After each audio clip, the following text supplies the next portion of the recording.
The future isn't waiting. It's being written by every decision we make today. Technology is the pen.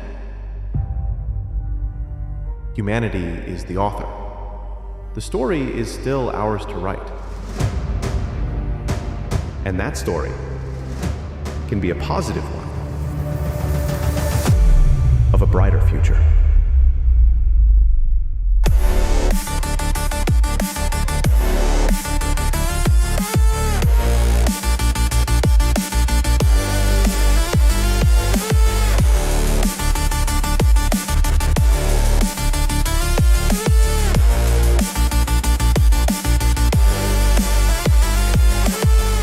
Small actions at scale don't just change industries, they change history. We don't inherit the future. We co-create it with courage, code, and compassion. Every startup, every breakthrough, every bold idea is a vote for the world we want to live in.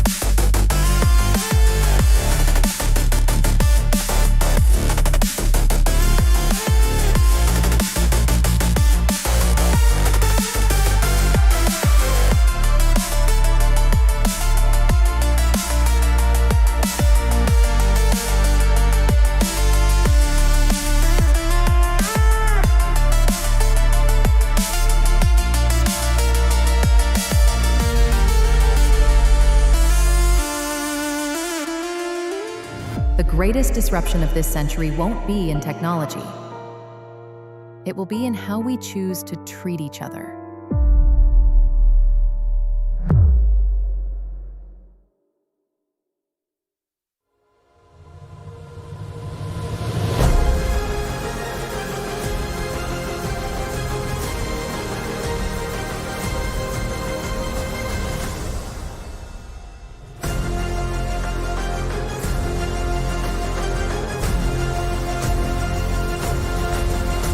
Please welcome to the stage, founder of Vancouver Tech Journal, William Johnson.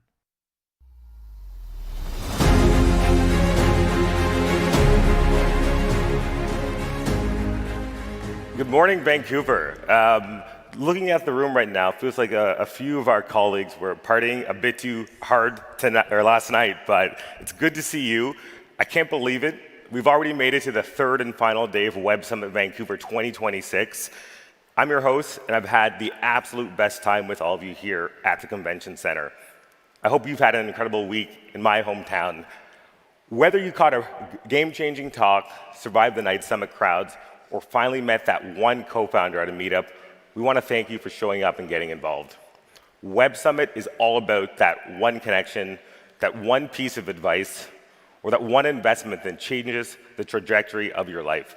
I hope you all have had at least one of those stories to take home with you at the end of today. And remember, the momentum doesn't stop when we leave the Pacific Northwest. The world tour for Web Summit continues.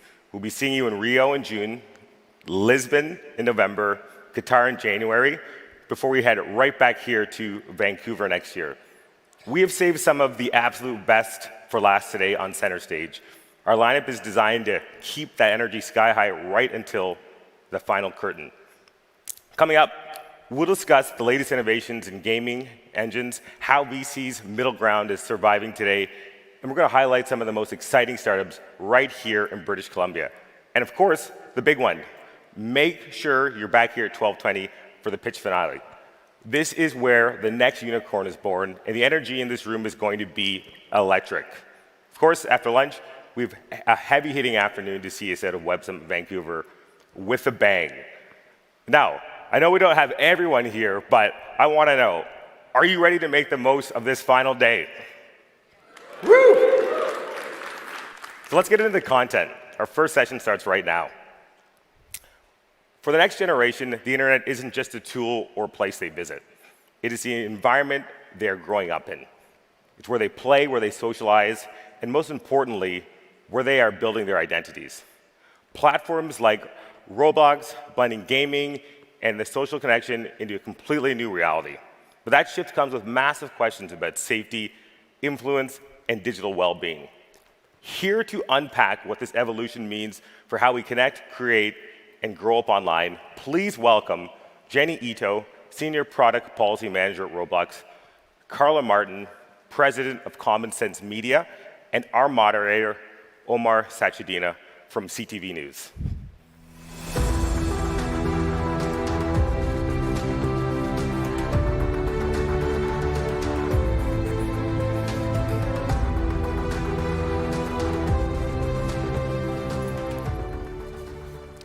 Good morning, everybody. It's great to see you. I'm Omar Sachedina, the chief anchor of CTV National News and the senior editor.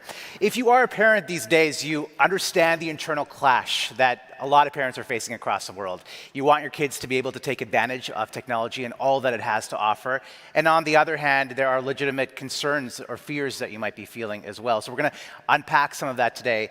My wife and I had our first daughter last year, and in just a couple of weeks, we're expecting our second. So it's a tension that I'm acutely familiar with. And in case I get a call and I have to spring from this session, you know where I'm going. Hopefully, the little one decides to stay. You stay inside for a little while longer so we can get through this session. But it's really great to see you here. My two guests are acutely familiar with the stakes of this discussion. Carla Martin is president of Common Sense Media, whose ratings, research, and resources have reached more than 150 million users worldwide. Carla has leadership roles across global corporate and nonprofits and has a law degree from Harvard University, a school that I think I've heard of. Jenny Ito is the head of youth safety at Roblox. She is a developmental psychologist who got her PhD from Queen's University and has also worked with major tech companies throughout her career. So let's get started. And Jenny, let me start with you. It's a big year for Roblox. It was released in 2006. Yep. This year is celebrating its 20th birthday, so it's out of the teenage years. And its reach is amazing. I mean, it's got 130 million users daily, has grown a lot. And I want you to start off by telling us how significant the platform is in terms of shaping the identities of young people or all users from a creative perspective, and also giving them a sense of community in the process. Yeah, absolutely. I'm glad it's out of the teenage phase, because I have two teenagers and two's enough. Yeah, Roblox is a great platform for people to connect, like you said. I love to share the story of my son during the pandemic. I have a 14 and 16-year-old. And that was a real lifeline for kids, especially during that time, just being able to connect with friends or family, or even we recently moved back to Canada, and just as a way for my kids to connect with their friends back in California, which is really great. And as someone who really focused on my dissertation on play, I really believe in the importance and value of play, and also creativity. I mean, on Roblox, you can be whoever you want to be. I adore Mr. Rogers. My avatar is Mr. Rogers, and so I just love the fact that you can really explore different parts of your identity and just be yourself. And I love that about the platform. Carla, over to you. Tell us a little bit about what your organization does and how the ratings system works. Yeah, so essentially we rate all sorts of media, books, platforms, and then we educate teachers and parents, and then we also do advocacy for safer standards online. Our ratings are very complex. It's sort of like a lot goes into them, but basically we look at age and stage of the child. The platform is intended to help or to guide play, and then we test it for safety features like how does the chat work? Are there child guidelines? Could an adult possibly get into the system and interact with the child in an inappropriate way? And then we give the platform a score from 0 to 5 on different metrics around where we view it as safe or safe at XYZ age. I'm wondering if you can touch on if we're moving towards a future where digital identities are becoming as significant as physical identities, and what sort of problems that might pose or challenges that might pose for parents who sometimes don't understand the platform as well as their kids might. So yeah, kids are very much online. Like if you, I mean, you won't find this out for many, many years, but there was a counter to the conventional wisdom article in the Wall Street Journal, like I think it was in defense of teens on screens. And if you have teenage girls, like I do, who are now in their early 20s, the group chat is where their life happens, right? It was the equivalent of the mall when I was growing up. Like, so even when we punish them, I will take them off of social media, but their group chat is their third space. Yeah. And that is increasingly how they see themselves. I think what we worry about is less the group chat and more what they're getting from social media that really is parasocial. When I look at my daughter's group chat, it's extremely social. They're just not all in the same place. Their interactions online on social media are people they think they're in relationships with, and they're not. And when your frontal lobe is not fully well-formed, you kind of can think those are your friends, right? And they're virtual strangers, and you don't know much about them, but it feels the same way everything does in your teenage years, super important and super vested. And what we're trying to do is help families and kids discern between those aren't your friends, go outside, touch grass, you know, the group chat is fine, you know, and be safe, right? More importantly, you know, it's not the tool, it's the safe training of the child.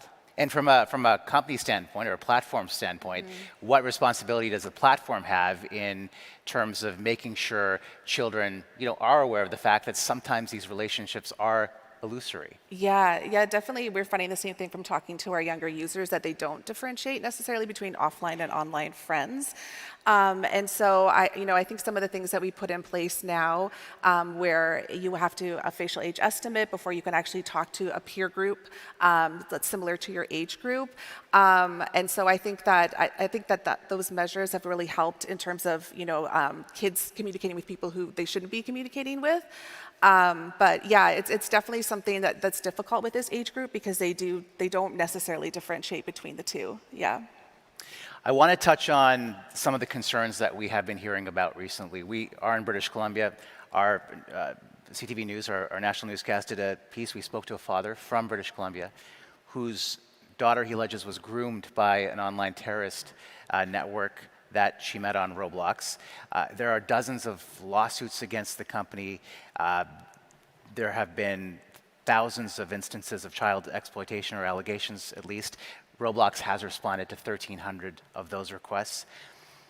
What kind of changes has the platform made to ensure that it is a safe space, especially for young people? Yeah, well, I'm a parent myself, as I mentioned, and most of the folks I work with at Roblox are also parents, and you know, we never want any child to be harmed, and it's definitely why I've dedicated my career to youth and child safety. And as I mentioned, we just recently announced a change and rolled out a change earlier this year, where you have to facial age estimate before you have access to chat. And then again, once you have access to chat, you only can speak to children or other users that are close to your age group, similar to your peer group. Another thing that we've also just announced and are rolling out soon is with facial age estimation, is it will also you'll be put into either what we call Roblox Kids, which is for under 9, or we have Roblox Select, which is for 9 to 15-year-olds. And it's going to kind of significantly shrink the world that you're in Roblox in terms of the content that you have access to. The developers that have content in those accounts have to go through special checks. And so not only, and the chat's actually off by default for U9s, and parents actually have to have a verified account that they attach to their kid's account to turn that chat on. And then with 9 to 15-year-olds, it's also has to be turned on by the parent, and they can also chat with trusted friends that their parents have approved. So a lot of more restrictions in terms of who you're talking to and the content you're interacting with. And can you talk a little bit about the monitoring perspective of all that, and if there is a certain threshold that has to be reached before a report is made to law enforcement?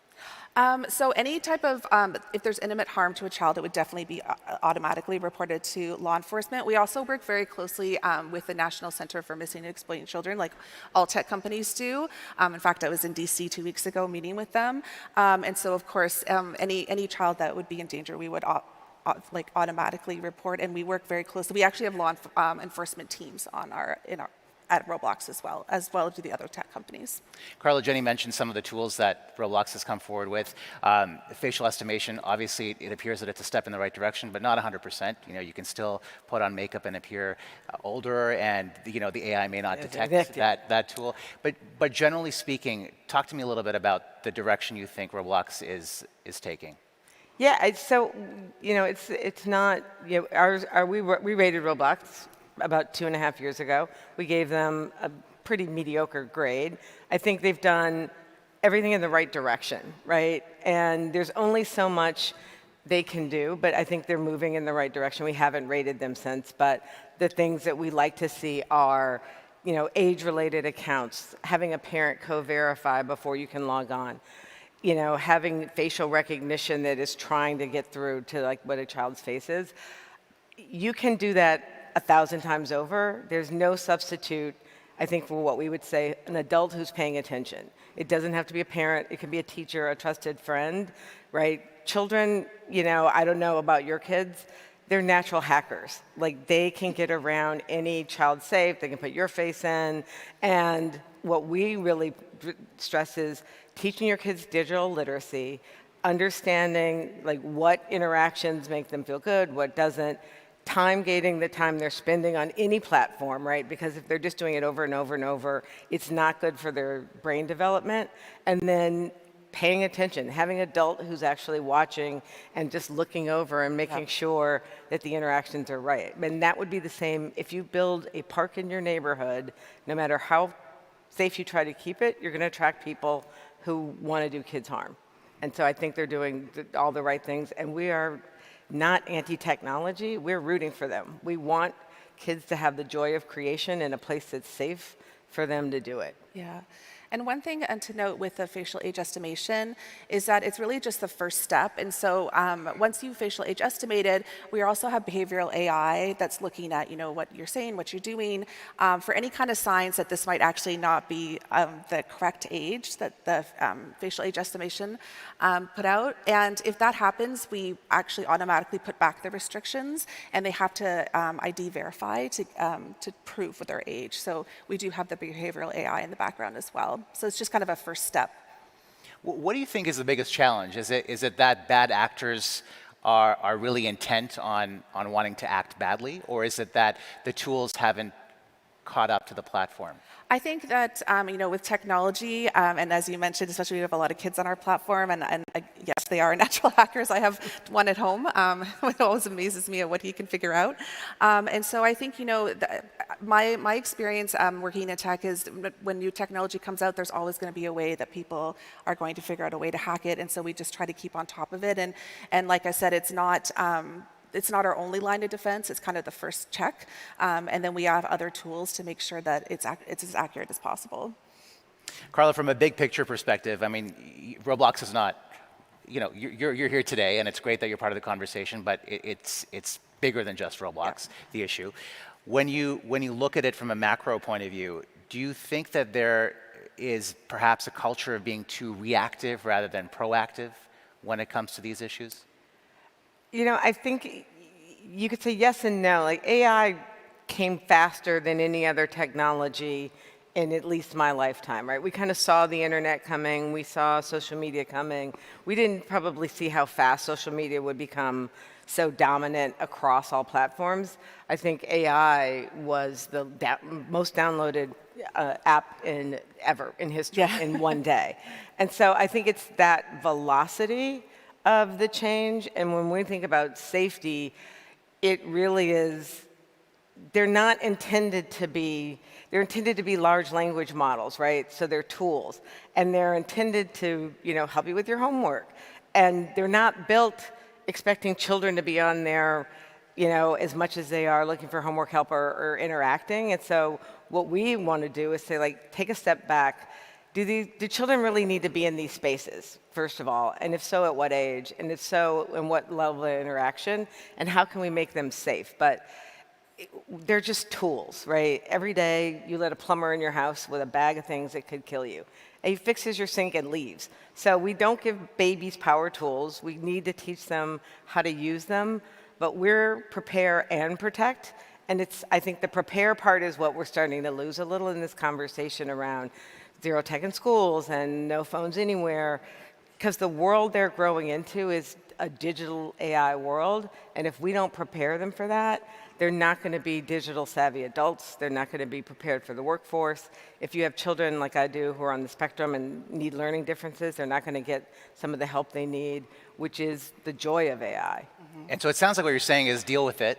The technology's here. Just learn to use it effectively. And just as an extension of that, do parents need to become more savvy in this space? Yes, and I think legislators need to be more willing to put safeguards in for children, right? Not adults, but for children and things that protect children.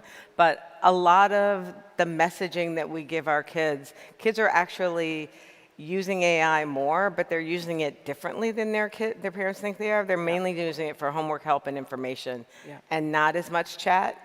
Adults do way more chat, but the way, if you read the news media, you would think all kids are engaging with chatbots, and that's not the case. I think the issue is when your brain is still forming, the things you do that are corner cases, like engage with a chatbot, have a bigger effect because you think that's real. And so adults know that they're talking to a chatbot. A child just doesn't know. So I think it's here. Deal with it is too laissez-faire. It's like make yourself smart, understand what is harmful tech and what is good tech, and pay attention and make sure that you're digital literate so your kids can be digital literate. As far as some of the gaps that might still be remaining, not just with Roblox, but all platforms, as somebody who studies this extensively and then provides feedback to educators and to parents, where do you see some of those gaps still? There's a gap in confusing tech that kids use everywhere and tech that use in school, right? So we think there is good ed tech that kids can use in school and engage with that is shown to be beneficial. I think some of the gaps are tools that aren't built with kids' safety in mind, and then trying to go back and engineer them so they are more safe. And then some things are like, Ralph Nader, unsafe at any speed. We really don't think kids under 16 should be engaging with emotional chatbots at all. We think some social media, despite how you might put controls on it, is just going to lead girls down to difficult subjects, boys into potential gambling, and there should be age limits on it, right? We're not prudish. We don't want, kids not to hear bad lyrics. It's just we don't want actual harm, right? So it's less about if they saw like a saucy video and more, we don't want boys gambling at an early age. We don't want girls to see harmful sexualized content. And those are the gates that, excessive internet use kind of leads to. Yeah. In a minute and 11 seconds, we're all going to be leaving this room back into the world. What do you hope that everybody in this room and whoever's watching takes away from this conversation that they might not have thought of when they walked in? Yeah, I think for me, the advice I always give is, especially with Roblox, play with your kids. As we talked about backstage, kids know the platform often better than adults. And I think, understanding your kids' world, even when it comes to AI, ask them what they're using it for, use it with them, see what they're doing with it. Because I think that way you might understand some of the things that, maybe some safeguards you need to put into place, or just understand the world that they're living in and the platforms that they're on. Carla. And I would say engage personally in using AI in your life, right? In effective ways for efficiency. Understand what vibe coding is, like educate yourself, because the more you're familiar with the tools and what they can and can't do, the more you'll be able to give your kids good information around what they should or should not be doing, or limiting their access to tools that aren't really meant for them. It's a critical conversation, and not the last time I'm sure we'll be talking about it. Thank you both for being here. Thank you. And thanks for everybody who is watching and who attended. Have a great day. Thank you.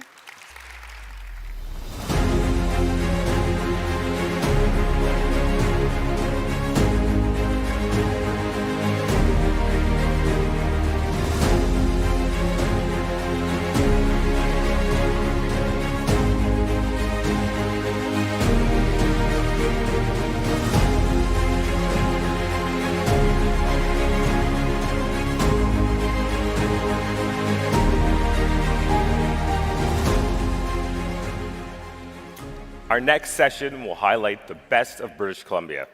We talk a lot about the global giants, but the real soul of Silicon Valley North is right here in our backyard.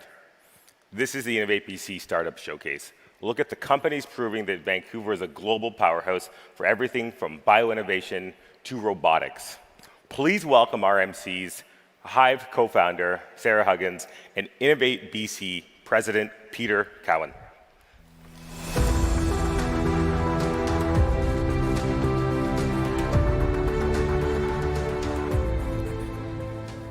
Hello, everybody. Thank you very much for joining us today. I'm Peter Cowan, President and CEO of Innovate BC. Innovate BC is a Crown corporation of the province of British Columbia, and we work with innovators to turn their bold ideas into real-world impact. And I am Sarah Huggins, co-founder and chief operating officer at Hive. Hive is a global liquidity platform for private companies and their shareholders. Since our inception, we have facilitated over $4 billion in transactions in some of the most innovative and valuable companies on the planet. We are very proudly also headquartered here in beautiful Vancouver, BC. Of course, everyone wants to talk about global tech giants, but if you know the actual soul of British Columbia's tech scene, look no further than the next 40 minutes. We like to call this place Silicon Valley North, but the companies you're about to meet are proving we are more than just a satellite office for the South. We're a hub for world-class bioprinting, generative drug discovery, and marine conservation. These aren't just startups, they are the engines of the new BC economy. And today we have 5 incredible founders and leaders with us across a wide range of sectors and innovations, ready to show you what they've been building right here in our backyard. So let's get this showcase started. Our first company, Variational AI. Generative AI is doing a lot more than just writing emails. It's actually discovering the life-saving medicines of the future. Our first guest is leading the team that uses machine learning to find new molecules, drastically shorten the time it takes to bring new treatments to the market. Variational AI is also part of Innovate BC's Integrated Marketplace program, which is a program that connects the province's most exciting innovators into our most critical industries. They're delivering a project that was announced yesterday that supports the province's health sector. So please welcome with me co-founder and CEO of Variational AI, Handel Kim.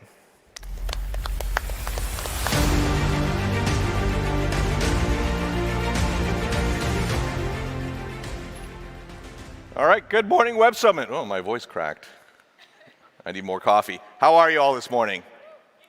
All right, give it up. All right, my name is Handel Kim. I'm co-founder and CEO of Variational AI. As Peter said, we use generative models to discover new molecules that become life-saving drugs. So we've created this platform and we're currently deploying it with customers. So let me get right into it. The problem that we're solving is a real social and health problem that faces us all today. We all have loved ones, we all have acquaintances who've either suffered from debilitating chronic diseases such as diabetes or rheumatoid arthritis, all the way to cancer and acute diseases that impact the health and welfare of society in general. At Variational AI, the problem that we're solving is very specific. We're focused on the early stage of drug discovery. We believe that great drugs start with great molecules. And the problem that we're solving is that 65% of drug programs, before they're even in clinical trials, fail. The result is that companies die. Biotech companies die. Years of effort and billions of dollars every year globally across pharma and biotech are wasted. But most importantly, diseases go unaddressed and patients' needs are unmet, and that is not acceptable. So you might be saying, but Handel, why? Why do programs die? Why is drug discovery so difficult? Well, let me break it down for you.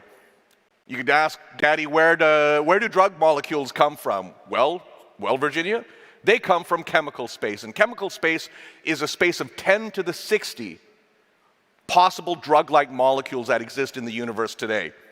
That's a terrifyingly huge number, and there's no way you could efficiently search it.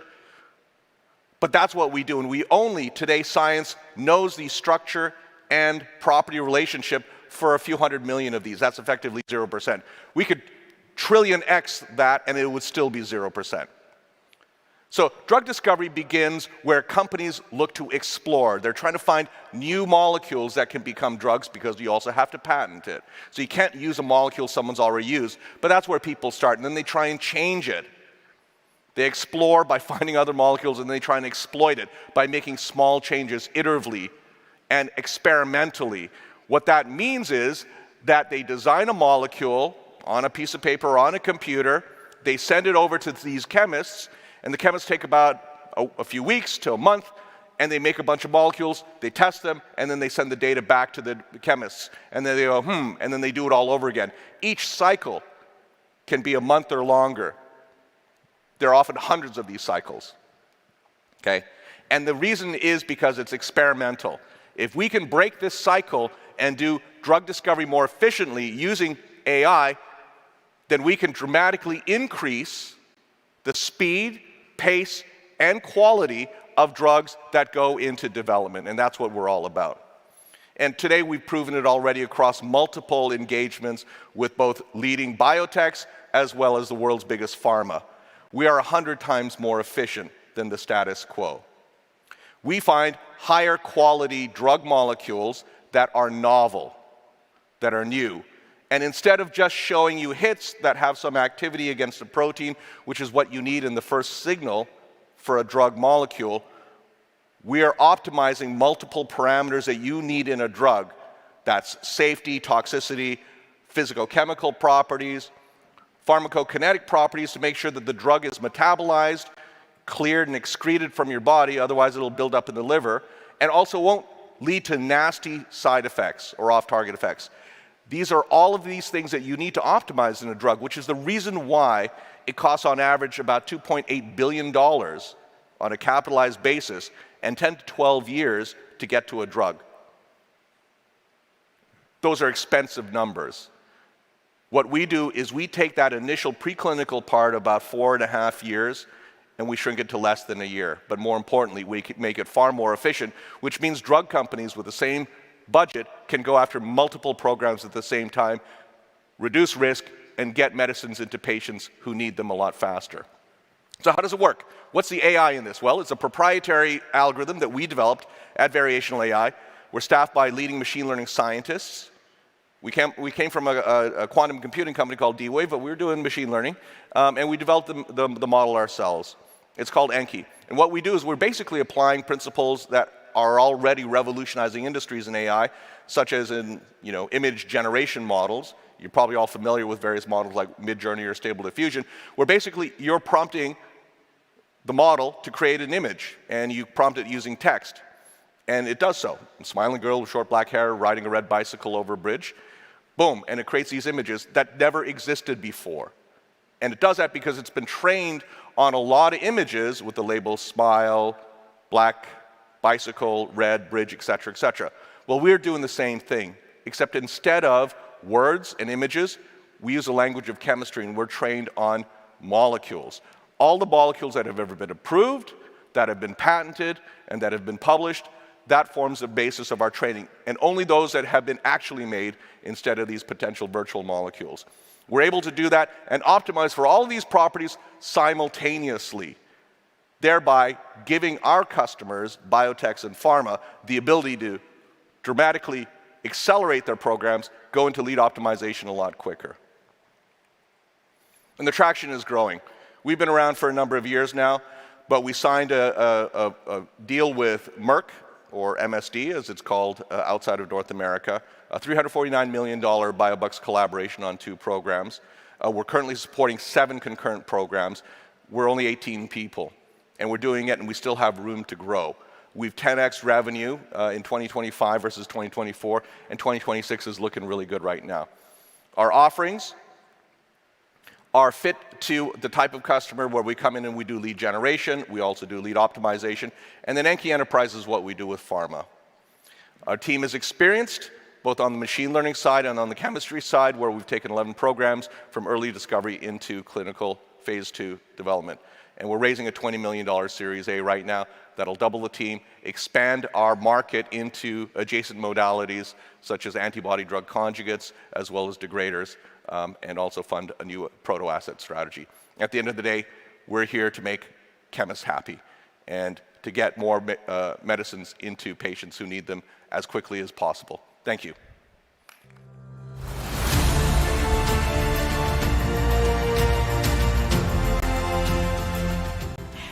Next up, we're looking at the future of how we visualize the world around us. Whether it's spatial computing or next-gen 3D environments, this team is pushing the boundaries of perception and how we interact with digital spaces. Holonova is also doing great work through the integrated marketplace and through that part of the province's innovation engine supporting their Look West strategy. Please welcome the Managing Director and President of Holonova, Thomas Legotsky.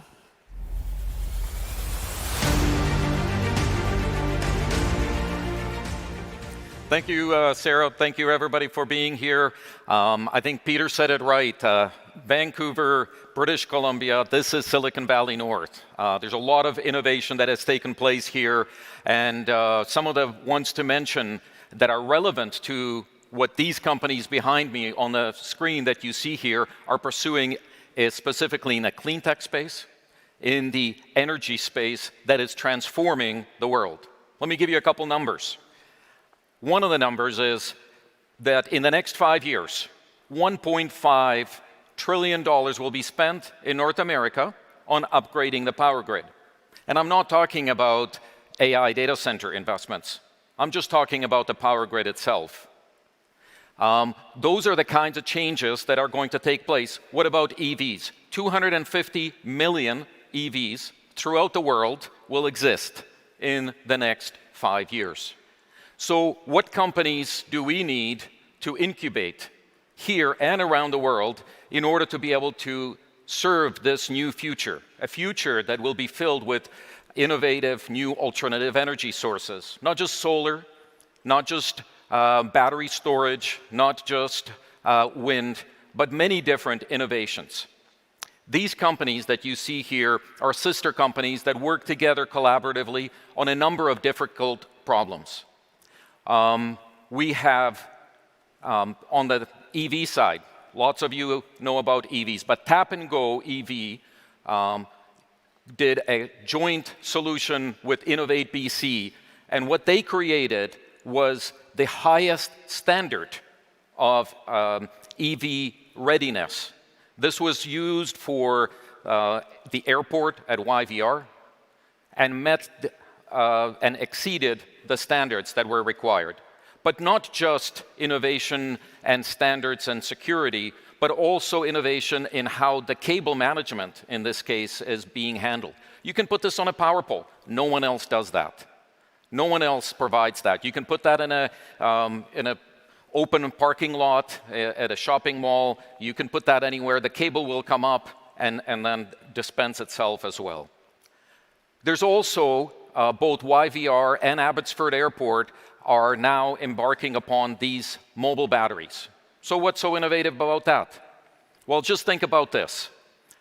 You have jet fuel, very explosive. Have you ever heard in the media that somebody's battery maybe caught on fire? That would probably not be a good thing if you put that fire right next to a highly explosive jet fuel situation.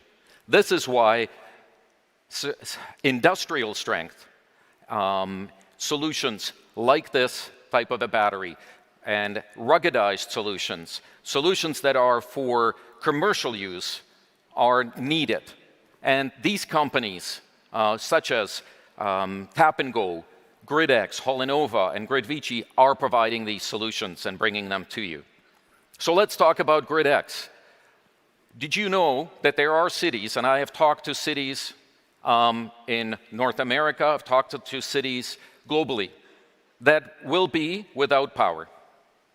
Right here, they will be without power. They are unable to build enough infrastructure with the permits that would be required, the time that it would take to deliver energy. It is impossible. What is the solution then? Why are they not panicking? They need to bring batteries, and I'm talking large-scale batteries that are not next to your home. These batteries are next to substations. These batteries are massive. There's enough energy coming in over a prolonged period of time. But what you need is you need to be able to take that energy, store it, and then use it when the demand drops off. So these kinds of solutions are not just a nice to have. It's not just about saving money. This is about preventing brownouts and blackouts in our communities and around the world. Another innovation is vertical farming. And vertical farming, in this case, you see an example of strawberries. These containers are actually out in Powell River, for those of you who are familiar with the local communities here. These containers have built-in technology that is not just hydroponics and cool tech, but it can tell you the sweetness of that strawberry without ever having to cut it and open it, without having to taste it. AI, together with the innovation of Vertigrow Bios, is able to bring this to light.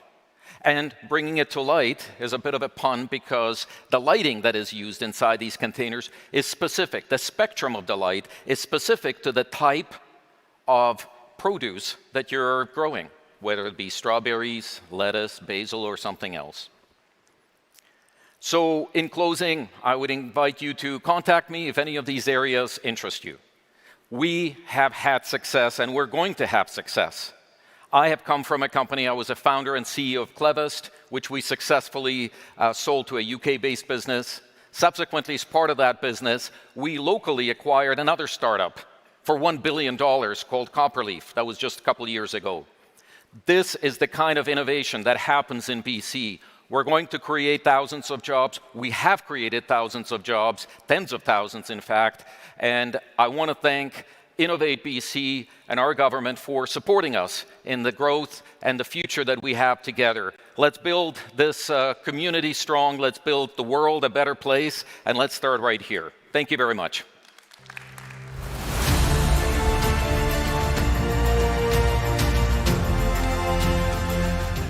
Thank you, Thomas. Now we move to the intersection of engineering and oncology. Imagine being able to 3D print human-like tissue to test cancer drugs more accurately than ever before. This is the future of personalized medicine and is being built right here on the coast. Please welcome the founder and CEO of Voxel, Dr. Carolina Valiente.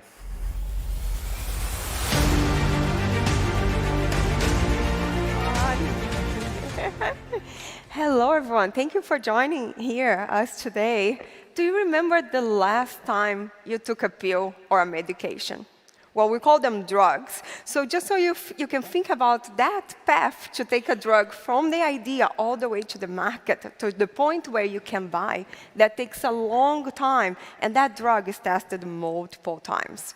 What Voxel is doing is shrinking that path to the market and accelerating the drug development process, allowing therapies to hit you sooner. And we do that by using bioprinting technology. So we 3D print human tissues. And that's right, it's a little piece of tissue that looks just like your body and contains real cancer cells, real healthy cells, blood vessels, and also the immune system. And the idea is quite simple. Can we inject the drugs directly through these blood vessels and see how the drugs are moving from the blood vessels into the disease area? And on top of de-risking these drugs earlier on, we also want to see these drugs failing in our platform instead of failing in people. And why does that matter? Well, the drug development process, it doesn't work. It has been like this for many, many decades. You test on a dish, then you test on an animal, and you hope it works in people. And we are trying to change that, and we are providing a platform that gives you human information, that provides human biology. And that's exactly what Voxel is doing. And to be quite honest, there has never been a better time to be investing on a technology like ours and to be working in this area.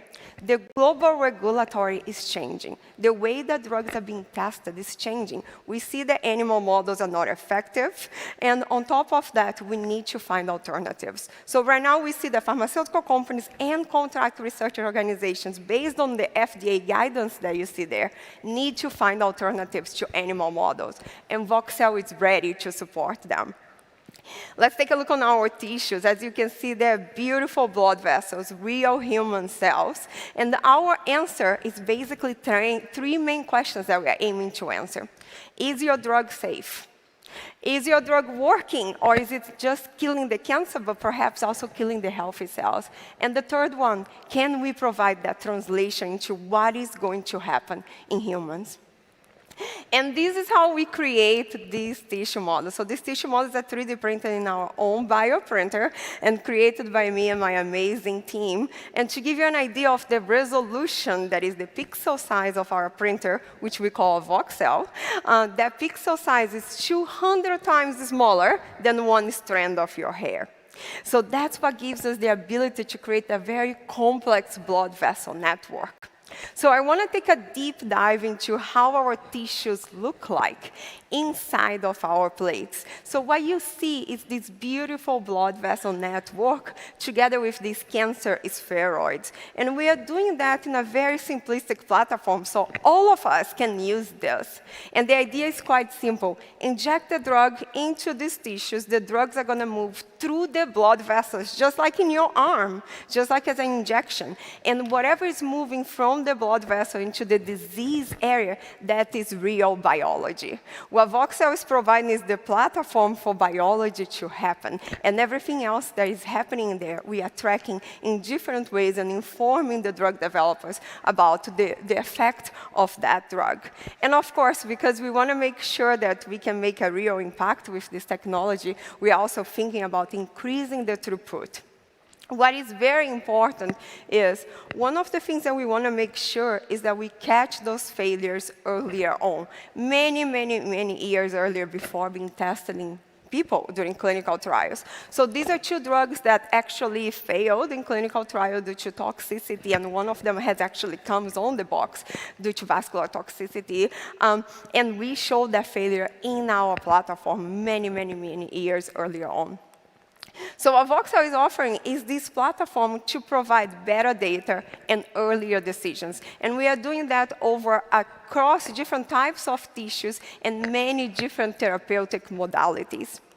And to continue growing this company, we are raising a Series A, and our goal is to build a sustainable company that will allow us to enter in the personalized space, with the vision to not just empower drug developers in which drugs are best and should be moving the pipeline, but also empower doctors and physicians in what drugs are best for their patients. It takes a village to get to where we are. This company is 6 years old, and I'm proud to be building this company here in Canada with an amazing group of people. And to give you an idea, this is Canada's first high-resolution bioprint, and this technology was all developed by us in here. And I'm also quite proud to say that voxel is women-led, and we are 50% women and 50% immigrant, and I take a lot of pride on this. And our goal is quite simple. We want to accelerate the drug development process, allowing therapies to hit the market sooner into the hands of who need them. And we are going to be doing that one tissue at a time. Thank you so much.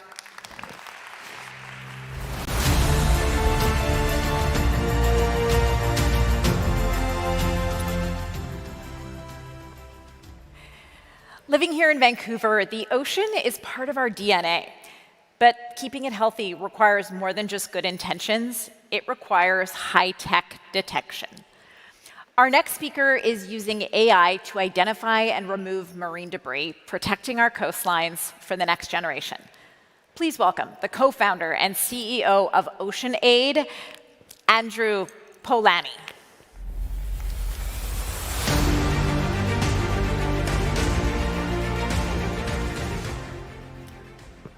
Hello, everyone. Great to be here. I'm Andrew. Thanks for the introduction. I'm part of the OceanAid team, and we're building the next generation of marine intelligence with edge computing, advanced signal processing, and machine vision AI.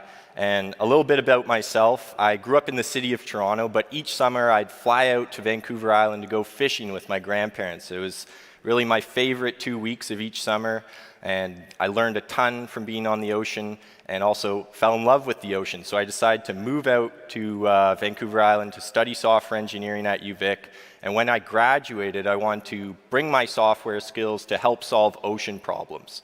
And me and my good friend started designing our very first ATR system for detecting ghost fishing gear from side scan sonar. And this is a side scan sonar image where it's side scan's really good at showing an image of the bottom. And all these rectangles you see on the screen are actually abandoned traps that continuously fish as new crabs or lobsters enter the trap. They fight in a gladiator-like coliseum until they die and their bodies attract more fish and crabs. And this process is the same for nets and ropes that kill marine mammals, and it's a global problem that kills about 30% of harvestable fish globally. So our first ATR system was used to detect these traps, nets, and ropes and provide hotspot areas for more efficient retrievals. So we also did a ATR system for drone imaging where we flew over 115 kilometers of shoreline, detecting 10 classes of plastic and helping a First Nation retrieve this plastic efficiently. And from these initial projects, we found a deeper underlying problem that AI is really hard to run in remote locations. And that's because AI requires compute power, and compute power is hard to come by, especially in places that you don't have internet access. Even if you do have internet access, sending data to the cloud for inference and getting that inference back can take up to 10 minutes. So for these real-time applications, it's very challenging. So at OceanAid, we've designed our very first product called the Marlin Edge AI Box. It's built for the next generation of marine applications, has a NVIDIA chip inside, completely marine grade, and we've been selling these boxes for over a year, business to business, where these boxes are on over 15 rivers here on the West Coast in partnership with Salmon Vision Collaborative, Pacific Salmon Foundation, SFU University, and these boxes are continuously detecting for fish at underwater weirs with video cameras and using sonar. And that's really why I'm here today, because Innovate BC's helped fund a pretty amazing project which is happening on the Skeena River. It's the most ambitious fish monitoring project that I've seen in Canada, where we're monitoring large river. The Skeena is about the second largest river fully encompassed here in BC, and the part we're looking to monitor is around 300 meters wide. And what we're doing is half the river is blocked off with a net, causing the salmon to be put into this trap-like platform to swim through an underwater video box where we're using underwater cameras to detect and classify the type of salmon. And then on the other side of the river, we're going to be using sonar to continuously count, and that data we're going to be using together to fuse it together to give accurate counts of salmon and the class at any given time of the season. So we're going to be counting millions of salmon, and thank you Innovate BC for helping put this project and showcasing the technology. It wouldn't be Web Summit without launching something, so at OceanAid we're actually launching these Marlin boxes direct to consumer this summer, where sport fishers can put these boxes on their boat. It connects to their marine network. We take in the sonar data and automatically detect and size and map out the fish in real time. And this technology, all the detections are stored on the box and synced to our cloud app at the end of the day so you can review trends. But not only that, it allows fishers to filter out slot sizes of fish so they can catch less of the juvenile fish that are more prone to dying catch and release, and more of the ones that they can take home to their family and enjoy. So with each Marlin box sold, we're going to be going back to our roots, and we pledge to collect 10 pounds of ghost gear from the ocean. And that's because our goal is to become a global leader in marine monitoring technology and create cleaner, healthier, safer oceans for the next generations, so that we can go out with our grandchildren on the boat and they can fall in love with the ocean just like I did with my grandfather. And if you want to learn more about OceanAid, I'd love to talk. Thanks for the time, and enjoy Web Summit, guys.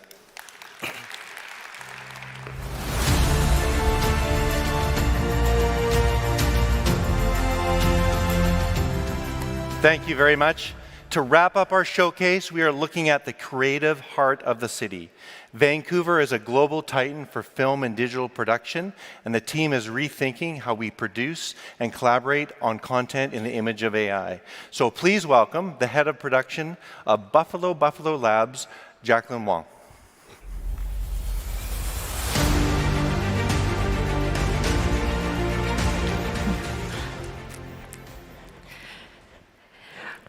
Good morning, everyone.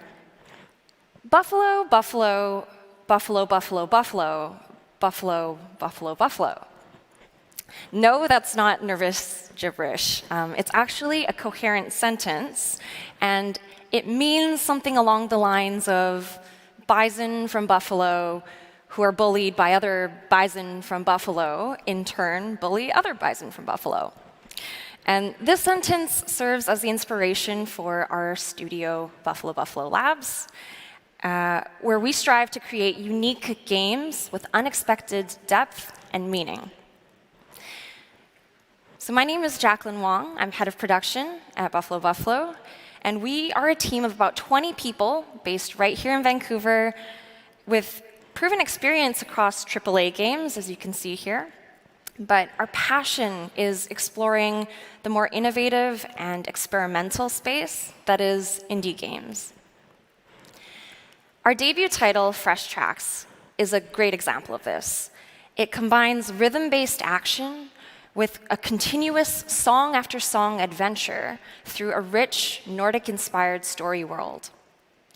The player's journey is fully narrated by the gods of this world, including voice actor Peter Stormare, and it's set to this unforgettable soundtrack that has earned us a nomination for Best Sound at Gamescom Latin America. And we're also up currently for Best Indie Game at the Canadian Game Awards. Not bad for a first studio release. Here's a short clip of what the game is like. Hear the tale of Norway's greatest champion. All right, I was told only 5 minutes, so I gotta cut that a little bit short. But this brings me to our next flagship title for which we're seeking funding, SkyTrain. Thank you for the laugh. I appreciate that. So SkyTrain is another music adventure game like Fresh Tracks, but it's unique in that it unfolds in a non-linear fashion, and it's set in this open world akin to a mythic North America that's skyborn.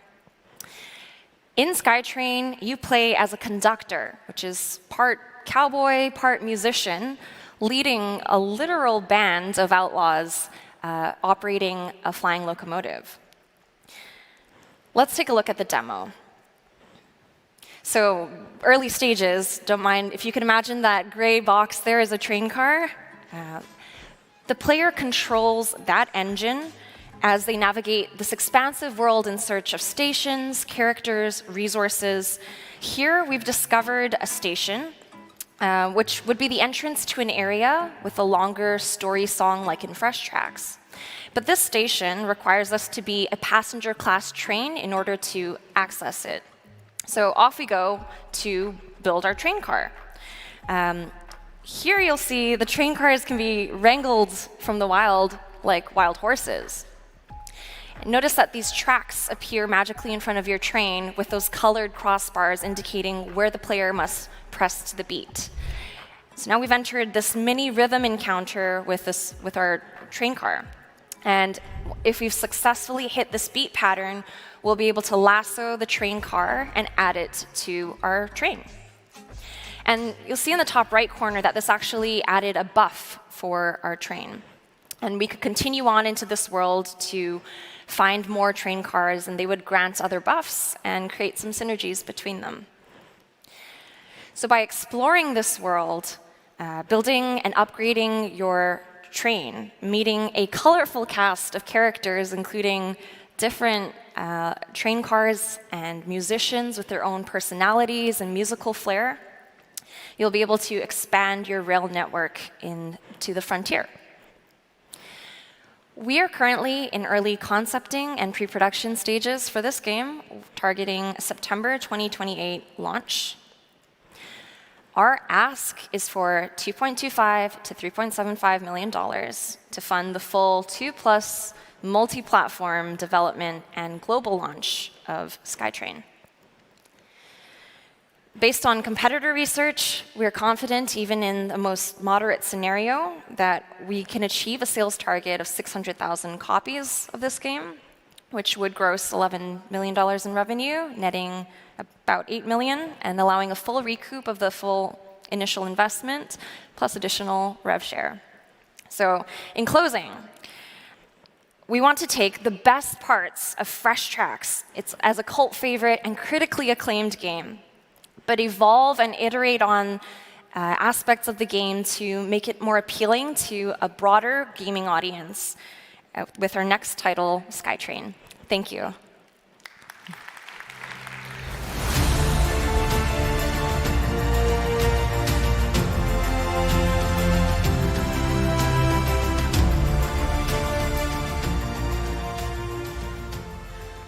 Wow, who knew that there was such incredible innovation and talent in this great province? A huge round of applause for all 5 companies in our showcase. If you're an investor or a potential partner, these are the people that you need to be talking to, maybe by the coffee stands today. You can find all of them in the Web Summit app to book a meeting or find them in other places where you can follow along with their progress. Well, it's nearing the end of the day 3 of Web Summit. Momentum is still on the go. I encourage each one of you to make sure you get a coffee to keep going. We still have some more talks coming today. Down at the booth, the BC Pavilion booth, we have a pitch competition at 12:30 to 1:30, and we'll be presenting the winner with the $10,000 check. So some amazing things happening. And I'd like to thank Web Summit for coming to Vancouver. 20,000 plus people coming this week, over 1,500 startups, 400 or 500 coming from across Canada, and many of those coming from British Columbia. BC's innovation ecosystem is robust, globally relevant, and it is clearly open for business. So let's keep the momentum going as we enter day 3 and we move on and keep growing to more organizations.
In the age of AI, the venture bell curve has collapsed into a barbell.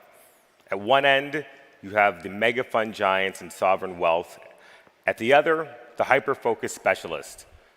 This leaves a very dangerous place to stand, the middle. What does survival look like for the generalist VC, and who is getting squeezed out?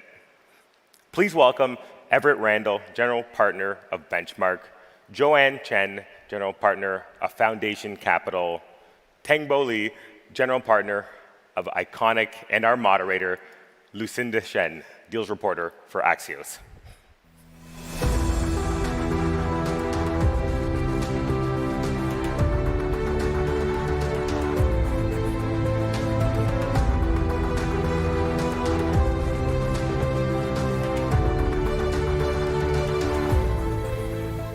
All right, good morning, folks. So This is actually a really fun setup for a panel because the topic is about generalists versus, right, it's about like the death of the middle, how the generalist investor is no longer as in vogue as it was before, but we actually kind of have the spectrum pretty much represented here, right? Benchmark, you guys famously have stuck with the 450-ish, now 425 fund size, or a foundation. You guys have also been around 600 in your last raise. Iconic is the standout here. You guys are the $5.75 billion fund as of 2024. So I'll take a step back and give us a state of play. The top 10 funds alone in last year raised a combined $22 billion. That was 32.9% of all venture capital. That's 2.5 times up from the 13% that they had in 2021, according to NVCA. So battle it out. Tell me, is the middle dead? Is the generalist investor on its way out? I'll start with you, Timbo. Well, thanks for having us, Web Summit, and it's good to be on this panel with you all. I would say Lucina's right. You know, we have a lot of representation from different ends of the spectrum from a venture ecosystem perspective. I would say, you know, I'm personally very encouraged by the amount of innovation that we're seeing in venture right now. I would say the stats that you cited are pretty much indisputable in the sense that post the pandemic and as we entered the correction era of 2022 and 2023, it is true that the fund sizes tended to bifurcate. You had some of the larger funds raise even larger funds, and then the number of, I think the stat was $25 to $100 million funds actually compressed over the period from the pandemic to 2024. But what I think that doesn't reflect is actually the last couple of years where there's obviously been a lot of fervor and excitement and investment behind AI. And I think it's always when these platform shifts sort of happen that newer players can emerge. I do think that the larger funds bring a lot of resources and, you know, differentiated value add to the companies that they back.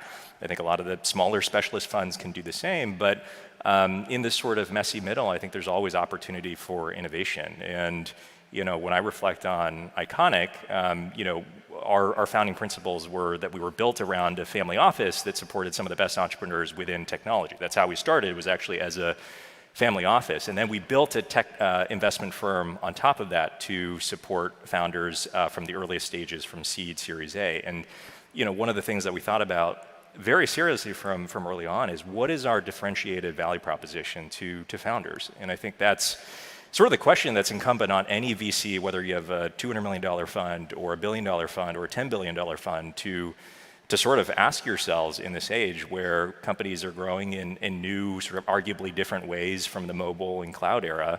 I think it's incumbent on all of us to really figure out what is that differentiation and how do we continue to sort of grow and be the best possible partner to founders. And I think funds of any scale can frankly do that. Sure. So tell me, what is the differentiation? Well, so for us, we actually wrestle with this question. I joined Foundation about 12 years ago at this point, and this was exactly the question that we were asking at the time. Venture was changing, maybe not as rapidly as it is today, but certainly we were investing, you know, across a lot of different sectors and across different stages, Series A, Series B, as well as a little bit of seed as well. And so we took a step back and thought, you know, what do we really, really excel at? And what do we really want to do as, you know, individuals that we are? And then we decided to really focus the firm to super early stage, meaning seed predominantly, with companies that are technical, but have pre-product market fit, meaning, you know, they don't really have many customers or revenues to speak of, and to also build a team and have a fund size that's corresponding to this value proposition. So today, when I look at what we have done, about 90% of our companies have no revenues when we invest, no customers. Oftentimes, they have no product. And we are writing seed stage checks usually as the first institutional investors. That's 85% of the time. And our value proposition to founders is very clear, which is that we help you go from 0 to 1. We help you get your first customers. We help you get your first hires, your first heads of marketing, sales, et cetera. And that has, I think, played out pretty well. The first fund in which we really focused on this strategy was Fund 8, which is the fund that we incubated Cerebras along with Benchmark. Cerebras just went public this morning, which is awesome. And then we have done that over and over again. Yeah, I think the era of AI and the era of LLMs, I think, have actually pushed the two bookends of the spectrum even further apart.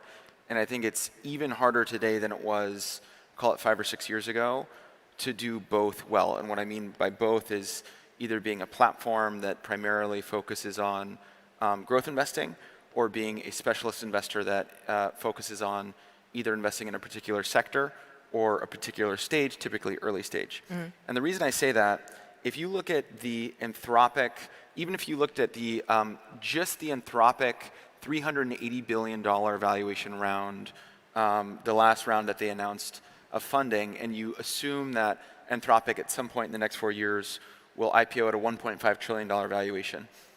You could say obviously they're not there yet, but there's rumors that they're going to raise it near that valuation now. So I think it's like a fair line to draw.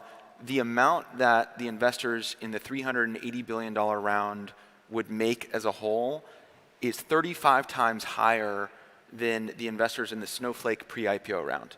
And the Snowflake pre-IPO round was like a gold standard large growth round that everyone was very proud of investing in and everyone's LPs were very happy doing.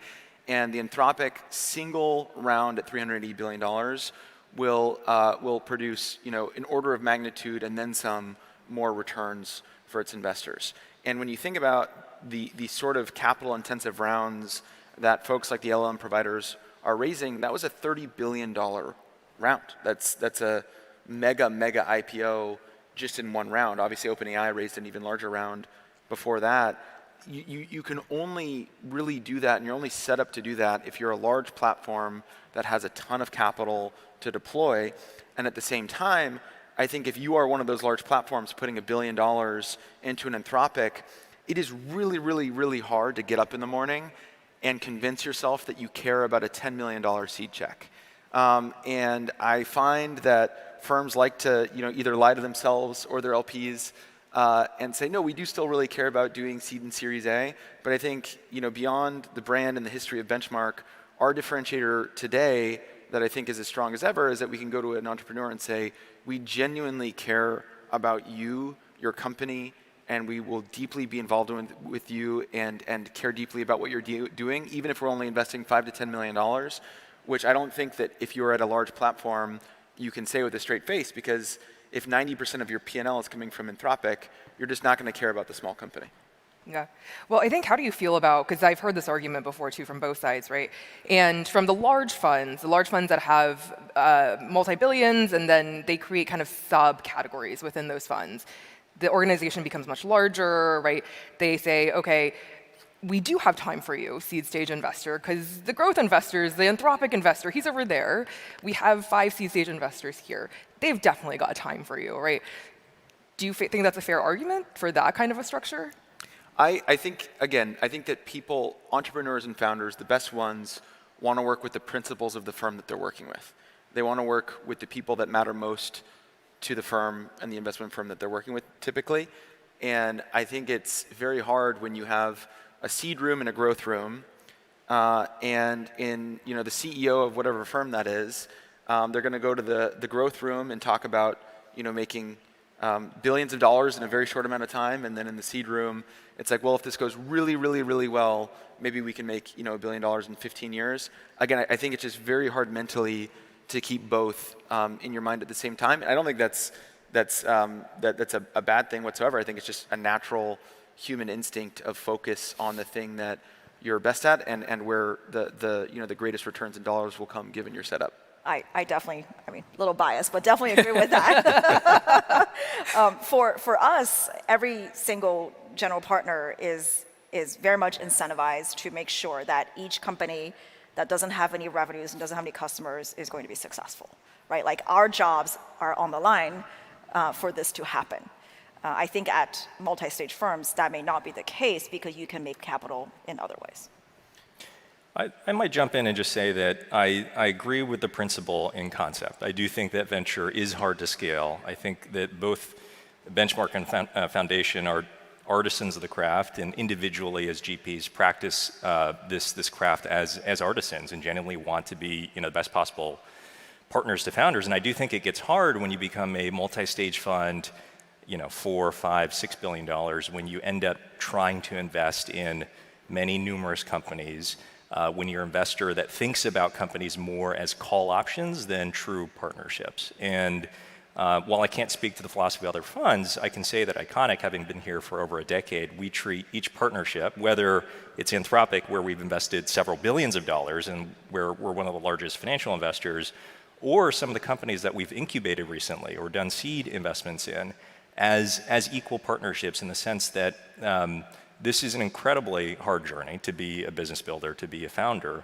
And some of our best investments have been ones where we've been alongside these founders from close to day one. We were one of the earliest investors in Figma, where we invested less than $2 million, and we're along for that journey with Dylan and team. And there are other examples of that. And over the last 5 years, we've invested in probably 50% of our checks have been in companies sub 10 million of revenue. So we've seen success at the greater end of the scale when companies have already seen meaningful revenue traction, and also at the smaller end of the scale. And the way we approach it is we're not trying to make 100 bets, build 100 partnerships in any given fund. Despite the fact that we can write multi-billion-dollar checks, we're trying to take a very concentrated approach, partnering with a select group of a few dozen companies per fund. And that enables each partner to allocate the time, the resources that are warranted in any given situation.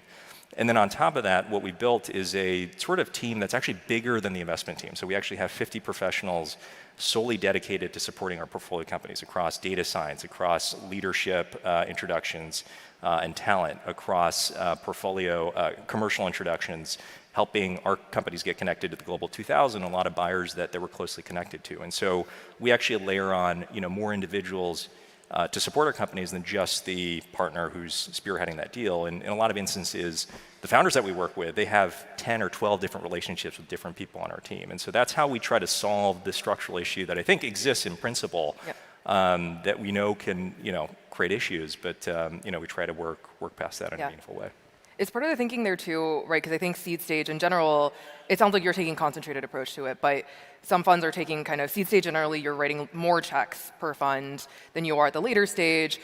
That kind of gets into a conflict of interest issue that you typically wouldn't be as severe in the growth stage funds. Is that part of the thinking as well? I would say we've written as many sort of seed, Series A, and early Series B investments as we've written in some of these later round Series D, Series EF. So again, I would say there's, I think in general we try to be conscious around time management and how many board seats every partner has. If you're getting to sort of 9, 10, 11 boards, that's where things start to get a little bit stretch. And so we try to be actively conscious around those dynamics and try to get out of that. Maybe a controversial question, but do you think there are not enough investors out there right now in the venture capital space? I think there are probably anywhere from 5 to 10 times too many investors in the venture capital space at any given point. I think that generally the best ideas are found relatively quickly, and they find great partners, and they're funded throughout their life cycle pretty well at this point. I do think that it's the case that there's a ton of white space, as Tango already said, around innovation that investors could be doing, that there's not nearly enough done. And so I think if I was a growth stage founder, I have no idea why I would not go with a firm like Iconic that has built an incredible platform, has all these resources for me as a growth stage founder. As an early stage founder, I don't know why I wouldn't want to go with a firm like Benchmark with all of its history, or Foundation, or a Ribbit if I was a fintech investor. There are firms that have clearly built resources and assets that act as differentiators for their firms and allow them to continuously win great investments and partner with great entrepreneurs over the years. But I think if you threw up on the screen every single venture growth firm that exists, and you ask, okay, which one of these have actually built any form of true differentiation when founders are looking for capital, I think it'd be hard to point to more than 20% of them and say that they have built that out. Yeah. With more competition, you have to have specialization, right? I mean, this is the reason why I think for us, we really double down on this stage and also in the technology trends of AI and crypto, because you can't do everything well. You have to do a few things really well. And that's true, especially when the market is inundated with options. I think there was a chart that got posted this morning. I've seen iterations of it in other circumstances that showed the top theme in venture of every year, and then the most valuable company that was created in that year. And it's disjointed every single time in the sense that in a certain year, the company, the top theme might have been Web3, and then the company had nothing to do with Web3, that the ultimately most valuable company created in that year. And I think that is indicative of sometimes often what happens in venture, which is that the capital tends to flow to areas that are seen as ultimately going to be valuable, as certainly being hyped up in the moment. And there's often arguably misallocation of capital away from areas that ultimately end up being enduring and super valuable from a societal perspective, from a economic perspective. I think we're seeing this in areas like perhaps next-gen manufacturing, for instance, which is an area that up until recently, there hasn't been much investment in. And now there's companies that are cropping up using automation and software to revitalize the industrial base and these sorts of things that I think are vital from all these perspectives beyond just what's going to be lucrative from a venture investment perspective. So I'm hoping that, I think over time, over the arc of history, that capital ends up getting allocated in the right directions, but often in the moment, there's these sort of distortions. And I think that creates opportunities for venture investors to find those pockets of underinvestment. I mean, we mentioned Cerebras earlier. Chips were not hot in 2016 and 2015 when Benchmark and Foundation made that investment. And I think oftentimes those contrarian bets are often, that's sort of the job of venture, is to be contrarian and see into the future a little bit. And these firms and us in many instances, hopefully we can build on our history to do that more.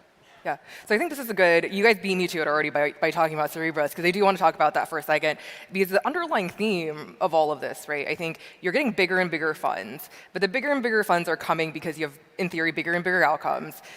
But the bigger and bigger outcomes do not quite yet have full exits. We don't have the liquidity yet from the Anthropics, the SpaceXs. We just had one in Cerebras, and it's been a huge outcome. They're up originally, I guess by the numbers, last private round valuation, $23 billion. A few months later, IPO price was supposed to be slated around 54, I believe, earlier this morning.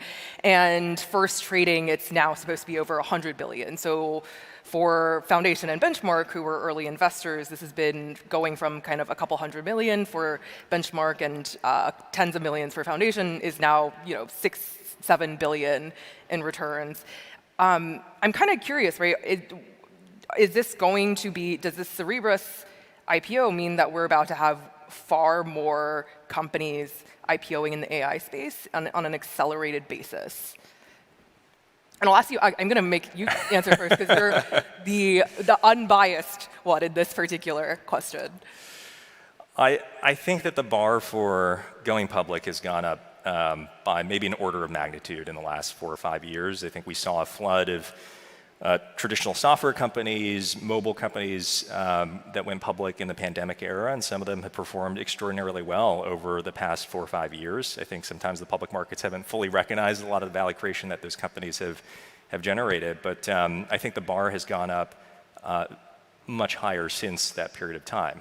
If the bar previously was maybe a couple $100 million of revenue growing, 40, 50%, I think from a revenue scale perspective, you've got to be closer to 500, 600 million of revenue as a software company, software AI company to even, I think, have a strong shot of performing well in the public markets. And there's a lot of capital out there, but there's also a lot of places to park that capital, including new neo-cloud companies that have gone public, for instance, where if you're a long-only asset manager, you have a lot of alternatives to investing in traditional SaaS or subscale companies. So I would say that's the sort of sobering fact, but at the same time, like what we're seeing in, I think, all of our portfolios is companies growing faster than they have ever before. I mean, we're investors in Anthropic, in 11 Labs, Legora, companies that are outpacing every benchmark of traditional software, that are sort of reaching these thresholds where they could conceivably have success in the public markets in a reasonable time frame. And so that gives me encouragement that at least over a 24, 36-month period, we'll start to see some of the true AI native companies actually start to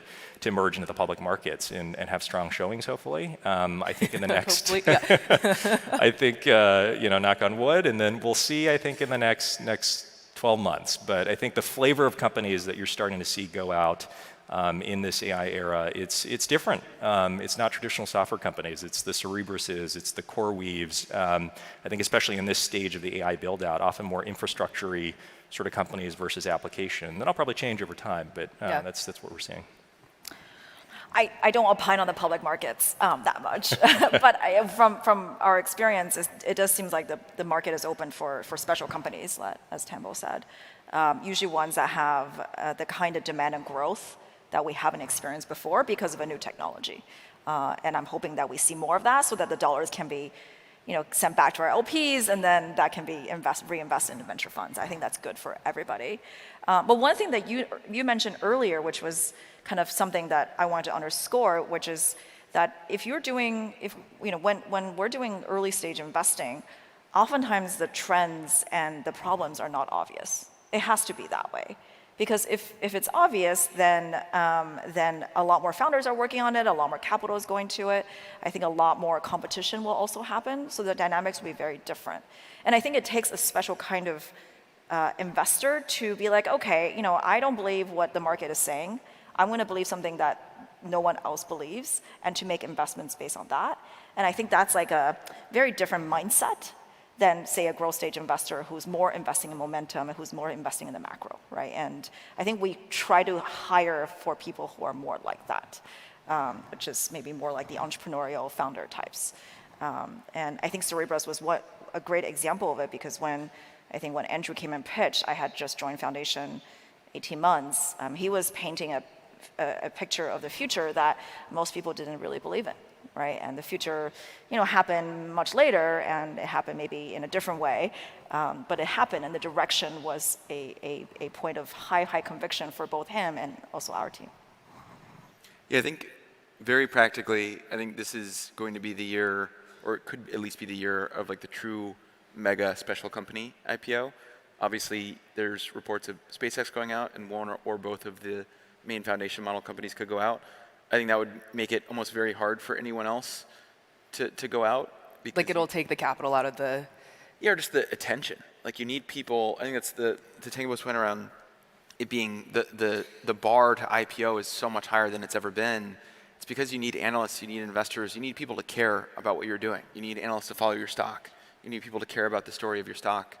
And it would be very, very hard, I think, for anyone to care about much anything else other than the 4 potential companies that we've talked about that have IPO'd today or could IPO this year. I do think that next year could be, and I think people are wanting it to be, the year of the AI SaaS IPO. And I've talked to some equity analysts that have said, like, look, we're talking about, is SaaS dead? Why is everything in SaaS trading so cheaply? And they're like, look, it's not that we don't care about SaaS at all. It's like we want the AI SaaS. Like we want the things that are growing, $100 to $400 million in a year, and providing this new entire vector of value through AI native products to their customers, and just none of the companies that represent this new wave of AI native SaaS are mature enough to go out this year. But I do think that it is a bit of a race among some of these AI native companies, where it would be pretty amazing to be the first vertical AI SaaS company to go public, or to be the first horizontal AI SaaS company to go public. So I think there's companies that are definitely trying to aim for a potential listing in 2027, and at that point, theoretically, you'd have both the labs, SpaceX, already be out and already be trading for a while, where it's not such a distraction for everyone in the community, and where there's actual capital to go into these new IPOs versus being concentrated into the ones that'll probably happen this year. Interesting. And are these the companies that are, right, like I feel like there was a pre-AI cohort of companies and a post-AI cohort of companies. Are these, well, I should say post-ChatGPT 2, 3, right? So are these the companies that you're hearing about kind of after that first Cambrian explosion?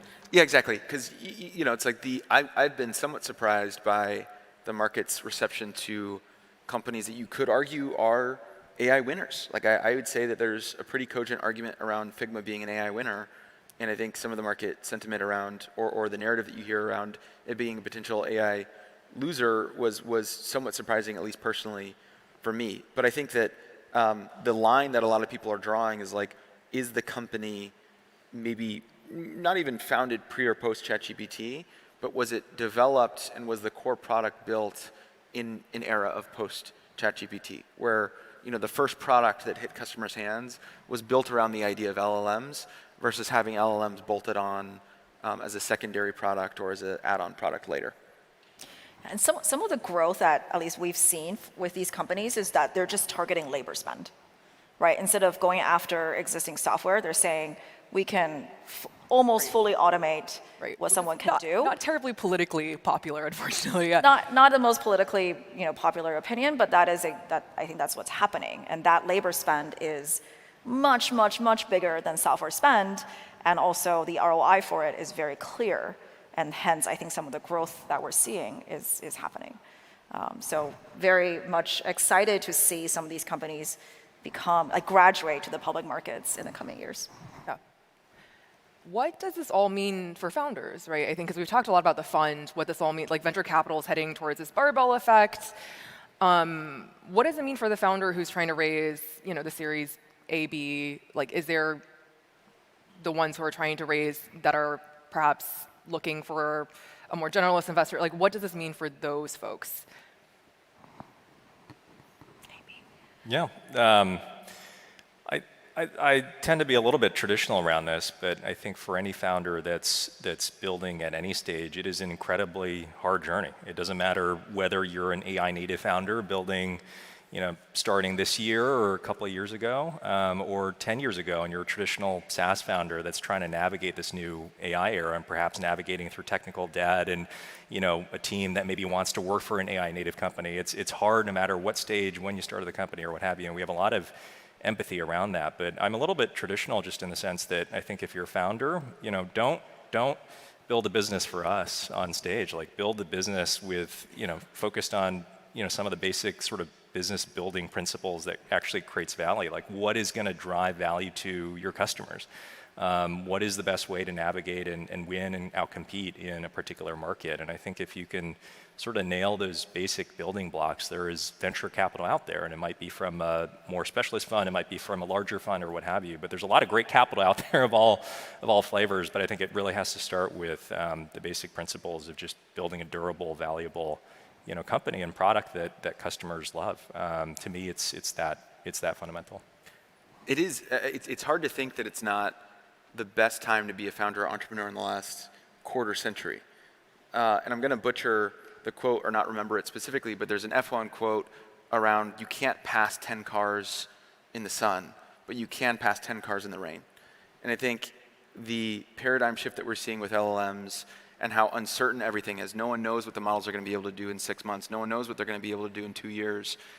That uncertainty is inherently great for entrepreneurs, scrappy, small teams that can move at the pace of an entrepreneur that is unburdened by a large team or bureaucracy or anything else like that.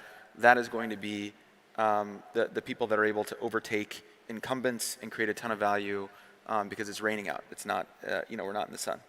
Yeah, and I think this is also true for individuals, right? Right now there's a lot of anxiety around, hey, am I going to keep my job, right? This is for, I see this in Silicon Valley, I see it maybe a little bit less so in other geos, but that sentiment is there. And on the flip side, I do think it's an opportunity because for every single young person, there is an assistant that can teach you whatever you want, that can create all sorts of stuff for you in a very, very short period of time. In some ways, the sky is your limit. Like, I wish I was 21 graduating from college today. We have peptides for that now. That's a different discussion. Okay, awesome. Thank you so much for joining us today. We're out of time. Thank you for coming. Thank you. All right, I forgot.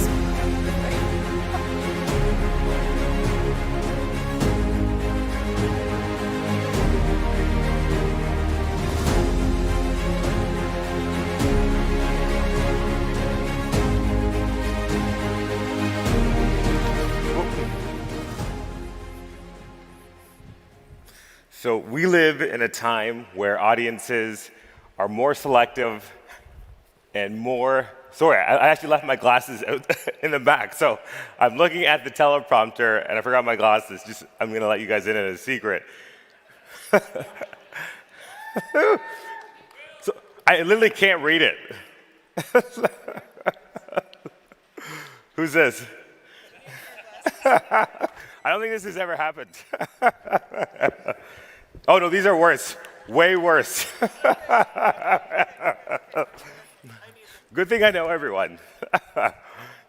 We're gonna do it again, because I literally cannot read the teleprompter, so apologies everyone.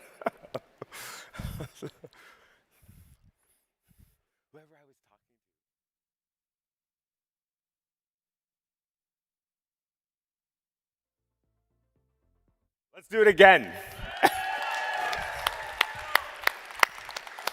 I don't think that's ever happened before. So we live in a time where audiences are more selective and more patient, thank you, and skeptical than ever before. So as AI makes misinformation easier to scale, the media's challenge is to use those same tools to enhance transparency and trust. This is a deep look at the risks and the massive opportunities for the future of news. So please welcome Luc Chenier, CEO of Kiev Post, Malcolm Kirk, President and CEO of the Canadian Press, Hashem Ahelbara, Washington, D.C. Bureau Chief for AI, Al Jazeera Media, and our moderator, CBC's Senior Managing Director, Alison Brotto. Thanks so much.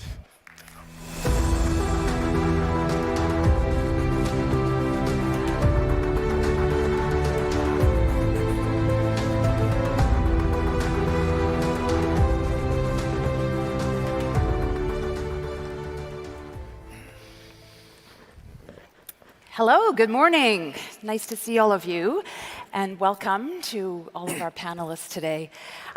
We're here to talk about technology, among other things, and the role of media in what's been a fascinating conversation this week, loosely around who owns the future. And so we're hoping today to talk a little bit about how media can be part of that future. We are representative of different parts of the media here, broadcasting, wire service, and online media. But we've been chatting together, and I've been chatting to a lot of my colleagues about this, that we agree we have a trust problem, not just with the media, but with the general flow of facts and information these days. AI is obviously a big part of that, but it's not the only thing influencing things. Part of the problem is there's enough out there that's fake so that everything starts to be viewed as fake. And for those of us who work in facts and information and reality, that's an issue. Matthew, can I start with you? Where do you see this issue showing up? And why is it a problem? Yeah, good morning, everybody. I think there's probably a lot of roots to this in terms of the amount of time that's news media have been around for a long time, but obviously there's been a major digital disruption that's also taken place. So there's been an erosion, I think, of news capacity, news reporting capacity in a lot of our communities, both in this country and around the world. And that in and of itself, I think, has had an impact on our ability to be able to cover the news as effectively as we'd like every day. And so now we're at a point where, as you said, there's a lot of information out there that you can't always trust every day. I'll give you an example here from Vancouver. Just the other day, I was speaking to our bureau chief here. Some of you may have heard there was an incident on one of the bridges here the other night, right? It shut down the bridges, one of the bridges into downtown. Well, he told me that he was on X, and the AI tools there said that a person, there'd been an incident at the bridge, and a person had been arrested at around about 9 o'clock. But instead, the truth was that somebody had fallen to their death at 1:30 in the morning. So the media now, I think, are having to obviously validate and verify all of this information to make sure that what we supply to you is a story that is accurate and believable, verifying sources. So, but I would say part of this is our own capacity has also dwindled over time as the flight of advertising money, which used to fund newsrooms in local communities, big and small, has impacted our ability to actually cover the communities the way we should. So you've got you've got that kind of macro issue, and you've also got, I think, the changes that are taking place with information that you see on social media. And social media, we'll get to that in a minute. But Hashem, this panel is called Media in an Age of Skepticism. I wonder, are we actually in an age of cynicism? We're dealing here with two things, which is the collapse of public trust in traditional media. I remember that over the last 30 years in particular, I've seen people questioning the role and the core mission of media, saying that they failed to deliver on their core mission, which is to particularly challenge the narrative of the establishment, and that they haven't been there to guide people and tell them, look, the establishment is manipulating you, is telling you lies. And you've seen cases over the past few decades, and coupled with the AI, which is creating this new environment where you have a rapid spread of synthetic content. How do we get here? Skepticism is good for democracies, but when it becomes cynicism, you question the very mission of a journalist. I was field reporter for the last 30 years, covering war zones and conflict zones in sub-Saharan Africa, Afghanistan, and Yemen. I remember I was driving on the road to Tripoli after the collapse of the regime of Gaddafi, and the driver was telling me, do you know where is Gaddafi? I said, no, but he must be hiding somewhere. He said, look, he's emerging out of the shadows to conquer the universe once again. It is one of those moments when you have to ask yourself a question, why people are having those ideas about what is happening.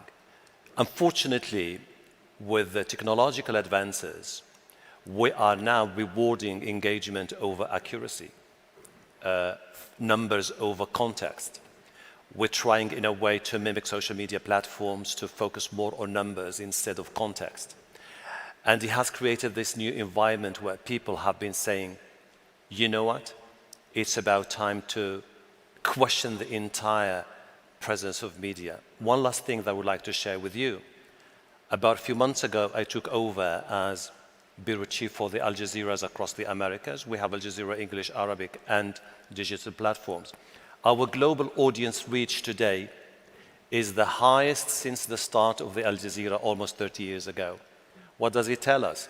It tells us that in times of wars, what is perceived to be an existential threat to humanity, people go back to the traditional media outlets because they trust them. We should invest on that momentum and move forward. Otherwise, the challenge is going to have a consequential impact on the future of journalism and the generations to come. That's a sad statement that war is good for the media because we don't, we're not always in a time of conflict or a time of war. But I hear what you're saying about that.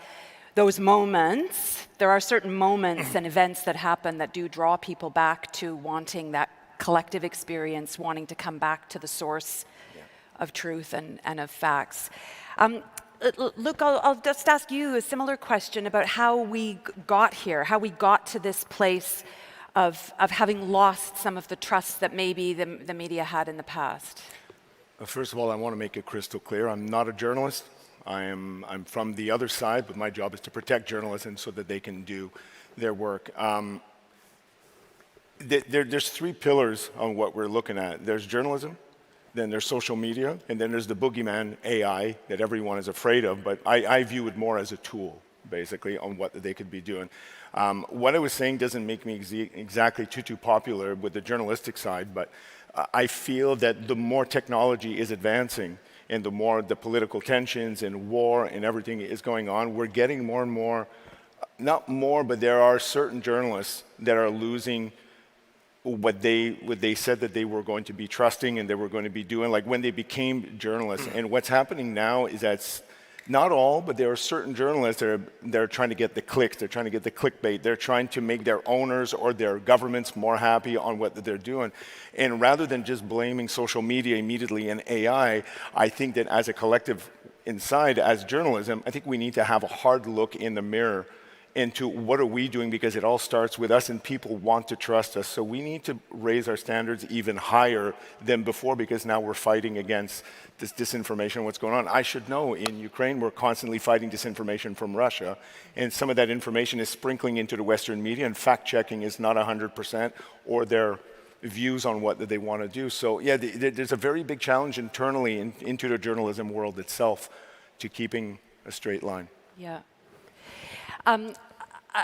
I think we all work for organizations that have our own standards, our own sort of code of ethics, our own AI policies now, which are changing by the week, by the month.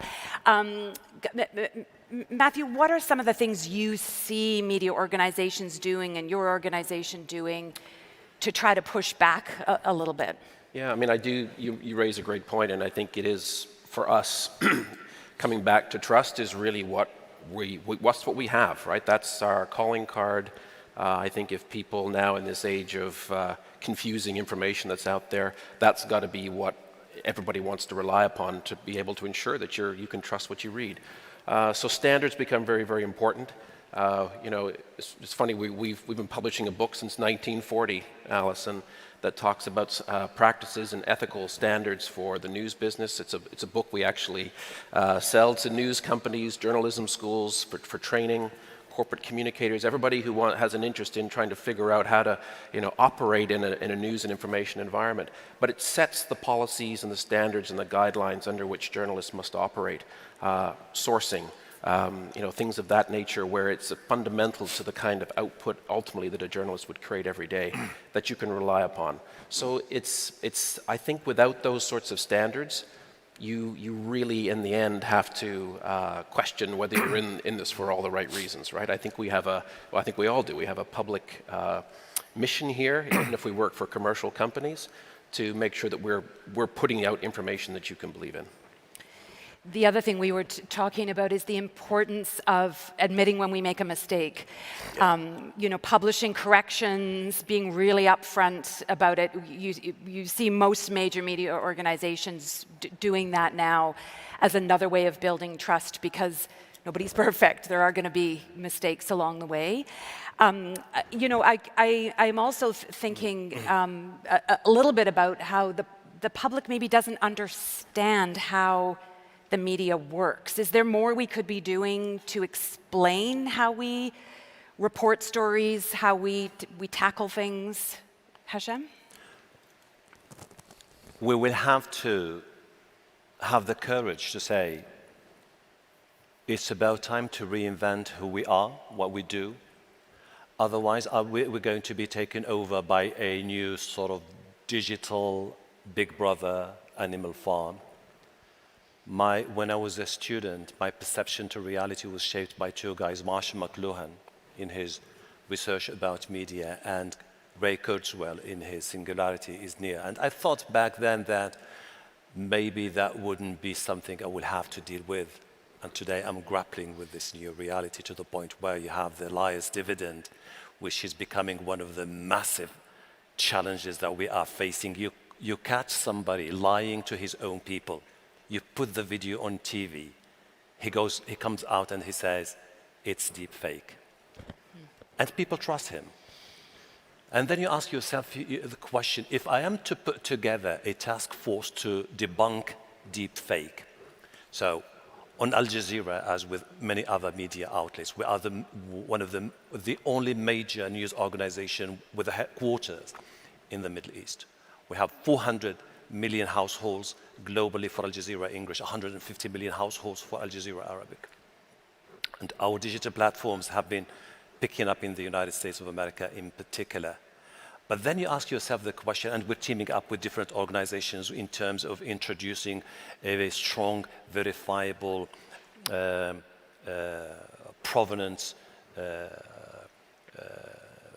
into the life cycle of the digital content. We are introducing cryptographics, signatures, tamper evidence, metadata.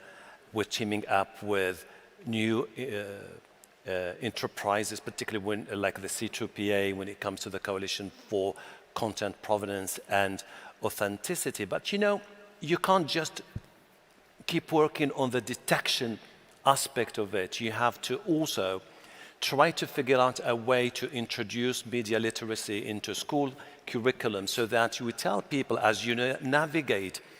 When I was a kid, it was newspapers and TV, and that was it. Today is a totally different media landscape, and people have to understand how crucial we are to democracy.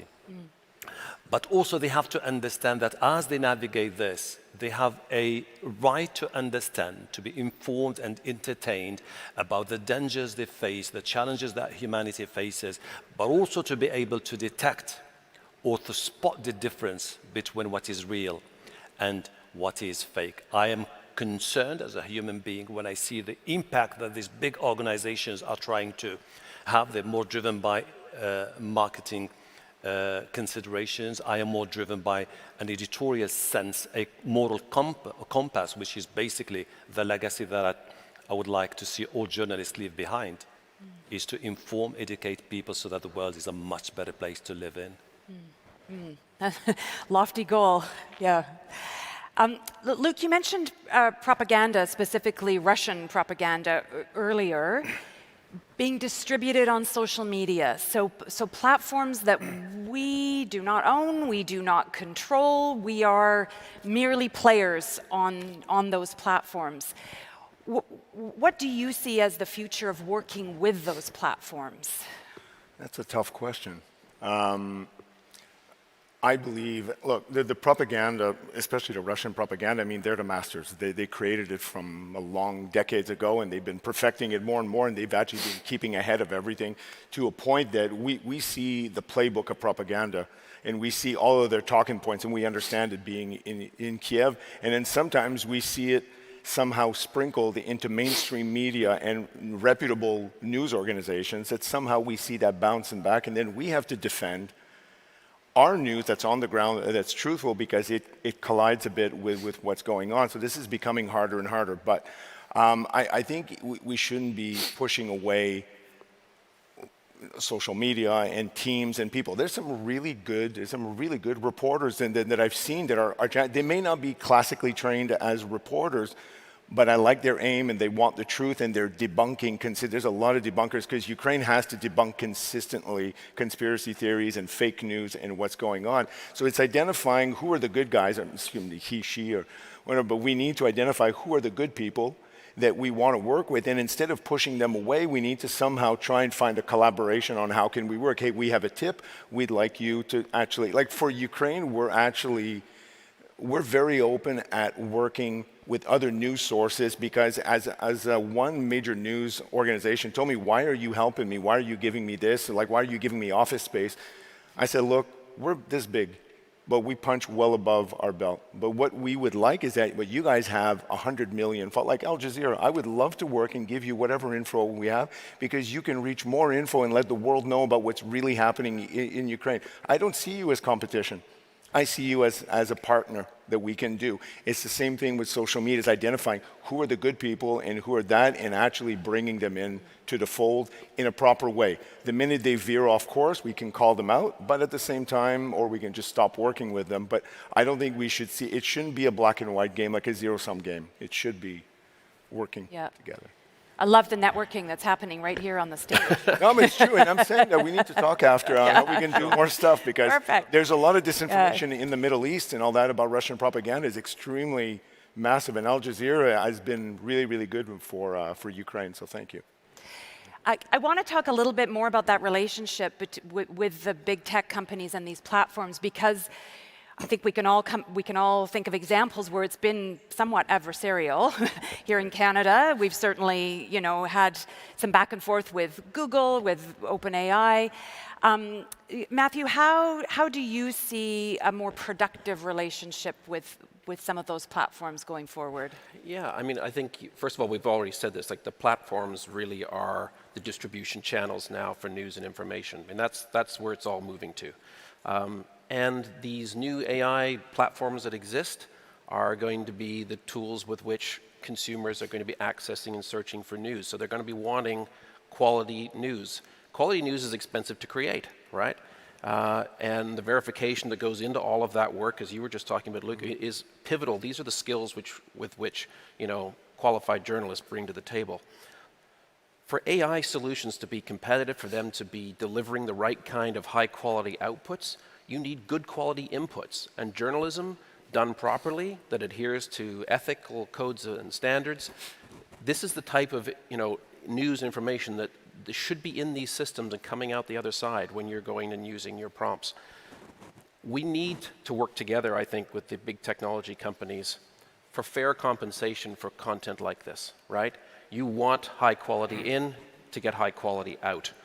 But right now, you have AI companies who spend billions on chips and compute power, billions on energy, but not one of them has done a licensing arrangement with a Canadian news company for their trusted content. And this is the blood that courses through the veins of these systems and in the end gives you a high quality result at the end. So, I think it's really powerful for us to be able to work with these organizations and help fuel, the innovation and understanding. And as you were saying, right, this high quality information helps preserve and instill trust within our societies, helps prop and support our democracies. And this is good for our economy, it's good for everybody who is working within these solutions, and it's also important and pivotal, I think, for the AI companies themselves. So we've got to work together on this and ensure that all of the scraping that's going on, and it is rampant, it's going on at an industrial scale, it's not right, and these organizations should be coming forward and with consent and agreement using this news in a fair and licensable manner. We've just got a few minutes. Yes, good point. Well done. We've just got a short time left, so we'll do a speed round. Presumably, we've all got a little bit of hope. We still get out of bed in the morning and we still work for media organizations. So something's keeping us going. Just quickly tell me, what gives you hope when you look to the future of media? Luke, I'll start with you. Sure. I think I have two things and basically that gives me hope because first and foremost, I'm a reader. I have been since I'm a kid. Grew up on the CBS Evening News with Dan Rather. That was my favorite show as a 5-year-old, which was a bit strange, but I quite enjoyed it. I would say that what gives me hope in the age of AI is that I don't look at it as the evil boogeyman, as they call it, but because sure, AI can do a lot. It can report, it can not report, but it can actually redistribute. But as I was saying yesterday, why journalism will never, well, hopefully will never go away, is because journalism is on the ground as it's happening. AI can only redistribute after it's been done, so we have to be live. So in a world of what we like to call internet slop, or bastardized, or whatever it is, the world needs more and more journalism to keep the guardrails and to keep us moving forward on what it is. We needed that trust in a world that's complete chaos of information. So that gives me hope, and I really hope that it continues. So, Matthew? First of all, I'm a pretty positive person, so even with I think the wave of AI kind of moving upon us, I think like any new technology and like the new technologies before us, when they're put in the hands of smart and creative people, they will do amazing things with it. And I believe the same will be true for news and for journalism. I think we need to obviously use these sorts of tools, with skepticism. We need to make sure that what you're doing with them is actually giving you an output that is trusted. But I think these tools will actually, in the end, really help us do our jobs more effectively and actually raise the quality and the scale of the work we're going to do. So I'm actually quite positive about the prospects for AI. But I would say it needs to have humans in the center of it, right? That's the way we're looking at it. It's a human-centric kind of view towards how we would use these sorts of solutions. And I actually think that, with the right kind of cooperation, we should be able to succeed in this space. Hashem? Well, in the beginning was the storyteller. This is someone who used to tell us stories about the world, who would speak truth to those who hold power and hold them accountable. The reason why he was telling the story is for us to learn from our mistakes so that there will be no more wars, no more famine, no more hatred, no more those sad faces of those people dispossessed, evicted, with no homes but makeshift camps in some of the most desolate places of the world. The choice today is not mine. It's not the Goliaths of the new industry and the new tech age. It's you. the average citizen who wakes up every day anxious about his day, about his future, about his loved ones. If you keep the most beautiful asset in your heart, which is the trust in the media, the storyteller will shine, thrive like never ever before, and the world will continue to be the most beautiful place to live in. Luke, Matthew, Hashem, thank you very much. Thank you.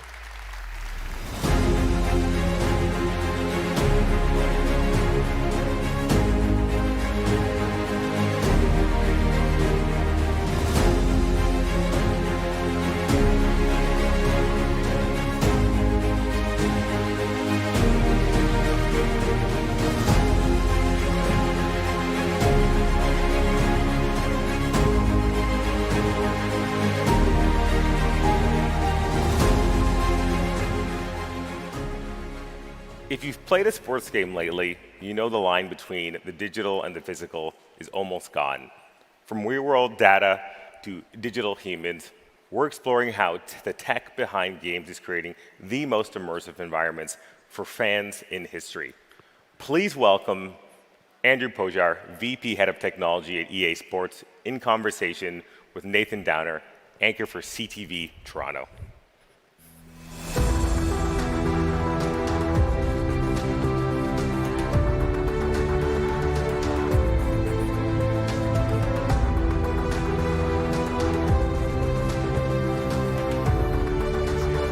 All right, we're here. Good afternoon, everybody. How you all doing? Do we have any gamers in the audience? People that play video games? Yes, great. You're going to love this. This is Andrew Pojar. Now, you might have heard the introduction, but let me just say, if you're into gaming at all, he's the man. He's the vice president of EA Sports. He's also the head of technology. Round of applause for Andrew. All right. So when you play a game, you probably wonder, how do they do it? Because everything that is in the game is in the game.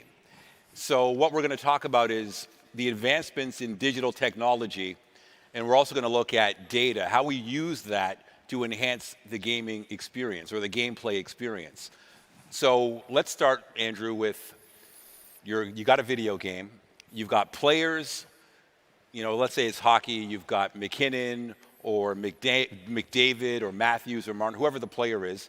You've got the game itself, and then you've got the player experience, the person who's actually playing the game, who might want to be immersed in the game as themselves. Let's start off with the game. How do you do it using technology and data to create a 2026 version of Madden or of NHL or what have you? Yeah. So a lot of what we've done historically is we have motion capture studios, and we bring in athletes and talent and bring them into a stage and put crazy black suits with reflective balls so that we can capture all of their movements and animation. And that allowed us to get to a pretty good level of authenticity, and we still use that technique to this day, but now more and more we're relying on data from the real world of sport, collected by ourselves, by our league partners, and that really allows us to take that video from McDavid and turn it into an animation that looks exactly like McDavid, or understanding his tendencies and how he's going to enter the neutral zone with speed, and make sure that we can kind of reflect that in our video game as well. So are you using McDavid himself, or are you using someone else simulating McDavid? Or are you looking at the video of him in a game saying, yeah, that's right. So that. Historically, we were kind of using our best approximation of McDavid, and now we're using actual McDavid. All right. And that's the transition that we're making now and in the middle of. So another amazing thing about what EA Sports does is when you play the game, and my son plays most of the games, I play a little bit, it actually looks like the actual game. So when you're watching, how are you able to look at the game that we watch on television or we attend, and then put that into a video format? Yeah, so it's pretty crazy. Like when you look at our games right now, if you kind of see the game paused and you kind of walk by it, it almost, you can't really tell, is it a video game? Is it the TV?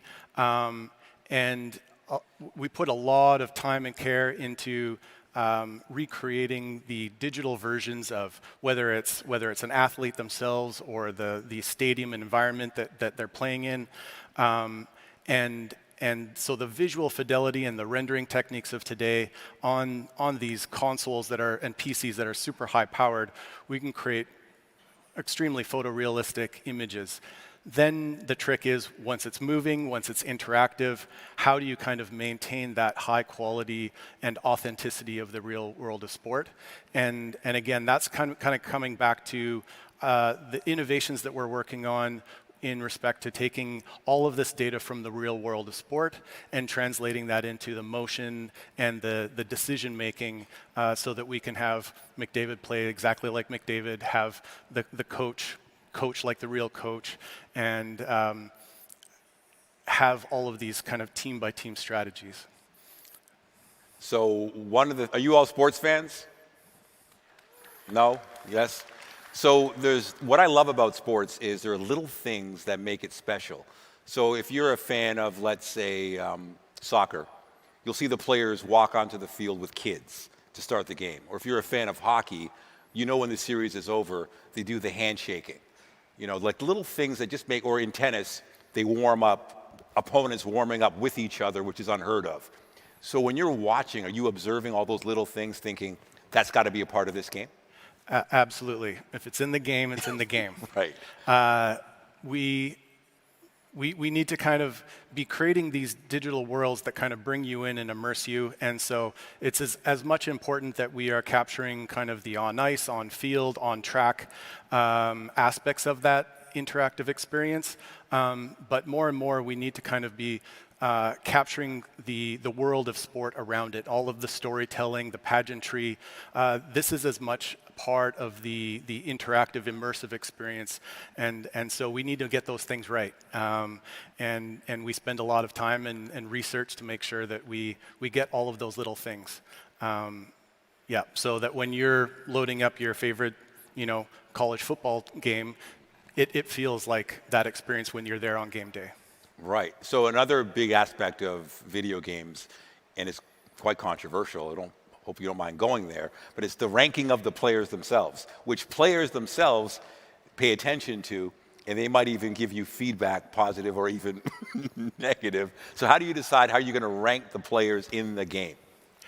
So again, a lot of that we kind of take all of this data from the real world of sport, all the statistics and tendencies from these players, and map that into the player ratings and statistics and attributes that we kind of assign each player so that they play like their real life counterpart. More and more we are using big data and analytics to really kind of nail down their likeness in our games, in our statistics. Amazing. So you've created this amazing game. You've got these players, but you have to know if it's all working. Who's testing it and actually playing this before it goes, to the consumer? Yeah. So we have large teams of QV testers that we have in-house, and they spend a lot of time testing our games throughout the game development cycle to make sure that when it goes out to our fans and gamers that it's high quality and there's no bugs. So beyond that, we also bring in groups of players from our community and get their feedback early on in the design process. More and more, we want our fans to be part of designing the future of our game, so that we're creating the experiences that really resonate with them. And how long does this process take? Because it seems like every year you've got a new version of a sport, and there's always like these added bonus features that were not in the game before. And I'm just wondering, how long is it? Like the second a game comes out, are you working on next year? It's a never-ending process. So when I started my career, we would go through, develop a game, we'd put it on a disc, and then you would kind of forget about it because that was it. Now our games, like we deliver it, and in some cases there's still a disc, but that's just the beginning of now a live service. There's updates. There is it's a live service that we need to kind of make sure is quality and meeting the expectations of our players throughout time. So yeah, we kind of have these large, complex, overlapping development cycles where we're planning multiple years ahead, we're making the next version, and we're figuring out, okay, here's what we're delivering next week, next month to the live game that's already out there. All right, so when, let's say you're going on a 2027 version of a game, do you know what's missing based on the eye test, or are you using digital technology to let you know, hey, here's a few things that are not part of the game that you've had in the past, but you can include in the new game?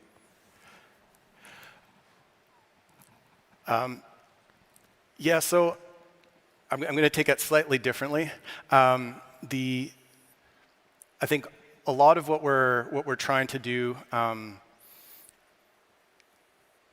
going to maybe switch it up slightly and talk about digital humans. Yep. For years, what we've needed to be experts in is building digital humans and bringing them to life. And so we've been building and investing in a number of core technologies to allow us to do that. And the way that we can do that is we can verify that data up front before it even makes it to players' eyes. And so that's part of that process of making sure that we have this amazing quality humans and characters that we can bring to life. All right. So we've got the game itself. You've got players that look just like the players, like it's so realistic. But then for someone who's playing, they might not want to be Marner or McKinnon or McDavid. They want to be themselves. Yeah. Like my son created this superhuman athlete. I called him Thanos, because he was so big and strong and so good. So how are you able to now create a space where you can create your own player? How is that done? Yeah, I think, we're leaning more and more into giving the players tools and capabilities to really kind of be part of the creation process and in the experience themselves. And so, we want to give players the ability to kind of put themselves in the game, make themselves superhuman, and the cool thing about that is the same kind of tools and technology that we're investing in for our internal use and our own developers is more and more basically the same core technology that we're giving to our end players. And so there's this ever increasing kind of power and set of capabilities that they can use to kind of mold and create and sculpt their digital versions, which is super exciting. And we're seeing a ton of engagement in people creating heads in FC, right, or using a tool like Team Builder in college football. Millions and millions of teams that are being created and played with. It's incredible. So that kind of moves into the next category. When I was a kid playing video games, you couldn't play online with people in your neighborhood, let alone around the globe. So in terms of fandom and the experience, what's the future looking like? Yeah, there's no doubt that our games are incredibly social. People buy our games because their friends are playing them and they want to be able to play with their friends. And that could be, us sitting on a couch and playing. Could be maybe you playing with your son a couple cities away. And we need to kind of have these experiences that allow people to come together and play together and compete together. And so those types of experiences are even more important today as we try to keep people engaged in and around the world of these sports. Yeah. And when you look at the future of this, do you see this becoming even more immersive? Like what's down the road? Yeah. So two things on that I would say is, we're just constantly striving to increase the amount of authenticity in our games, and that work is never done. We need to keep kind of pushing the bar and getting closer and closer to reality while making sure that it's a fun video game experience at the end of the day. I think the other part is, again, kind of going back to that creation and that social aspect. Our games are becoming more and more like sandboxes where you can kind of create your own experiences, your own sports, your own versions of that sport, and allow people to come into these shared virtual spaces, play together, build together, create together, watch together. That's kind of the journey that we're on for sure. Which is incredible that you can bring people together. Again, not long ago, you just put out a game and you would play the game. But now you have people that actually review games. They critique the games. How much attention do you pay to the feedback you get from the gameplay community? Yeah, I think, like I was saying earlier, the feedback that we get from the gameplay community, the gamers themselves, most importantly, is something that we deeply value, and we try to now incorporate that into our development process. So there's a constant dialogue between the game developers and the key fans of the game. So they're very much an integrated part of how we design and build our games for sure. Excellent. So you use that feedback to enhance it, I guess, for the next version. But you also mentioned you have updates. So how's that done? Because I think it's incredible that the game that's already released can actually change and update. Yeah, we are constantly updating our experiences, both to kind of, if there's a bug in the game, or if the game balance feels slightly off, that's something that our fans will definitely tell us. They'll let us know, and so it's important that we're able to kind of update and push out new data from our servers to their console, to their PC on a regular basis. And so our dev teams over the years have evolved. We kind of have these core teams that are focused on building the next version, and then we have these large live teams that now service the live game, and they're responsible for pulling in that feedback, understanding how the game is being played, and then making those tuning and tweaking things that kind of allow us to be different, week on week, month on month. That's incredible. So let's just say Connor McDavid wants out of Edmonton, maybe, and decides he wants to play in Toronto. So now you've got to update the game, because if you're playing, you're looking at it thinking he doesn't play on that team anymore. How quickly are you able to do that? That's right. Yeah, we push out roster updates for all these games on a regular cadence, and yeah, we're trying to be on top of it as we can. Our kind of patch cadence and update schedule is fairly frequent, so it wouldn't be too long before that. If it's in the game, it's in the game is reflected. Which is awesome. So in a lot of other industries, there is concern that AI could replace people. As far as employment. In the EA Sports landscape, would you say that AI is helping to grow in terms of opportunities? How is that shaping the future in terms of just employment? Yeah, I think AI has been part of our DNA for a long time. Like, we've been building AI for our games for decades now, and it's always been part of our tools and process, and we just see that as a way to empower the human designers and creators and developers to expand what we otherwise couldn't do without the power of those tools. And so I think that's really the way that we see is AI as a tool to kind of help the human creators in kind of building what you couldn't imagine a couple of years ago. So when you are looking for creators, does it matter if they have a sports background? I think that it kind of depends. I think for certain roles, I think obviously a deep understanding of the sport, if you're trying to recreate that sport, can be helpful, but not always. I think that an artist, creating a digital human, we're in the business of creating lifelike humans. Do you need to be a sports expert to be able to do that? No. Good. And when you are watching just a sporting event, are you finding yourself constantly observing and picking out things that, oh, we need to include this, or we need to include that, or they don't do that anymore, so let's take this out of the next version of the game? 100%, yeah. I definitely personally experience sports very differently now. I can't not look at it through that lens. Oh yeah, we should be doing that. Well, no, like they're not doing that anymore. Yeah, 100%. Again, going back to the tagline, if it's in the game, it's in the game. Yeah. Right. So we've only got a few minutes left. Are there a few takeaways that you'd like to leave with the audience before you go?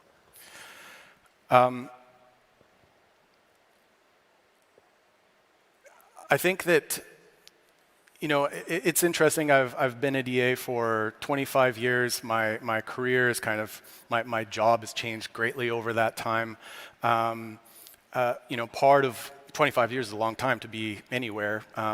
And so part of the reason why I think that I've been there for so long is obviously my job has changed quite a bit over that time. The people that I get to work with are all amazing and intelligent, and so that gives me energy.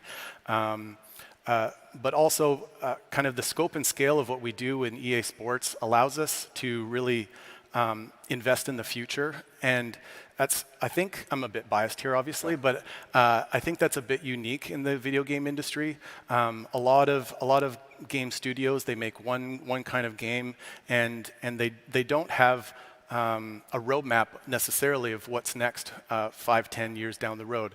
But with our sports franchises, we kind of have this group of studios that all build experiences that are close enough that we can build engines and building blocks and tools and data that really kind of allow those teams to kind of focus on maximizing the year-over-year growth and authenticity and differentiation. And so that's the fun part for me and my job in particular. And so if you're looking to join a great company like that, easports.com/careers, we're hiring. Good to hear. And we have a little bit of time. I'm just wondering, just looking back at when you first started to now, what do you think about the growth? Yeah, it's kind of insane. I'll go back to the digital humans aspect of what we do there a little bit. When I first started, the way that we kind of modeled what a human was and how they moved and their skeleton, it was very rudimentary. We had to take a lot of shortcuts. We had a lot of hacks because we needed to make something that ran on the hardware of the time. It's a real live simulation. It needs to update 30, 60 times a second. Now with the power of the current generation of consoles and PCs, we're now able to model humans in a physically correct way. So we take a human skeleton, our Sapien technology, as we call it, it's shipped in a number of our games now, and we have this now physically correct representation of a skeleton, and so when we put that animation from Connor McDavid on it, it just works. We don't have to worry about, we fudged this over here, it doesn't work over here. And again, I think that's kind of part of that common building block story where now we can move into, physically correct representations of digital humans, which is pretty cool. Yeah, like what I notice is not just that, but you get the skin tone right. If the player's got tattoos, beads of sweat, like you're watching and paying attention to every little detail from every single player. Yeah, that's right. I think for a lot of our leagues and top leagues, we have crazy scanning technology that will capture all of that in incredible detail. But the depth and breadth of the leagues that we kind of build and represent, as well as giving players tools to create their own, we're also now being able to take, a couple of reference images and turn that into game-ready data at a high fidelity that will rival those 3D scans eventually. But that's pretty cool. Enjoying this? Well, guess what? We have to go now. We're done. Round of applause for Andrew Podjar, the VP and Head of Technology for EA Sports. Thank you, Nathan.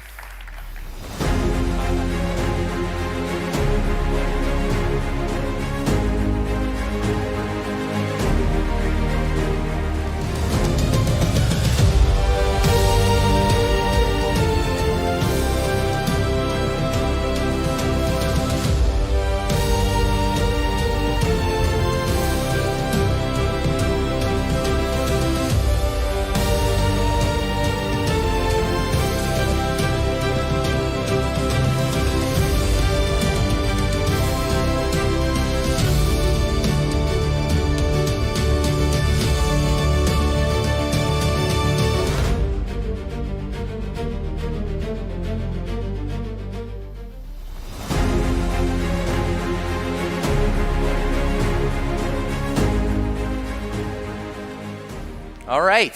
How's everyone doing out there? All right, great. Okay, keep those hands going together because we've got the pitch competition now. All right, who is going to be crowned the 2026 champion of pitch, brought to you by KPMG? Our finalists will pitch on this stage one last time for a chance to take home our pitch trophy.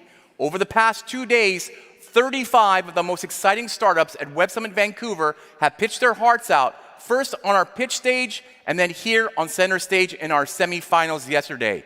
Now, there are only 3 left. Each startup will pitch for 3 minutes, followed by a 3-minute Q&A with our judging panel, and the winner will be announced here at 3:20 p.m.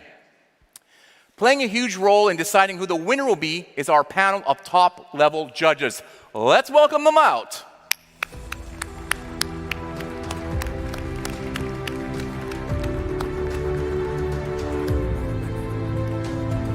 I'm sitting here, so you sit here.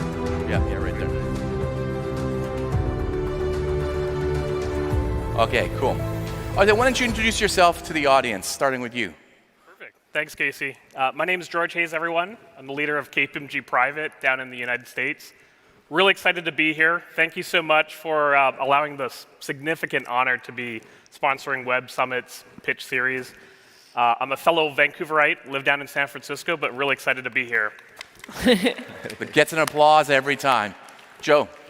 Thank you very much for having me. I'm Joe. I'm the partner who manages the investment team for Entrepreneur First in the US. We invest in individuals super early in their journey, pre-team, pre-idea, based on how talented they are. Really excited to meet some talented individuals here today. Great. I'm Emily Fontaine. I'm IBM School Head of Venture Capital, and I own our startup ecosystem. And we invest in early stage companies as a strategic investor to drive value both for IBM as well as the startups. Hi, everybody. I'm Ramesh Srinivasan. I'm a professor at UCLA. I'm an author of several books exploring technology's relationship to our world and the host of the Utopias podcast. I'm super psyched to join you all. Excellent. And if you guys saw the AI doc, that's why he looks familiar. He was on that documentary that recently came out. All right, thank you for being here for this big moment. It's been great. All right, so round of applause for all our judges.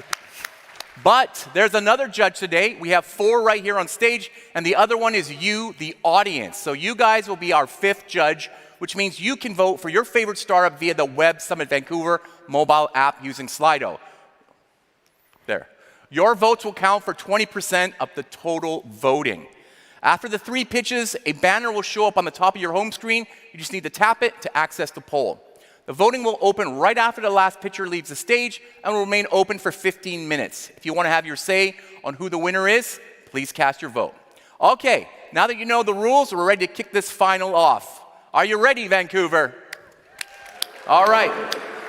First up is DealStack AI, a startup building a platform that helps you buy a business with AI. Please welcome Alex to the stage.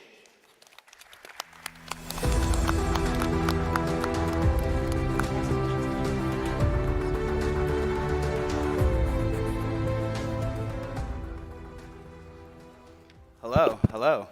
Hello, Web Summit. Look at all these beautiful faces.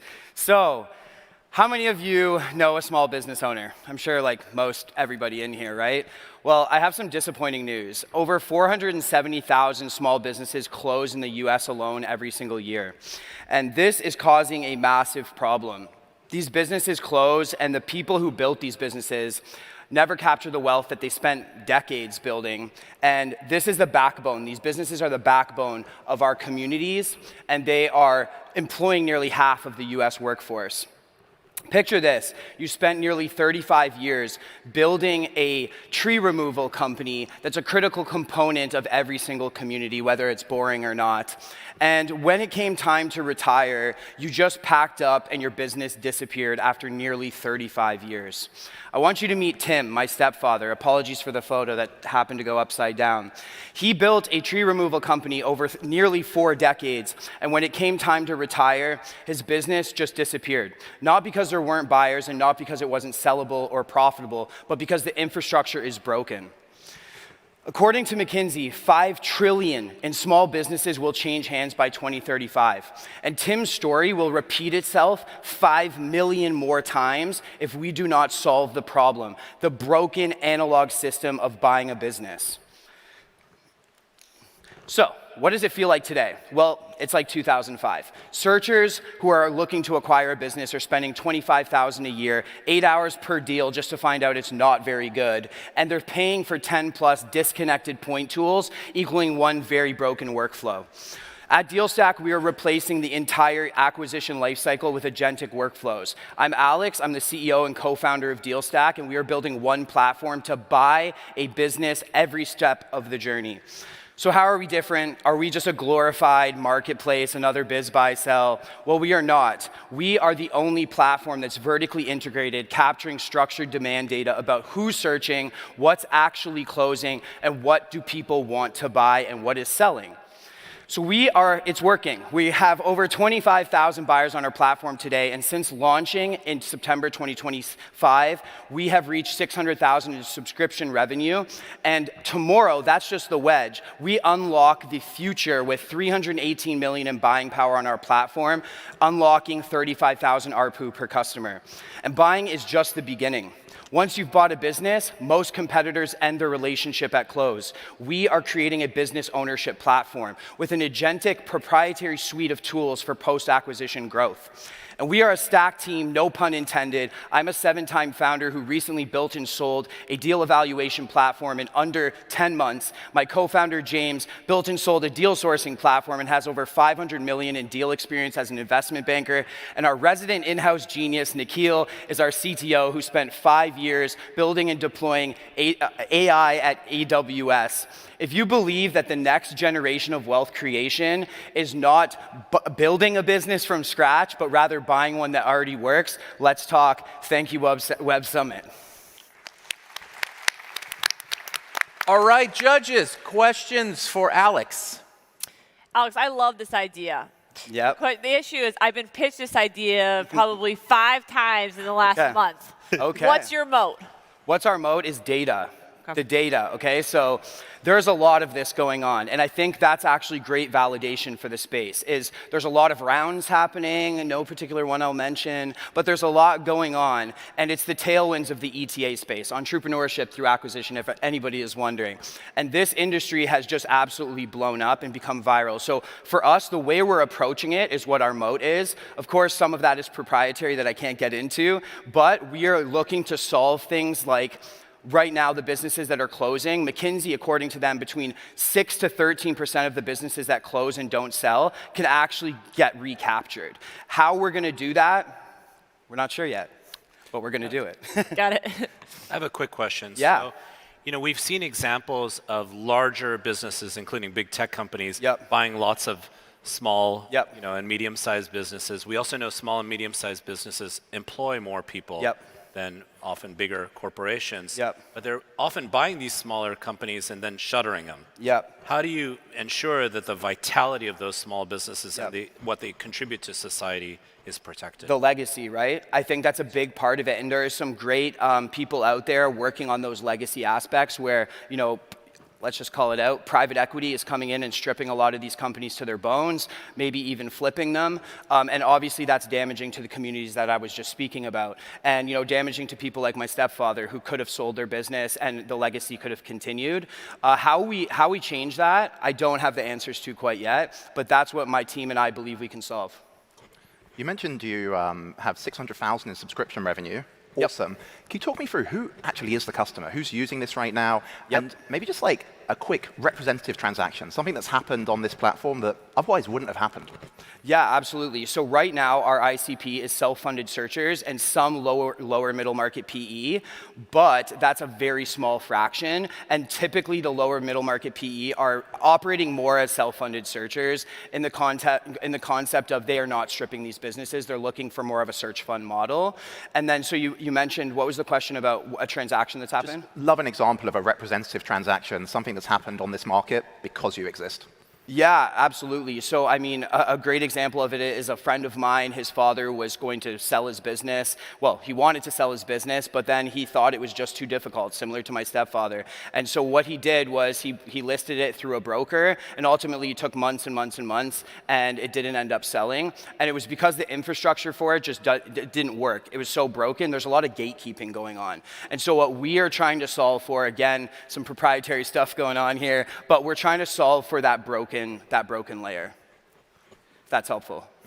Could you tell me a little bit more about the subscription model? So, as people get started, how do they continue? Is there a continuation of a community? You kind of mentioned about, I think your word was add-on or kind of pull-throughs.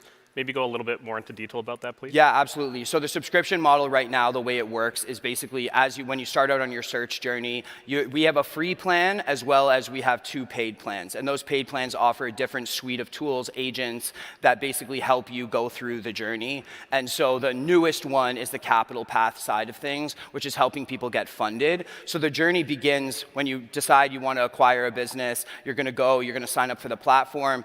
You're going to get one of the packages that fits you best. And then you're going to start sourcing deals. Once you source a deal, you'll run it through our diligence layer, which is agents that basically evaluate that business.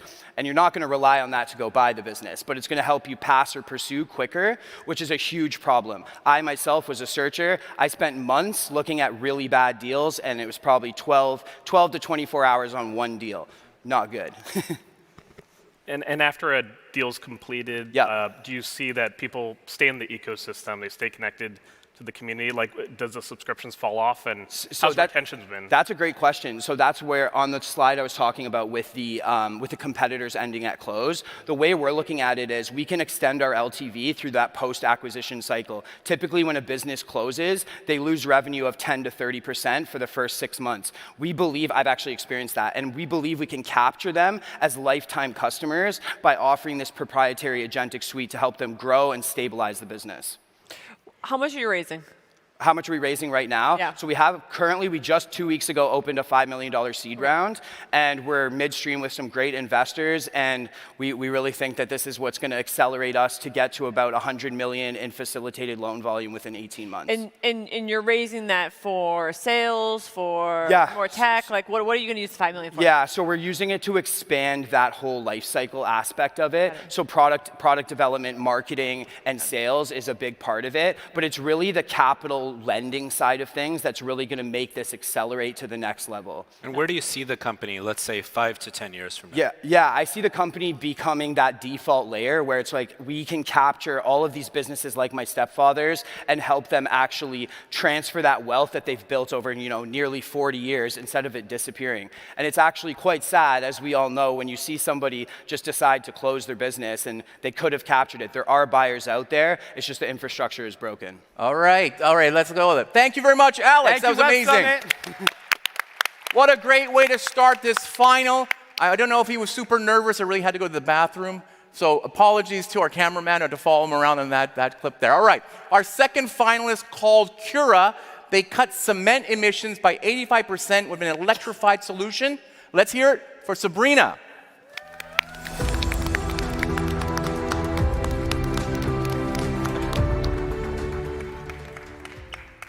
At Cura, we're decarbonizing cement today. To decarbonize cement, we need to look at where the emissions come from. Combustion emissions come from heating the kiln to very high temperatures, whereas process emissions come from heating limestone, the primary feedstock used to make cement, in the kiln, releasing mineralized CO2. If we look at the carbon intensity of cement, we see that actually 2/3 of the emissions come from the process. This means that decarbonizing the industry isn't as simple as electrification or fuel switching. Rather, we need to decarbonize the rock. This is exactly what we do at Cura. We offer a pre-calcination carbon capture technology that takes the CO2 out of limestone. We generate a pure stream of CO2 ready for utilization and storage and a low-carbon cement product. We offer our clients a supply chain-ready solution, allowing them to leverage trillions of dollars of sunk assets. We use industry-standard feedstocks to produce industry-standard building materials. This is all made possible because of our proprietary electrolyte that allows us to drive down our operating costs, and we're a fraction of the capex compared to conventional CCUS. This means that we can actually compete with commodity pricing. We can do all of this while enabling producers to decarbonize their operations by up to 85%. We have validated the need for our technology across the value chain, with MOUs signed with Acciona, Aecon, Fast and EP, all for testing our low-carbon cement product and deploying it in a flagship project. We have a partnership with Grand Forks Concrete for our pilot, with a sightline on a commercial agreement for a JV for our first demo unit. And this downstream traction is now converting into traction with major cement companies, and we've announced our MOU with Titan Cement recently. We have a sightline for our pilot. It will be commissioned in early 2027, and this is actually a paid pilot in partnership with Grand Forks Concrete. And this is the first stage in our path to scaling. As a deep tech company, we need to strategically scale while also generating early revenue. So our pilot generates key data to allow us to build out our first demo unit. This early demonstration will generate revenue, and this will be our first commercial revenue and has a projected payback period of 4 years. This early revenue will allow us to finance our industrial validation in partnership with one of our cement companies.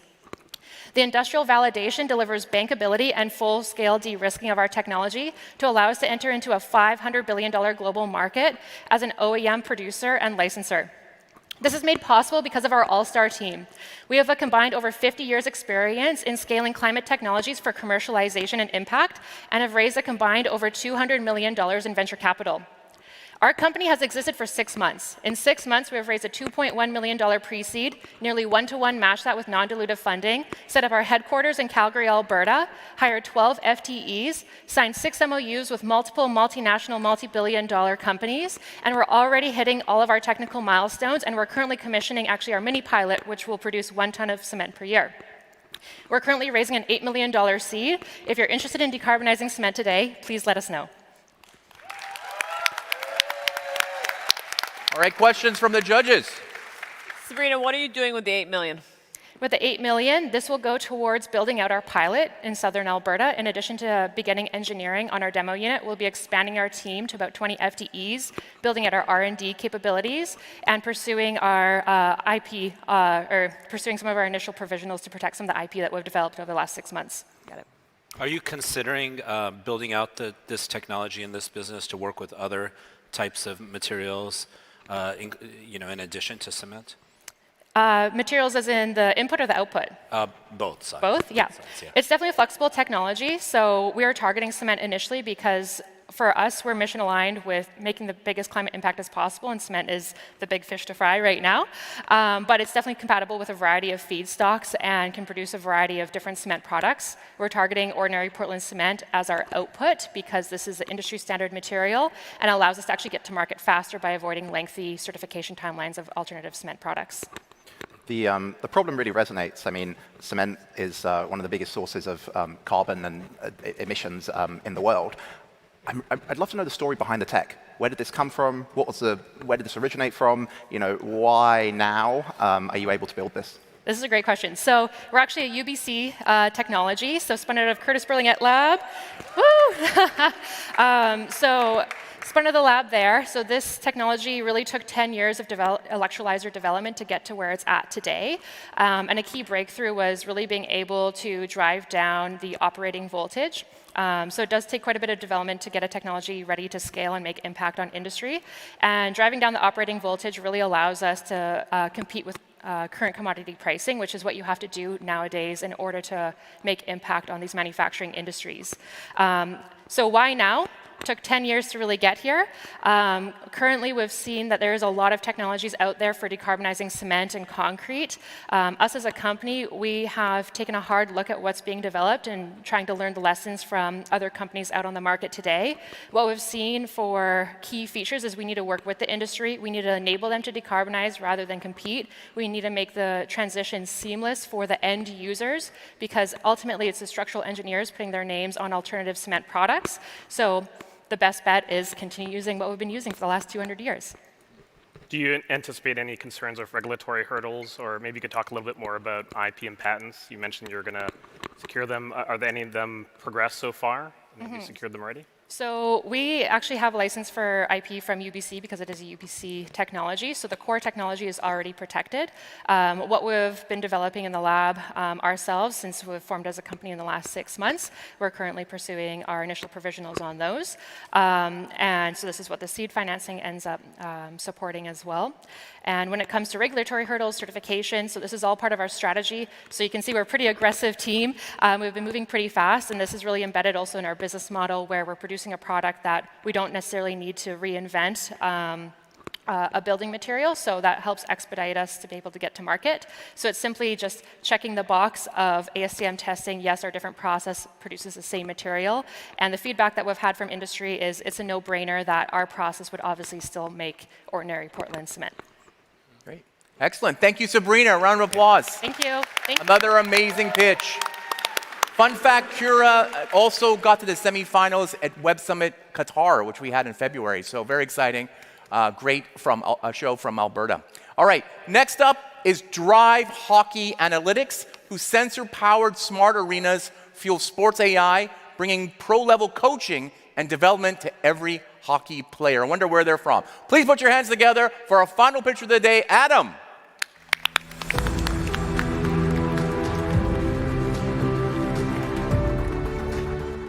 Hey everybody, I'm Adam with Drive Hockey Analytics. Really appreciate the opportunity to be here today.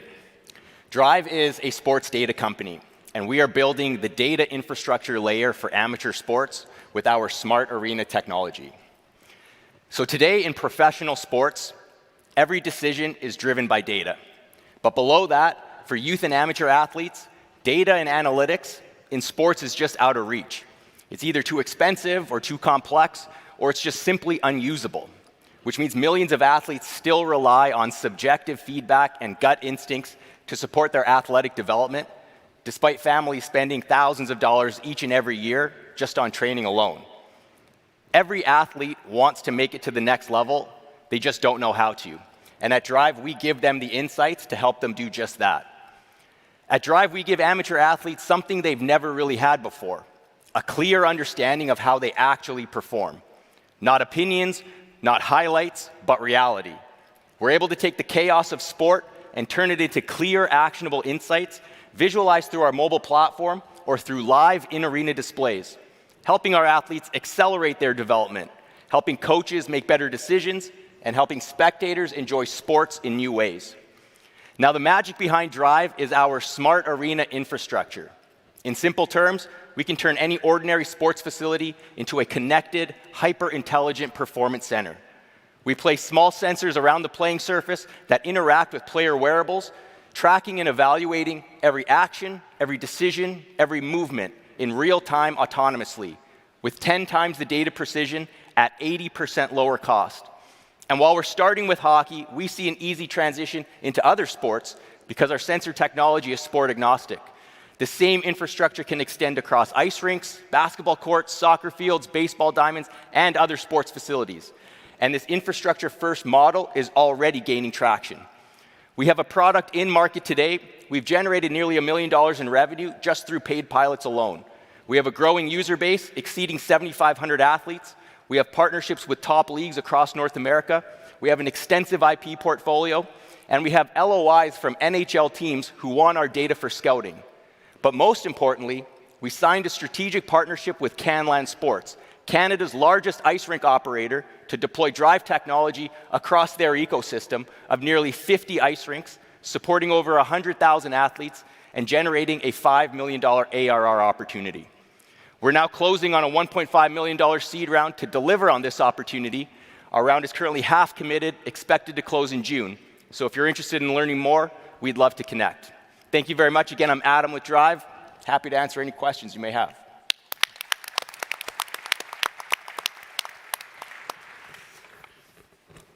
Maybe I'll jump in to start. I sometimes think investors shy away a little bit from sports tech because of fears about the market size.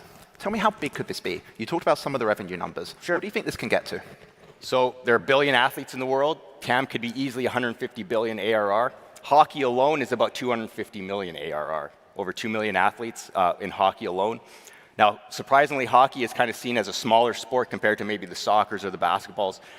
Funnily enough, hockey is a sport that actually has 20 times the spend on average to any other sport at the youth competitive levels. So if you're looking at a dollar point of view, hockey is actually a pretty significant opportunity. I just kicked off a sports challenge. Adam presented to it. It has an enormous TAM. It's really exciting. But Adam, I think I asked you this question yesterday. I'm going to ask you again. Tell us a little bit about who are you really trying to get after? Is it B2B? Is it B2C? Are you trying to get after the athletes? Are you trying to get after actually the organizations? Tell us a little bit of what the growth plan looks like as you expand this. Yeah, so we're taking a bit of a B2B to C approach. Okay. We're deliberately going through facilities and using the facilities to acquire their athletes. How our model works is we partner with ice rinks, leagues, or other event operators under shared revenue agreements. We install our technology into their facilities. They help us onboard their users. They get a kickback of that. We're deliberately trying to approach privately owned and operated facilities as opposed to city or municipally run. The reason for that is, by and large, privately owned and operated facilities also own all the programming teams, leagues, and events within their facilities. So if you can get the facility, by default, you get the user. And so then the user pays a monthly subscription to access their personal performance data. I'm wondering if you could just give me a little bit of a scenario. So, you're an amateur hockey player. What does their life look like with the use of your technology? Kind of take us through a day in the life, if you will, briefly. Of an athlete? Not a full Or just with our tech? Yeah, so I want to see how the tech accompanies an athlete's life. Yeah, so the tech, it really doesn't change their approach at all. They wear an athlete wearable on their shoulder pads. Okay. They go out and play sports as they normally would. All this data is being collected invisibly around them. A subset of that data is available live on screen or on the bench. The more detailed information is available post-event, so then as soon as a player gets off the ice or off the court or off the field, they can log into the app and check their performance. They can see how they're improving. They can compare themselves to different cohorts. They can do all kinds of cool stuff. Really gives them clear visibility into how they're doing and how they're trending. Are you concerned at all that it will make people feel like they're not adequate enough with their benchmarks, with their goals, like a lot of analytic technology? I don't think so. From our experience, especially at the youth level, they can't get enough of it. They sort of treat this as a bit of a video game. They want to beat their high scores for fastest speed or hardest shot, whatever it might be, or they want to beat their teammates or their friends. Oftentimes, we don't typically see that. We often hear, hey, how can we get tracked again and again and again, because I want to see myself either improve or I want to beat my friend out for bragging rights. So you mentioned there's the technology, there's small infrastructure that gets installed. Is there any wearables on the athletes? There is. So there's a wearable component on the athletes, and then there's infrastructure in the facility. And it doesn't really impede, it's small, I assume. It doesn't really get... It doesn't. Most players, actually, we often have a problem with players forgetting to give sensors back to us for a lot of our pilots because they don't feel it. Part of that is because they're already wearing pretty bulky equipment anyways, so having a small sensor on the outside of a shoulder pad really has no impact. Right. So the main focus is the collection of the data, the ecosystem that you're creating there. How much does the technology weigh into it, like the physical technology, the sensors, or is that something that is not really viewed as your main competitive edge? No, we definitely view sensors as a competitive advantage. We have proprietary tech that basically allows us to collect better, richer, more accurate data at a fraction of the cost. That's really what allows us to provide the personalized insights for our users. A lot of the competitive products out in this space are only taking a superficial lens to performance, and so there's not really that adequate value for the end user. Right. So, if I can just ask as a follow-up question, so what would your moat be in one sentence? So we have 4 patents. We also already have the largest database of athlete performance data at the youth and amateur segment, over 7,500 athletes. So we have historic data that's helping us build out very unique and impressive AI. Great. I'm going to ask the most important question. How does this help the Canucks? Okay, thank you, Adam. Round of applause. Thank you very much. All right, center stage audience, let's give a warm round of applause for our 3 pitch superstars.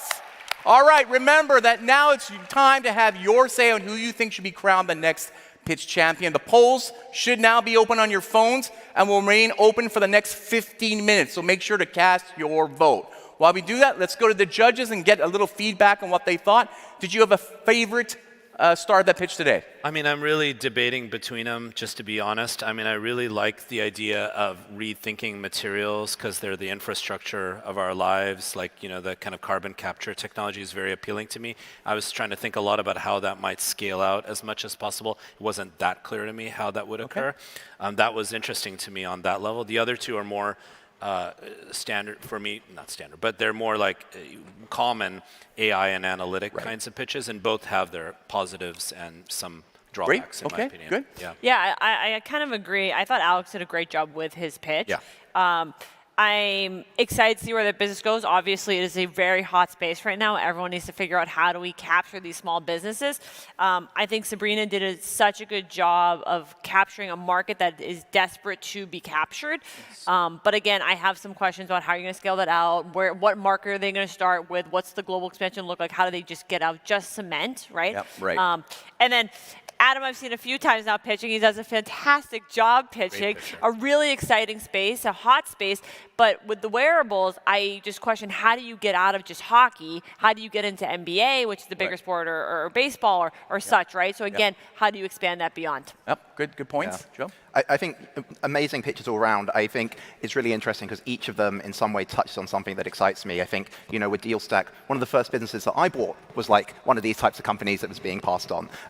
With the materials and the cement, I think it's just such a real problem and one that I've spent a bit of time looking into. And so the technology really interests me.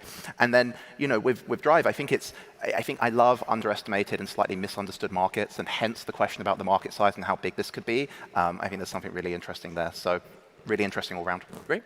Yeah, I'd open by commending all the competitors. The pitches were amazing. A lot of passion that we saw coming through. Going through them, DealStack, I thought that was very interesting. You know, when you start talking about the generational wealth transfer that's occurring right now, this is as big as it's ever happened. There's definitely something to solve there, right? Can they block out competitors? Can they have a competitive advantage that continues forward? I think that will be quite key. Kira, like, talk to me personally. Like, I focus in real estate, do a lot of construction. All of the ESG type elements and making the world better, I mean, that really did resonate, like solving that problem there. It was good to hear that the patent was ready secured, right? One of the mainline ones. They're working to build out more, you know, connected to UBC, so there's a lot of support, and I think that's going to be key to kind of make sure that they have a good space there. Drive, I think it's amazing. I think about all the statistics when they start, you know, I'm a Formula 1 fan, so, you know, all the sensors, all the things you track, all the data, we started to look at what is like the heat of the tires. So like, you know, this could go on different things. So I'd like to know probably more about the sensors. What does this look like? How does it scale outside hockey? Some of these similar questions, but seems like a great basis so far. Yeah, excellent. I would just say, I think the hardware space is so challenging. So the wearables, I always, like, I want to dive into that. I want to know more about that, right? And I know it's only a 3-minute pitch, so I have a lot of follow-up questions on that one. So I think that's such a good point. Yeah. Great. So in the audience, there could be a pitch finalist for next year. Yeah. So what's one thing that you saw in the pitches just now that you thought was something that really popped out to you? Yeah, I tend to be a little bit wary of just throwing AI at everything and anything, or just sort of assuming that more data is always better. It really depends how that data is represented and whether that data ends up blocking us from doing other things, if you will. So I wanted a little more kind of clarity and scalability around the kind of reconstruction models tied to the cement pitch. But that to me is like interesting because it's the backbone and the infrastructure of our life and our planet. Exactly. Yeah, I mean, I don't disagree, right? I think my biggest question around Alex was he kept saying proprietary information. Well, Okay. it's like, okay, well, tell us what that is as best as possible, right? Yeah. We need to understand. I think the advice I give people when they pitch to me is when they're starting a company, it's you've got to have great technology, but you also have to have experts, right, who are on the team that are part of the founding. I thought all three of these did such a good job of telling us who the experts were, pointing out where they can add that understanding of the market and of the users, really important. But also it's like you got to make the technology digestible for someone who doesn't necessarily know that space, right? Because not all investors know everything. Yeah, I think, for every pitch, my biggest question until they got to it was always, okay, so where have you actually got to? How much traction do you have? Who's bought into that? And so I'm glad that everyone addressed that really, really clearly. Sometimes that's not clear. That would have always been my first question. I do think my feedback would be, if you are doing hardware, if you're doing something that involves CapEx, I do want to know the unit economics. And I think that, if I had more time with the last two, I would spend time on that because that dictates the business. Yeah, great.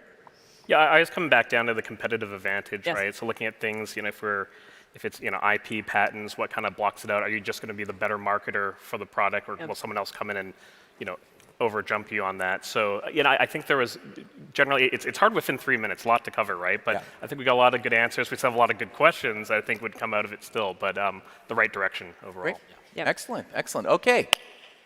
Great, then. I think that's it. The judge scores will now be collected and counted, as well as the audience Slido vote. The winner of pitch, brought to you by KPMG, will be announced right here on center stage at 3:20 p.m. So be sure to stick around for the big reveal. Thank you to the judges. Thank you, everybody. Thanks for all the pitchers. See you later.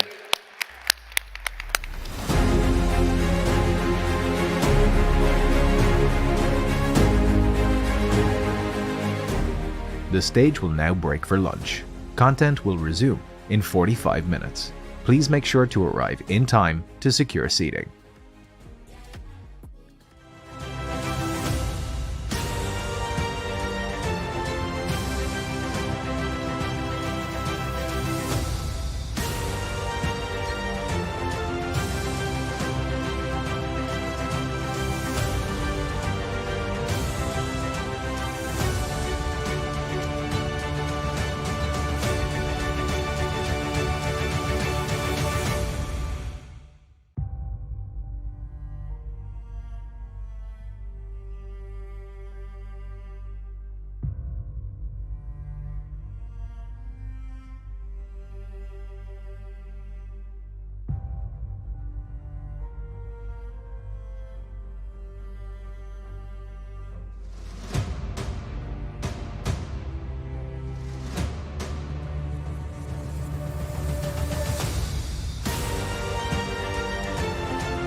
The future isn't waiting.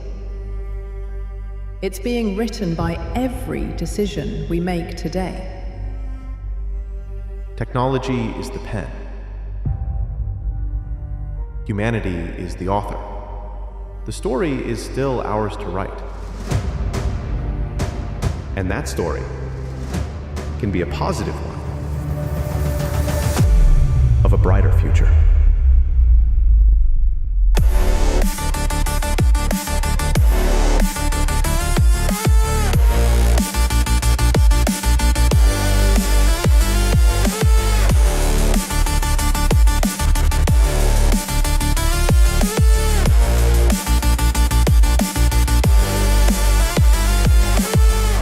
Small actions at scale don't just change industries, they change history.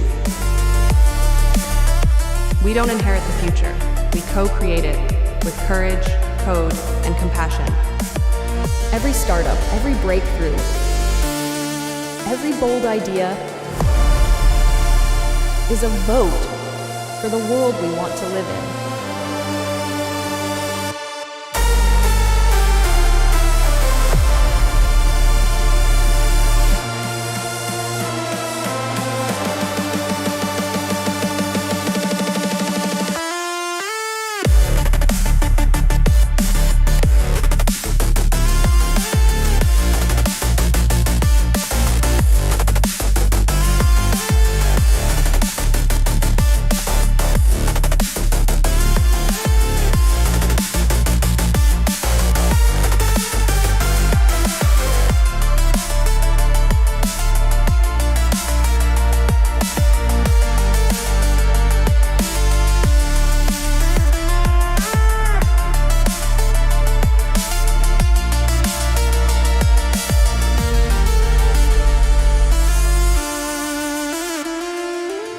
The greatest disruption of this century won't be in technology.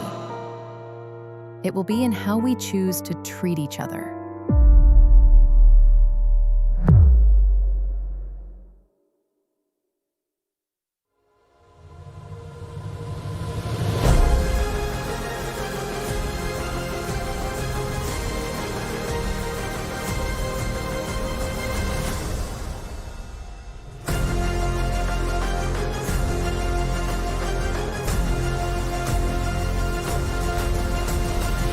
Please give a warm welcome to your host, executive producer at Web Summit, Kira Haley.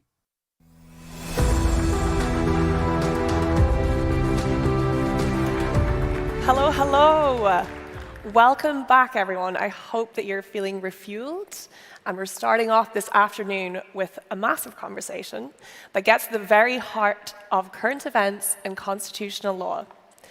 The stakes are high and the stories are real as we've got our final round of center stage talks. In Donald Trump's first year of his second term as president, we've seen ICE forced into increasingly extreme measures. What happens when those efforts cross the line of the law? We're going to hear from a man who trained ICE agents until he could no longer stand by and allow what he describes as egregious violations of the Constitution to continue. Please welcome Libby Liu, CEO of Whistleblower Aid, Ryan Schwank, ICE whistleblower from Whistleblower Aid, and our moderator, Sharon Nadeem from the Global Reporting Center.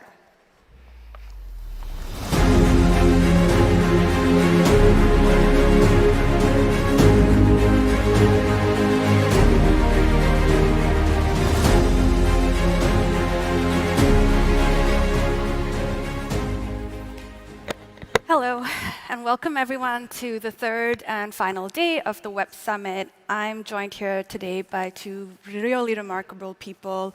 Ryan, who earlier this year testified in Congress and blew the whistle on unconstitutional practices inside one of America's most powerful law enforcement agencies. And Libby Liu, CEO of Whistleblower Aid, the organization representing Ryan, and some of the most consequential whistleblowers of our time. Libby has spent years challenging and documenting authoritarian tactics of governments around the world during her time with Radio Free Asia, and is now doing the same thing in the United States.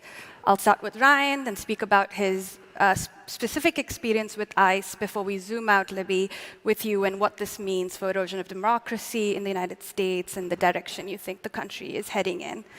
So Ryan, I'll start with you. You've been at ICE since 2021, but you resigned in February of this year. What were you asked to do that crossed the line for you and made it impossible for you to stay? So I was training ICE officers at the Federal Law Enforcement Training Center in Georgia. And I was asked on my first day that I showed up to the job to teach those officers that they could enter people's homes without a judicial warrant in violation of the Fourth Amendment. And I was told that I would not only have to teach this to them, but I would teach it to them in secret and not write down what we were doing.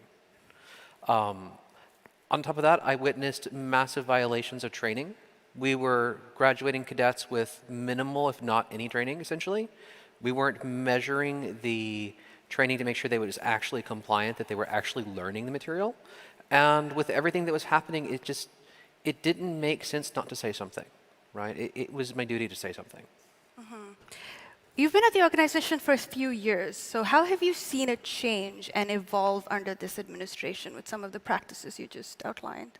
Well, look, immigration has never been a popular field to work in terms of enforcement. But at the end of the day, it needed to be a process that was fair and transparent. And under the new administration, we moved very quickly to close most of the ways that this was a transparent and fair process. We started becoming very arbitrary with the way things worked. Things like changing how we defined who was subject to detention, changing how we prosecuted cases for First Amendment issues. So for the people who were being detained or arrested for their statements about foreign policy or their positions on Israel and Palestine, for instance, a whole range of First Amendment cases started showing up. We started aggressively moving to detain people in the courtrooms. We were pressuring the judges and the prosecutors to push as many cases through as possible. And that's a vast difference from what was happening before. And is this unique to ICE? Are you seeing similar patterns in other law enforcement agencies, or is ICE a special case? I think ICE, to some degree, is a special case because the federal government has really emphasized this administration, the enforcement of immigration laws, and the removal of as many people as possible. So ICE is the agency that handles that would perform that function. So it's really been where they have been testing all the boundaries and lines that they can as to what they can get away with, what the public will accept from the government in terms of pushing or violating the Constitution, pushing and violating our social norms. And since you've blown all these unconstitutional practices at the ICE and there's awareness around them, have any other colleagues stepped forward? Has anyone come out? No, while I've had some good conversations with people I used to work with where they essentially told me, thank you for doing this, or good for you for doing that, no one else has come forward. I really have been kind of alone on coming out and talking about what happened. Although I know there are many people out there who I worked with who would tell me they were concerned, that they had their own concerns, their own reservations about what they were being asked to do, but ultimately I was the one who came forward. And why not? Why haven't people come forward? I think it's a common story if you look at how whistleblowing works and the people who choose not to do it. There are often reasons. They have family reasons, they have personal reasons. They don't want to lose the safety, the security of where they're working. They don't want to lose the surety of what they have, and they don't want the risk and the fear involved with opposing a large organization, coming out and calling out a large organization, especially a large law enforcement agency, on a practice that was unlawful. Mm-hmm. Last week, DHS announced that ICE is returning to a longer training program. This is one of the concerns that you had when ICE had dramatically shortened the instruction period. Ryan, you specifically said that sending insufficiently trained officers into high-stakes operations like those conducted in Minneapolis carries serious risks to both the public as well as officers themselves. Can you lay out for an audience what this reversal means, but also what role that you had and whistleblower aid had in this DHS decision? Well, look, the changes that they're making to the training program are, at least in theory, great. If they actually do it and they restore the missing training, then the officers will be getting the minimum standard training we thought they were always supposed to have. But The agency has said they're going to do it. There is no independent verification of that. There is nothing that tells us that merely because they have said it, that they're actually doing it. And they don't seem to have any mechanism in place for us to know if what they are actually going to train them on is the things that were cut from the curriculum, the Constitution, the use of force policies, the restrictions on their statutory authorities, their obligation to respect the First Amendment and to respect protesters and people who object to what they're doing. We don't know that that's what they're actually adding to the training. And as far as the role that Whistleblowers Aid had, I think Whistleblowers Aid was vitally important to this. And I think what I said helped. The agency has never admitted that they cut the program. But now they have come forward and said, well, we're going to correct things, we're going to add things back in. So they're kind of saying, well, we're not admitting liability, we're not admitting we did this, but we are going to fix it, right? But there's no accountability mechanism in place. Libby, would you like to add to that? Sure. First of all, the important thing to understand is in the environment today, fear and intimidation is extreme. People know that they have to be quiet or they'll lose their jobs because everybody's getting fired, right? And people are subjected to polygraph tests to test their loyalty and their speech policing and all of that. But Ryan's case illustrates how opaque this government wants to be. They tried to make these changes that were non-constitutional in Sorry, Libby, I think that your volume is not, yeah. Oh. Is that better? Yeah? Okay. All right. Okay, where did I start? Let's start with... Okay, so look, we're living in a time where the government is doing astonishingly unconstitutional things, and they're doing it in secret with deep opacity and executing this environment of fear that is absolutely stifling. So when we get a brave whistleblower that is coming forward because of their conscience, and they need the public to know that whatever's happening is putting them in danger or harming them, that is the only way we're ever going to have any transparency or accountability in this government. And so, thank you. People like Ryan. Thank you. When Ryan's story launched, the leadership of ICE went immediately to the Wall Street Journal op-ed page and doubled down on this secret policy, right? So they basically reiterated everything that they were keeping secret and tried to do bravado and push it through. Next, after Ryan testified, they kept disputing the cuts of training. They kept saying, no, we're doing better training now. We're doing it in just fewer days, but it's deeper and longer and all kinds of bullshit over and over and over again. And this change, this announcement that they're going to go back to the pre-training program, it's just another attempt to confuse the public about what's really happening. But the reality is, if you have armed agents on the street interacting with the public who have never had any teaching on the authority or the use of force, you're putting the public in danger.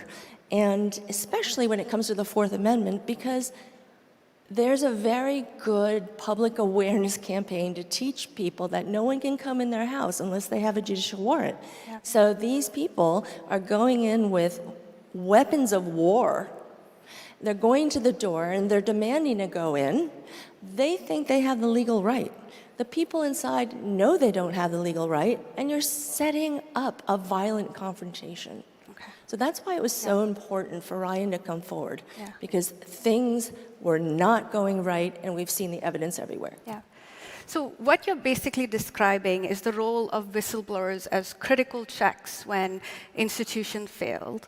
But traditional whistleblowing mechanisms like the Inspector General's Office, the Office of Special Counsel, are being dismantled or being weaponized by Trump at the moment. So as a whistleblower aid organization, what avenues do you see that remain for whistleblowers for such safety walls within the system? I mean, the biggest challenge for whistleblower.org is to make sure that our clients can tell their truth safely, legally, and responsibly. So it's essential in this moment. Can't remember the question. What systems and avenues remain Oh, in okay. place? So yes, you're absolutely right. The OIG system, the watchdog system, everything has been in place since Watergate is completely being dismantled or weaponized. And so our natural places that we're supposed to go, because it's the law, the way it's set up, doesn't work. So at whistleblower.org, we're taking very creative ways to bring accountability for these actions. Obviously, in a Republican-dominated Congress, they can't do hearings about these issues because the Republicans will not call them. But the Democrats are doing shadow hearings and shadow forums, and that's another way to get the truth into the public light because then the media can have it. And that's the most important thing. We work with state AGs who, based on the evidence that people like Ryan bring forward, can sue to stop, this bad activity. And it also helps victims' families who don't know why their loved ones were hurt, killed, disappeared, any of that. So we are creative and find as many levers of pressure that we can put to make the government revert back to a constitutional rule of law, way of life. Yeah. You've spent so many years watching what happens when courts, media, universities, institutions are captured by governments and they stop functioning as independent checks. So what parallels do you see with what you witness under repressive governments in Asia and other parts and what's happening in the United States right now? It's exactly the same thing, except way more efficient. They are being able to centralize, control, and make these rules that are dismantling our rule of law much, much faster because we have the concentration of power in media so that only a handful of people control media. We have the tech titans that control the information landscape. So literally what you can see and what can exist to tell you what's going on in the world. So all of these factors are making it easier to take the road to authoritarianism. The traditional things that we've seen with authoritarian slides in countries are, A, capturing the information landscape, state-run media, truth being obscured, speech policing, polygraph tests, intimidation by example. Our president is using executive orders to try to get the government to prosecute the president's personal enemies. That is classic authoritarian. In fact, I don't even think Xi Jinping has ever issued, an attack message from, his seat. It's just mind-boggling what we're dealing with now. Ryan, as someone who was, at the government institutions, hearing Libby say all this, what does that sound like to you? How would you like to respond to that? What scares you about what you're seeing now? Look, one of the problems we have in the United States, and it's not limited to the United States, it's really a Western issue, is that we are essentially in the same position as the First Nations or Native American tribes here when smallpox was introduced. We have no natural immunity to authoritarianism. We have no natural immunity to government that views the law and views the Constitution as a tool rather than a restraint. So Americans don't typically know what to do when suddenly the police are intimidating. Don't know what to do when the boss is telling them, you've got to follow this order. Forget what you were told was right or wrong, follow the order. Right?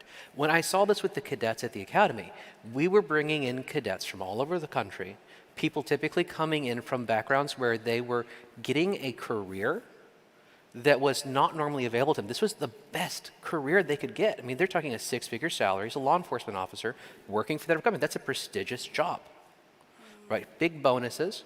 But we were telling them, here are the things that you need to know. And the things that you need to know are that you have the right to use force to perform your job. You have these restrictions that are there to say, don't do this or don't do that, right? You know, don't beat up a protester. Don't arrest someone in their house. But if someone tells you to do it, you're not being told why. You're not being told the why you don't do this, right? All of that connection back to the Constitution, all that connection back to that history of constitutional order that we had in the United States, for better or worse, was essentially stripped away.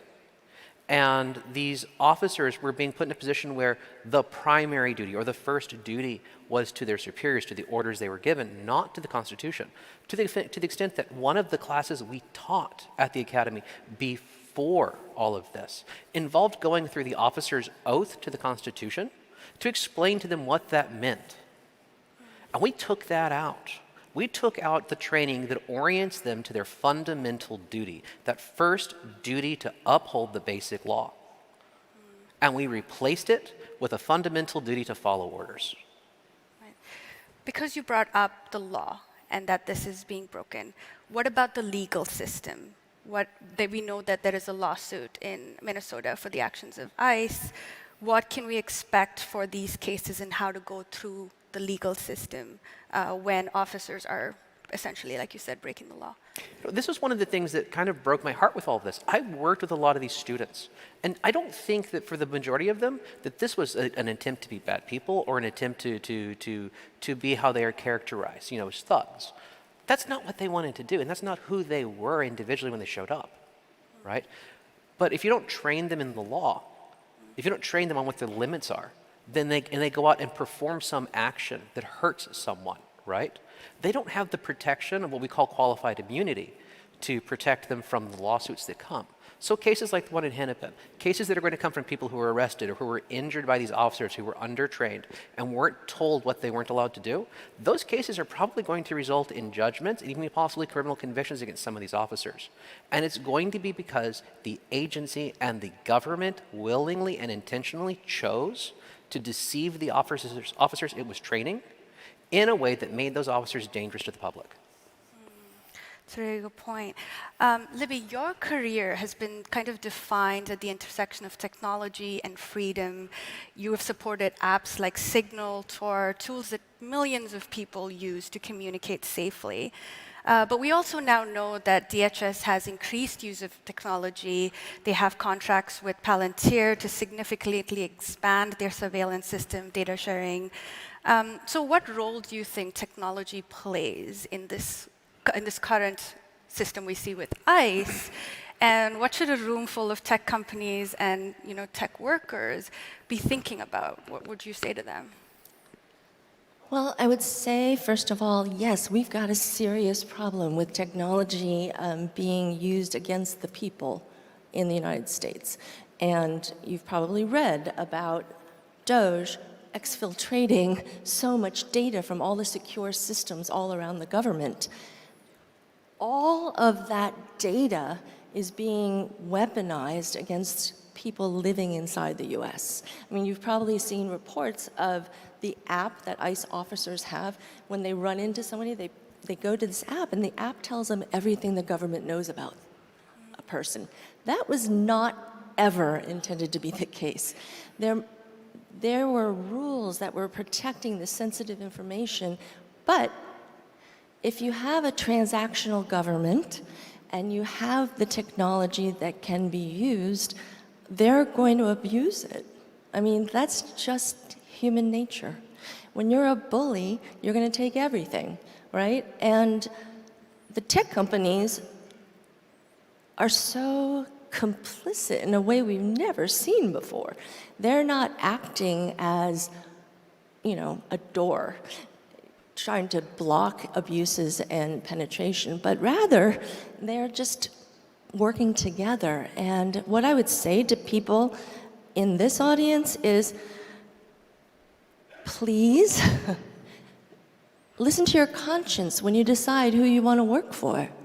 Think about what your values are when you're in the job and you're asked to do something horrendous. And, hopefully, if you see something that is really hurting people, you will have the courage to come forward and whistleblower.org will be here to make sure that you are taken care of, that you are protected, that you are inoculated from the kind of retaliation and, character attacks that the retaliators engage in. We're here because of this. The truth is important, and brave truth tellers need to be taken care of and protected.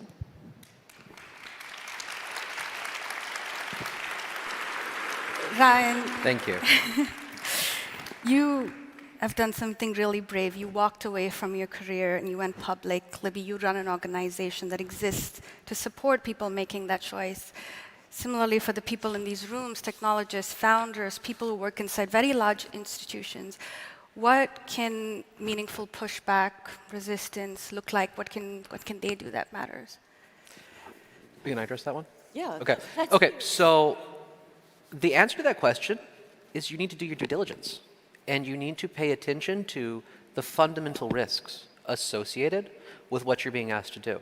Remember that just because the government comes to you today and says, we really like you to do this, or we really like you to do that, right? There is no guarantee that 2 years from now, 3 years from now, the government's not going to come back and look at what they asked you to do and say, you know what, you should have known better. You should have known that you're not allowed to do that. We're not liable. We're not responsible for the decisions our predecessors made, but you, the company, are, right?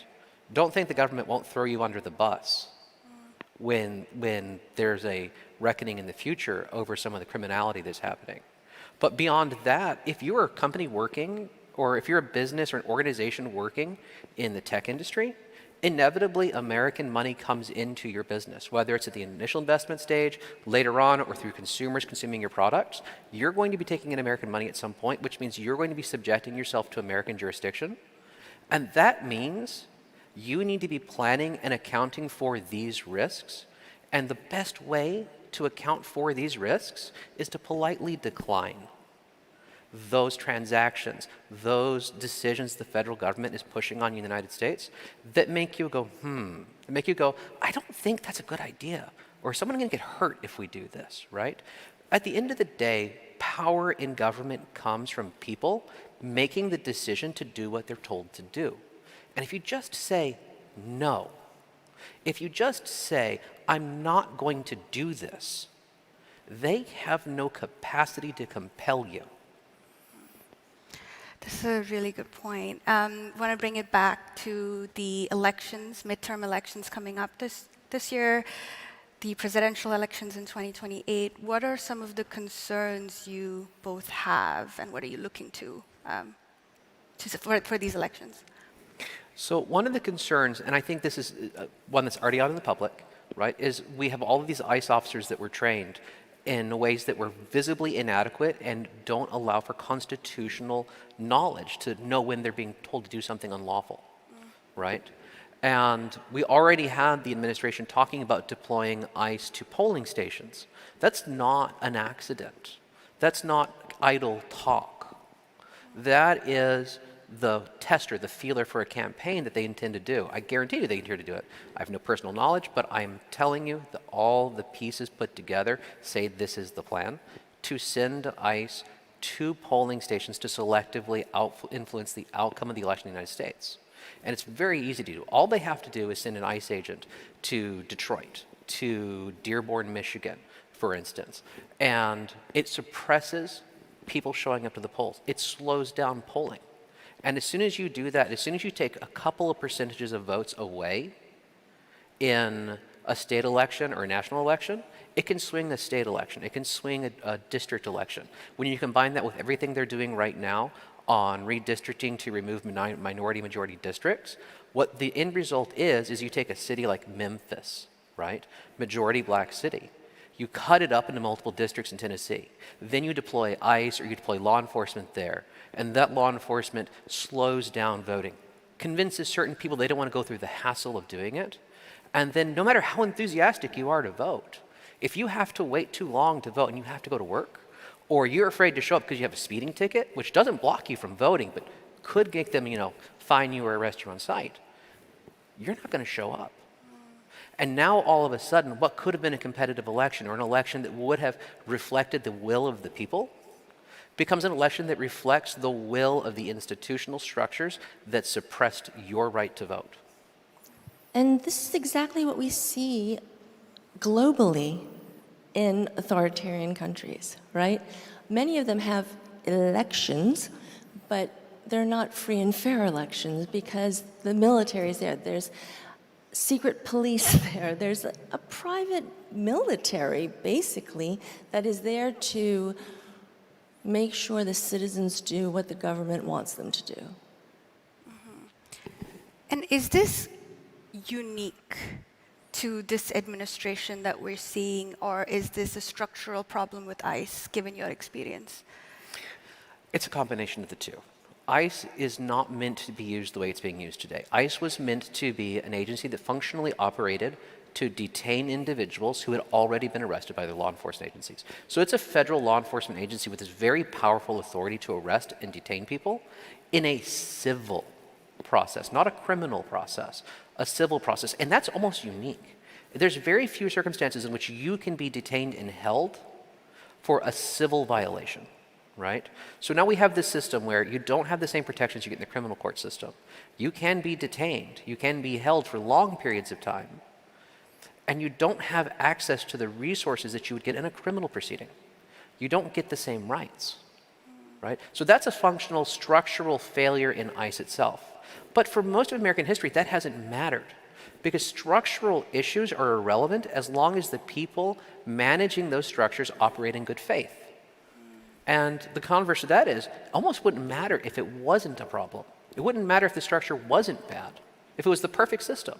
If the people operating it operate in bad faith, it's still going to result in something atrocious. I just have one final question, because I do a lot of reporting on the intersection of sports and politics and human rights, since one of my main focuses. And one of the big concerns that critics have had with the World Cup coming to US, Canada, and Mexico, and particularly in the US, has been the concerns around ICE and about ICE being at stadiums, detaining people. Can you speak a little bit about the role that like mega events in sports and like World Cup plays in enhancing the capabilities or changing the way that ICE operates, and what would you be concerned about with the World Cup coming? Well, let's start with a fundamental premise, right? If you're going to go to the World Cup, you're choosing to spend a lot of money to travel, right? In many ways, especially in a time period when we've seen the American government actively talking about, making Canada the 51st state, talking about essentially the Anschluss of Canada. I don't know that if I were Canadian, I would travel to the US. Flat out, I don't know that I would give Americans my money right now, okay? But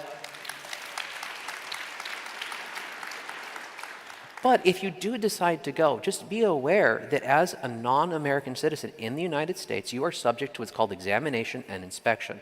Examination to determine if you are lawfully present in the United States.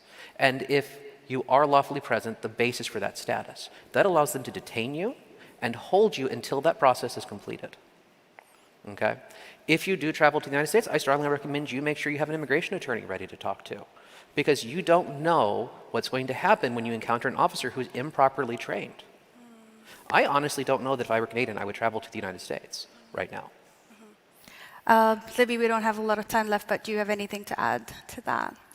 No, I'm just so proud of Ryan and all the brave whistleblowers that are coming forward and the role that they're playing right now while our government is attacking our way of life. I'm just so proud of them and want to do everything we can to make sure they land with the impact of stopping the harm. Thank you so much. Thank you, everyone. That's all our time today. Thank you. Thank you very much.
Now, we talk a lot about disruption here at Web Summit.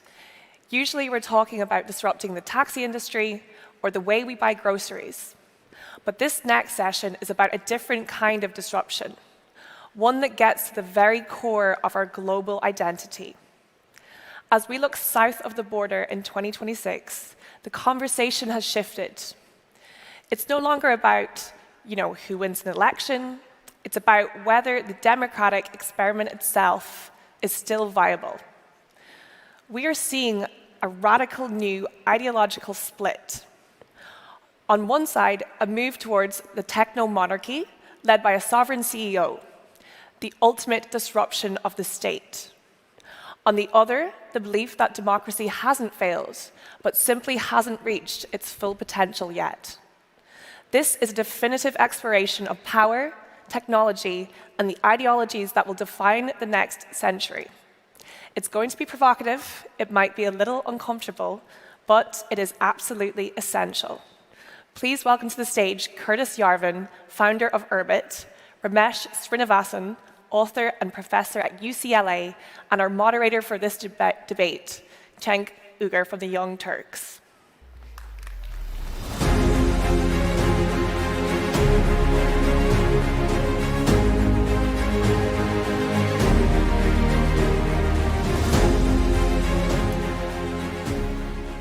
All right, welcome everybody. Great to see you here. We're going to do an interesting discussion/debate here. And Curtis, as you saw there and heard, was founder of Urbit, and he's the writer at Grey Mirror. Ramesh is professor at UCLA and does the Utopias podcast. So in the year 2026, we are going to debate the issue of monarchy. Fascinating. Sir Curtis, you have the theory of techno-monarchy. What is that? Well, we're debating forms of government here, and I always like to start with a great couplet by the English poet Alexander Pope, who said, "For forms of government, let fools contest, whatever governs best is best." I think government is a very important part, as an essential part of the human experience. I'm not a libertarian, and I want to see a government that governs best. And when I look at the governments that we have here in the West, I see that we have this strange, puzzling thing where we believe we have the best form of government in history, and yet, examples of its failure are really manifest. So what is the purpose of government? What is the role of government? There's a great line from the ancients, which is salus populi suprema lex. The health of the people is the supreme law.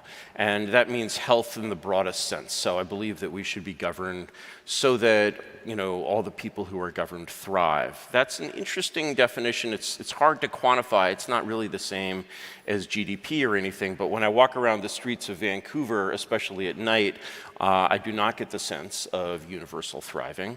And I get the sense of a system that would shock not only many people from different systems of government, such as China, but people from our own past.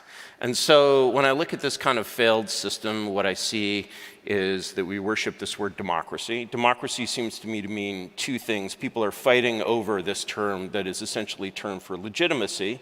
Some people believe in populism, which is essentially democracy from the ground up. The ideas that the people should rule. Other people believe in progressivism, which is essentially government through a conversation of elites. I think that basically both of those forces are very critical of each other, and very rightly so. We're looking at essentially oligarchy versus populism, mass democracy. Neither of these things have worked very well. And then we look at history, and we see that 98% of governments in the past are monarchies. We look at everything, that every gadget that you have is designed by a monarchy. Apple made in a monarchy, which is China. And you're just like, all right, we have these two systems. One is the essentially oligarchic progressivism, the rule of elites. The other is the rule of the vox populi. Neither of them seem to work. We have this system of monarchy, which is used not only at the governmental level, but in every corporation, every restaurant, every film, every large enterprise that all people do. Why not, if we're in a hole, stop digging and see if we can get the oldest form to work for us again? All right. Ramesh, what's your response? Yeah, I want to start with thanking you both for this conversation. And just reminding us all of what Gabor Mate said on this very stage yesterday, which is we need to look at what our possibilities are in the present moment. There's no question, Mr. Yarvin and I would agree, and I think Cenk would also agree, that our democracy in the United States, not here in Canada, is a mess at the moment. But that is, in my mind, exactly because of, if not autocracy, but autocratic-like power, right? We basically see an incredible strangling of the economy and our political lives being bought out, not by elite progressives. I don't really know what that exactly means, but I do understand that there's some people who, like progressive ideas, have a lot of educational background and training and so on, like yourself and myself. But at the same time, I believe that what we are sitting through is basically authoritarian, somewhat monarchic-like and oligarchic power. And if we look at every major technology CEO, not everyone, but many of them, and we look at the administration in the United States itself, we can see autocracy in the making, authoritarianism in the making. Note the No Kings protest. The No Kings protest had record numbers of people around the world, but certainly in the United States, protesting, standing up, saying we do not want monarchic rule because monarchic rule means more concentration of power, more concentration of abuse, and so on. So autocratic and authoritarian power is the problem, and the very solutions that Mr. Yarvin is proposing, with all due respect, will actually accent and amplify the very problems we have. His solutions are the problem. His solutions in many ways are exactly what we are sitting through. So just look at every example from Musk to Bezos, to Palantir manifestos, to the Trump administration itself, and we can see the abuses tied with monarchic-like power. Now, whether it's a single monarch or many monarchs, that's another question, right? But at the same time, what I truly believe is the incredible inequalities we're sitting through, 3 times more inequalities in wealth than the Gilded Age period, is a result and an expression of authoritarian and monarchic power. Thank you. So, Curtis, there's different words for monarch, right? There's king, there's dictator. So, how do we pick the dictator or monarch? Or do we pick them, or do they just do it by force? Because I'm truly trying to understand what you're saying, right? Everybody, of course, wants to understand how this would work. And then if we or they have picked the wrong person, are we just screwed for life? Well, you must know the Latin proverb, "Quis custodiet ipsus custodius," right? Obviously, sure. And I would ask, how did we pick Fauci? How did Fauci get picked? Because Fauci had pretty much monarchical authority over American virology for about 40 years, and it was pretty impossible to get rid of him, and he was pretty much accountable to nobody. And when we look for basically unaccountable systems in, quote, our democracy, unquote, we see a lot of people whose, vertical power, makes, Henry VIII look like Gandhi. And so this problem of who watches the watchdogs is somehow a problem that we thought had been solved. Let me give you an example of someone who has, monarchical authority, who is basically widely respected probably in this audience. His name is A.G. Sulzberger. He's the CEO of the New York Times. He's a 5th-generation hereditary monarch, and he's the head of the most prestigious organization in the world. How was he picked? Do you know? His dad gave it to him. No, actually, it's more complicated than that. It's an amazing system. The New York Times has a dual-class share structure of Class A and Class B shares. Class A shares are held only by the descendants of Adolf Ox, or I forget his name, something Ox, who lived in the 19th century. So, the thing is, we try and kick monarchy out the door, and we find that it comes in through the window. Yeah. Okay. I've got to stay with you because, wait, but how do you have a system in place on how you pick the dictator? So the question is, there are actually 2 separate questions there. One is, how do you get from here to an effective monarchy? And 2 is, how does that monarchy sustain and continue itself? And the thing is, if you're looking for a perfect or mechanical form of history, you won't find one. History is full of conflict, and only conflict creates, authority. How is, I would say perhaps the greatest monarch of the 20th century. And there are a lot of great candidates. There's Deng Xiaoping, there's Lee Kuan Yew, but of course, probably nearest and dearest to your heart is Mustafa Kemal, Ataturk. How was Ataturk picked? He won wars. He won wars, right? And so, ultimately, history cannot be separated from conflict. And essentially how you come to how was Napoleon picked? He won wars. Others have won elections. Like, history is a world of conflict. The way in which you have a regime change is there's no regime above the regime that changes your regime into something else. History is contingent. And I think the more interesting question is, having gotten an effective monarch, how do you keep that? Because people die. All right, so Ramesh, I want to give you more time to respond. Sure. So 1, respond to some of the monarchs are not that bad. 2, don't we have monarchs in the New York Times and in this, in the business world, and whatever else you wanted to address? Yeah, absolutely. So, someone like Dr. Fauci or the gentleman from the New York Times, these are examples of kind of hereditary elitism, essentially. So Fauci's not hereditary. In the New York Times case, exactly. So it basically handed down, right? So what we are speaking about strengthening democracy, strengthening democratic institutions, strengthening working and middle class people and their power, are exactly an alternative to these problems that Mr. Yarvin is remarking upon, right? So what we need is a vibrant, multiracial, pluralistic democracy that creates economic outcomes for workers, for consumers, and so on. So who else benefits from dual-class share structures, who, I don't know if you admire him or not, is Mr. Mark Zuckerberg. He can never be voted out of Facebook, as you know, I'm sure. And this is because of this dual-class share structure. So we agree that these are problems, that these are forms of corruption. Maybe we don't agree. But I will say this, that Mr. Yarvin likes to praise technology CEOs. I just wonder how efficient Elon Musk made the United States when he ran Doge. I wonder how efficient Palantir is when Mr. Alex Karp calls for, in his manifesto, allusions to a kind of a caste-like structure of society. What we don't want is the handmaid still. What we want is resurrecting the soul of America. And the soul of America is recognizing that in my country, not here in Canada, but in my country, we have many possibilities to create together. And that's what we need to do. We need to create possibilities together. So the goal is to strengthen democracy.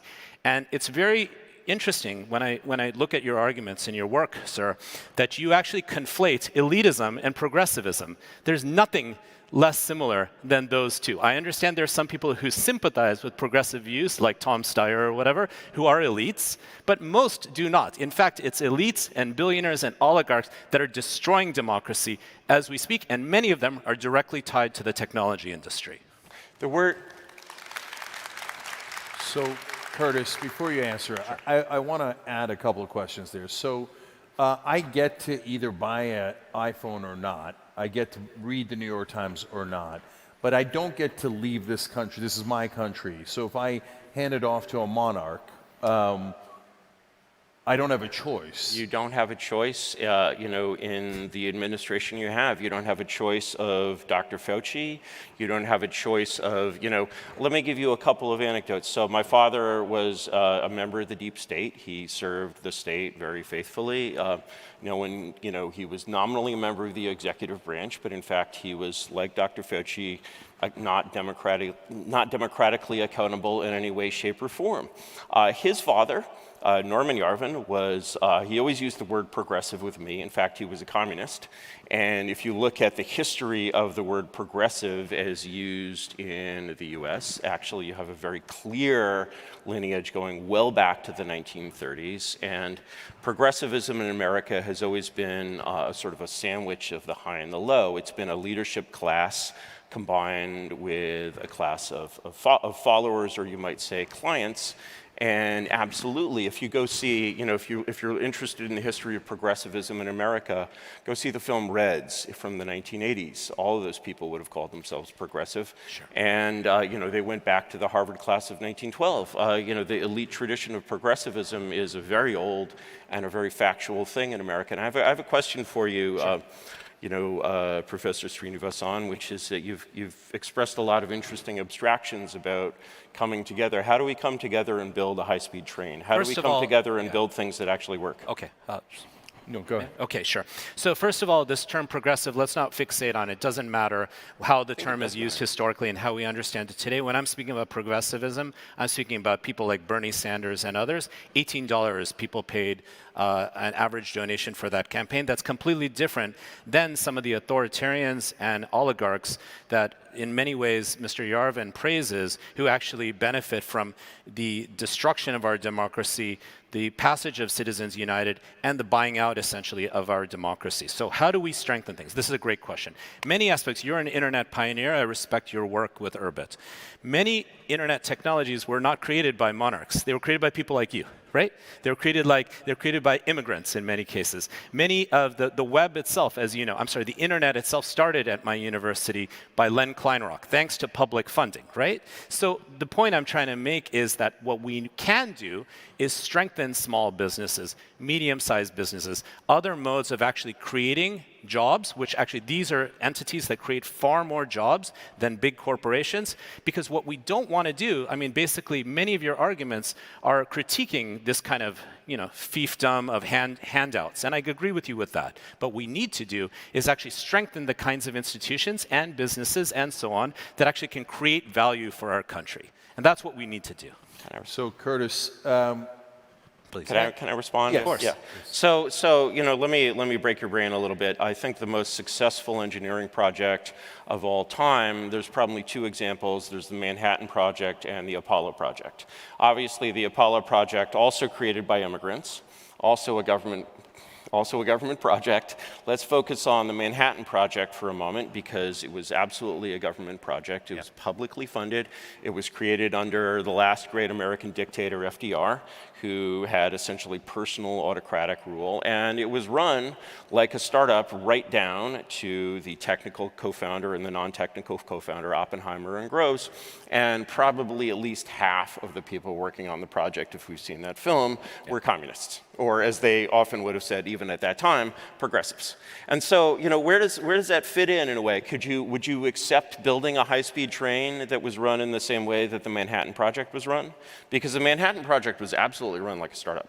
Well, let's look at how high-speed trains actually are built in places that actually are democracies. We've seen many examples of high-speed rail in countries, in European countries, and in other parts of the world. I understand they're effective in an authoritarian country in China, but the high-speed train is not simply a product of authoritarian power, right? The technology is going to be created from many different contexts and many different outcomes, right? So the Manhattan Project, we can even debate the merits of that project or even the ethics of that project, but you can't simply say that's a project that emerges simply because of FDR, right?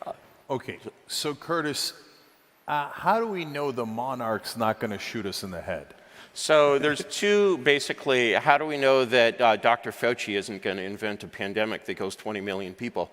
We don't. And he did. And this is essentially the question of accountability, which is, essentially there's two things that we want from a state. We want efficiency and effectiveness, and we especially want that efficiency and effectiveness to align with our mission of Salus Populi Suprema Lex, basically creating a government that enables everyone to thrive. And then we want to make sure that the system does not go awry. Well, the way that's done in the private sector is this wonderful, wonderful institution called the board of directors. So we separate administration and accountability, and we want our directors to be independent so that they're not directly involved in management, so that they're basically sitting over there. Take the case of a company with an active board, which is Apple. Right. So Apple had, the board saved Apple in the 90s because they brought Steve Jobs back. and then they replaced him with Tim Apple, and now they have some other, there's some other guy, I forget his name, and they do almost nothing. And actually, the succession from Steve to Tim was entirely peaceful, and so with no conflict at all. But Apple would have gone in the toilet basically had they not brought Steve back. Yep. And so having this separate accountability structure that basically is the structure that says, okay, the CEO dies, he gets a brain tumor, he goes crazy, it happens. He suffers from dementia, like our wonderful Joe Biden, and who was a really fun guy before he had all those problems. And somebody needs to hold, no one was able to hold, the Biden family accountable until they wheeled him out on stage and showed the whole American people that he had dementia, which was an astounding thing. And so, the search for accountability is a very, very hard problem. At the same time, when I have these conversations, they often don't appear to be taking place in reality. They're taking place in a place with just absolutely awful government. I mean, yes, Canada, walk around Vancouver at night, I beg you, I ask you, walk down like Homer Street at night, you will not see good governance, you will see hieronymus bosh. You will see the same things in San Francisco. So really the perfect is the enemy of the good. I think it's possible to design a good system of sovereign accountability, and I know it is not possible to define a perfect system. We should not be searching for utopias. Okay, unless it's his podcast. So we can have a live debate. That's totally accidental. Okay, so I'm going to come back to the idea of board of directors, but Ramesh, I want you to address two of the things that he said. Sure. Look, there are people inside the government like Fauci, he says is unaccountable anyway, okay? And secondly, isn't it true that a sole leader, whether it's in a company or in a country like China, is going to be more efficient almost by definition? Yeah, a leader is not the same as a monarch. A leader is not the same as an authoritarian.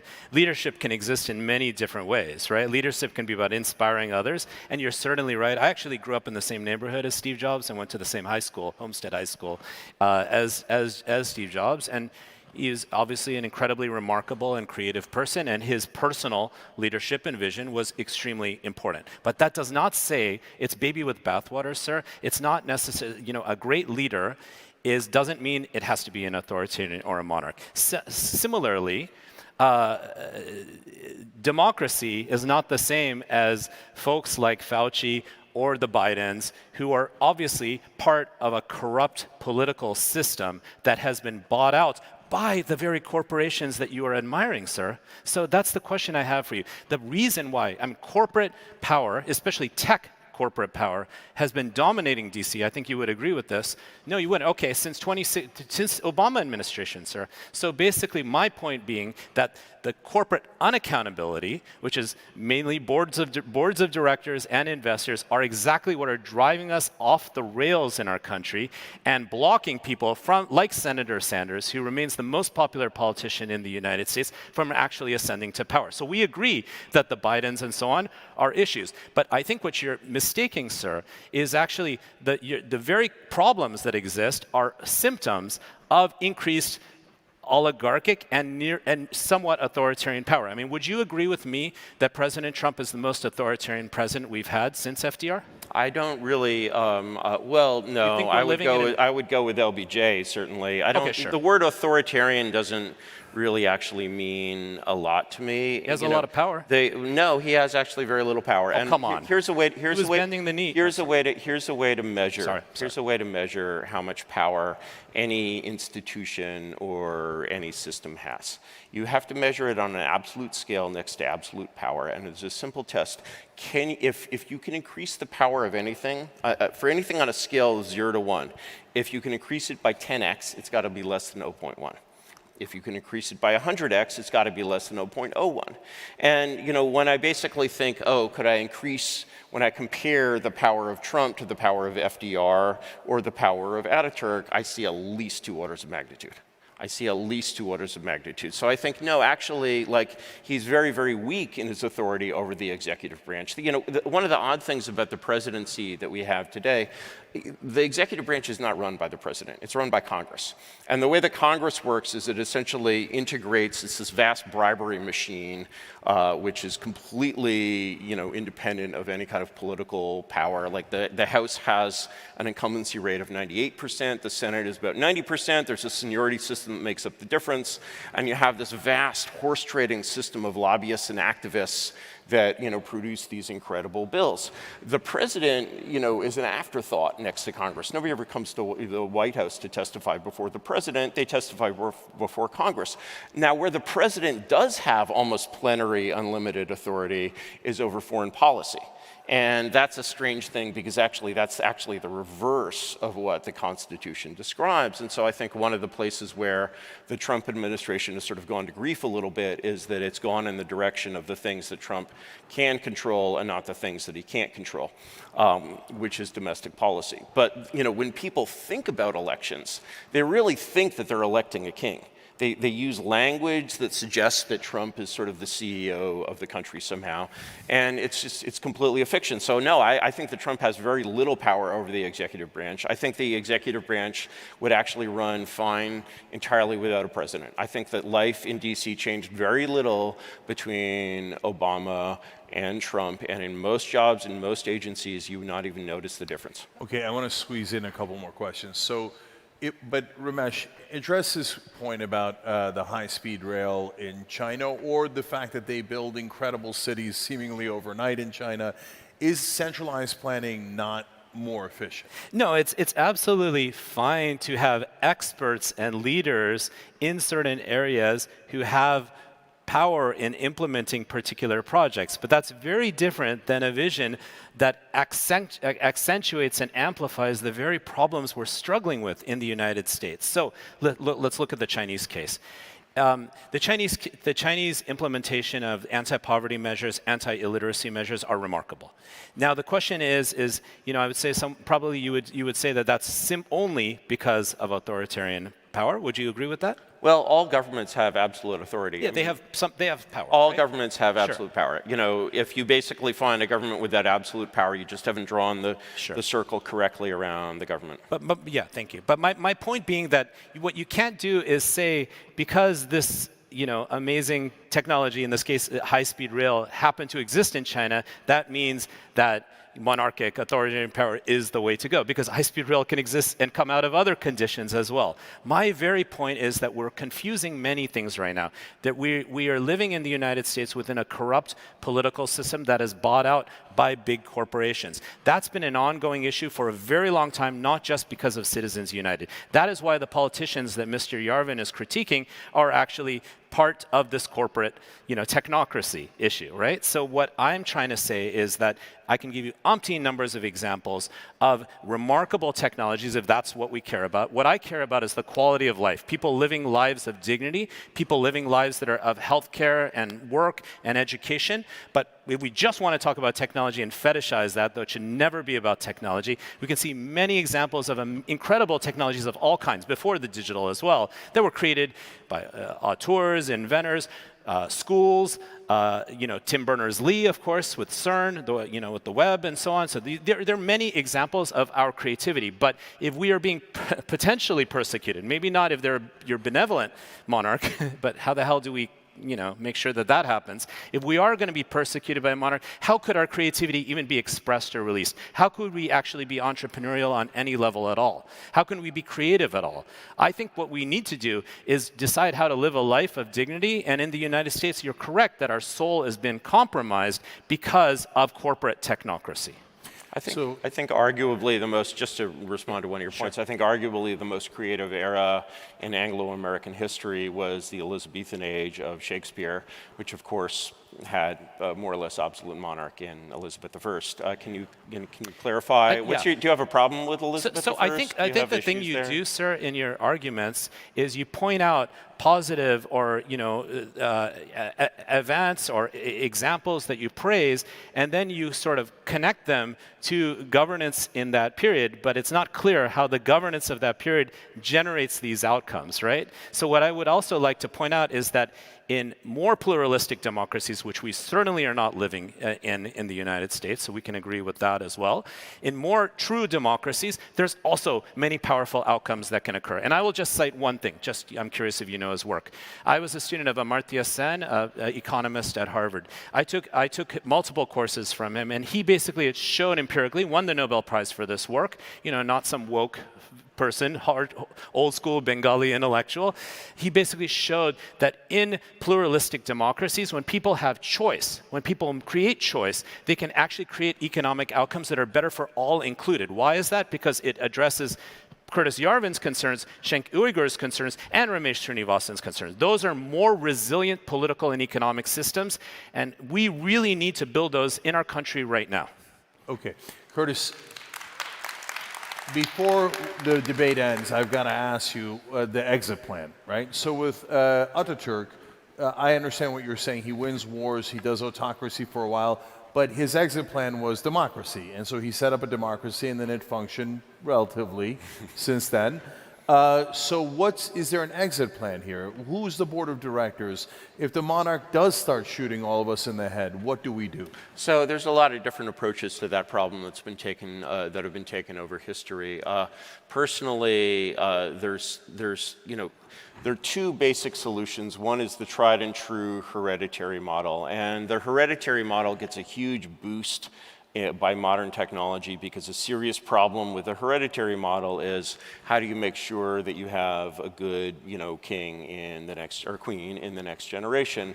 This was a serious problem when it was left to 17th century fertility technology. We have 21st century fertility technology. It's easy to, raise up a whole stable of, 300 potential heirs, test them all psychometrically. Of course, you had the Ottoman system where you had many large numbers of heirs coming out of the harem, and the question was who prevailed in the struggle, and the rest were strangled with the silken bowstring. I think that worked quite well for many more centuries than this country has been around. I think it was actually quite successful. It, of course, had its downsides. And then we come to, full-on science fiction stuff. I'm a full-on science fiction kind of guy. I'm a California kind of guy, and I think we can take the board of directors system and tweak it a little bit to make it work at the sovereign level so that the king can't arrest the directors. And I have a very clever system of anonymous directors on the blockchain, which unfortunately we're out of time. We are out of time. I got to give you last word, though. Ottoman Empire didn't exactly end well, but what's the downside of having a hereditary system or the other system that he's referring to? It's just, I want a more abundant vision of our country and our life. I don't think we need to be fatalistic and give up on our country, on our democracy, just because it's gone off the rails because of corporate technocracy and because of corporate takeover of our government. I, like you, nice thing to end on, love science fiction as well, but I don't want a world of RoboCop and Terminator and The Matrix. I'm much more interested in Star Trek. So these are different visions of the future, of life, that are right in front of us. The United States is not done for. We can recover our country, and remember, again, real people who speak truth to power and are true and honest still remain the most democratically popular. So democratic popularity is what actually creates positive outcomes, but I agree that our system is corrupted, and that's why we need to resurrect it on every level possible, starting by getting lobbyists and corporate money out of politics. All right. So today we end in the year 2026 on, don't worry, AI is going to create a holodeck. And here we are debating dictatorship. Okay, so good luck to all of us. Thank you. What a world. Thank you.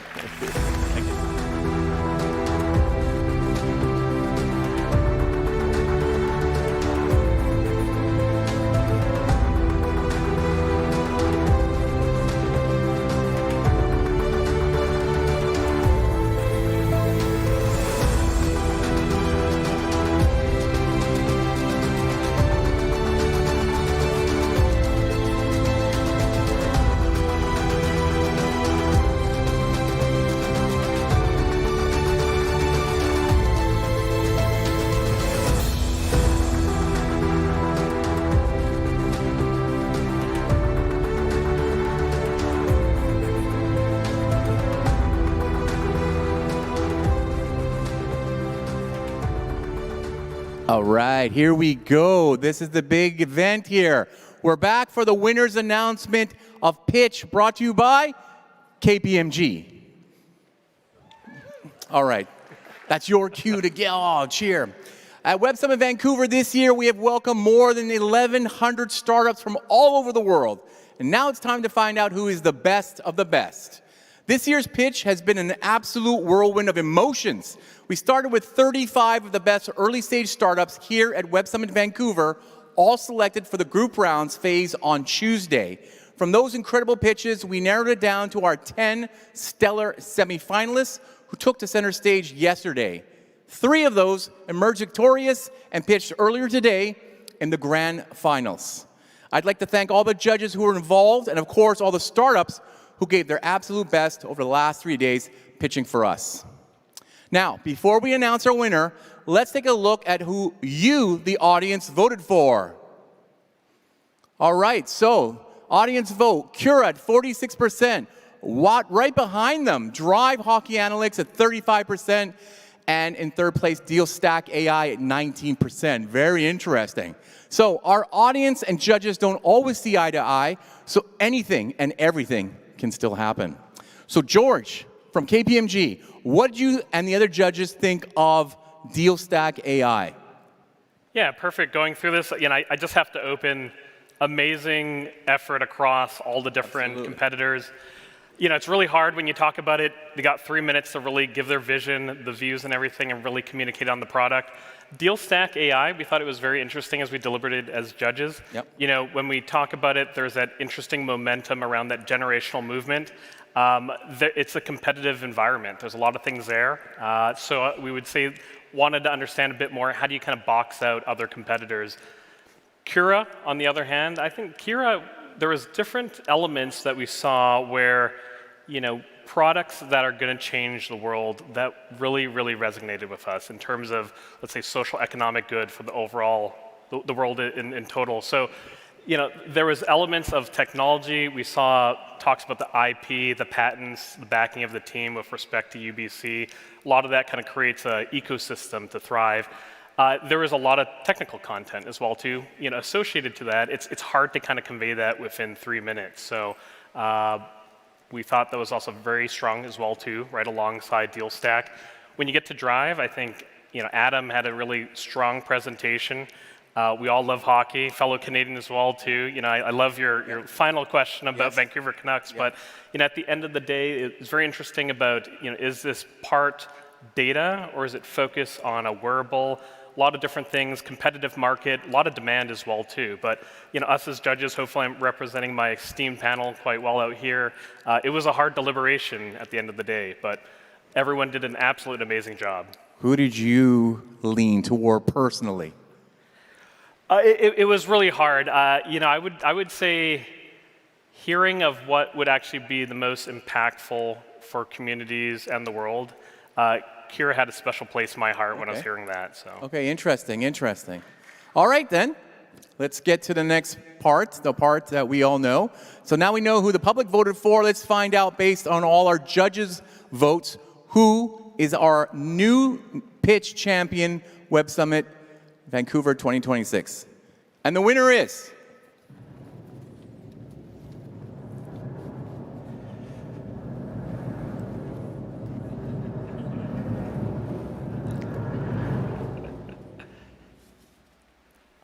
Kira.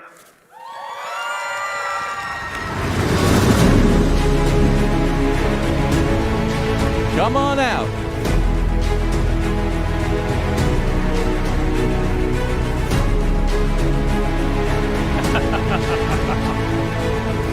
Congratulations.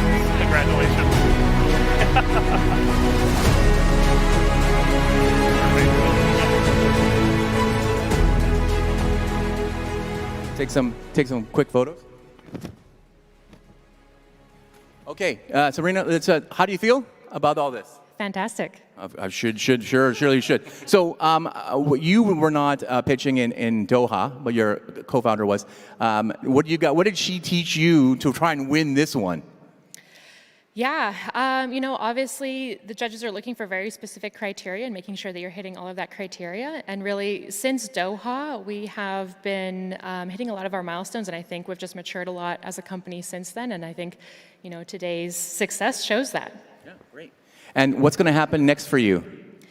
Next, head back home to Calgary because we're commissioning our mini pilot and making sure that's all operational, and our team is able to use that to be able to continue scaling our technology. Any other things you want to add in there, George?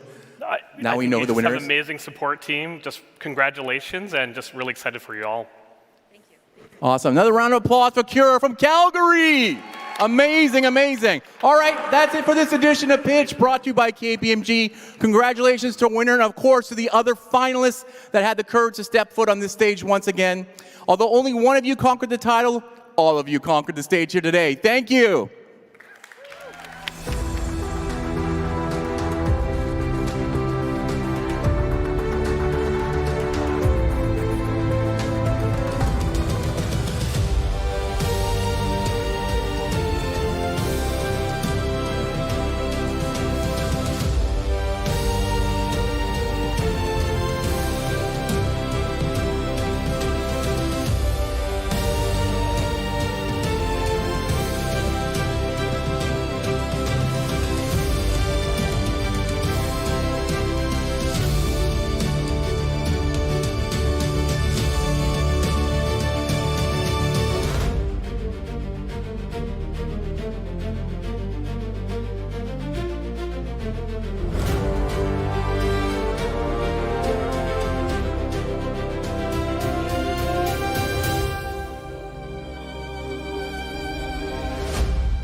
How exciting. We have another winner of Pitch, and this time from Calgary. Big shout out to Calgary. What connects a 19th century tycoon, a doctor fleeing the Nazis, and a global pop star?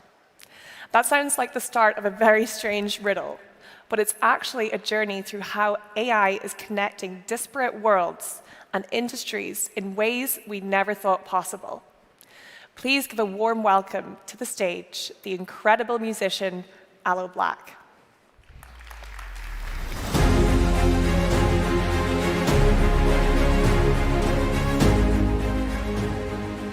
Thank you so much. Hello, Web Summit. How are you guys feeling today? Great. Great.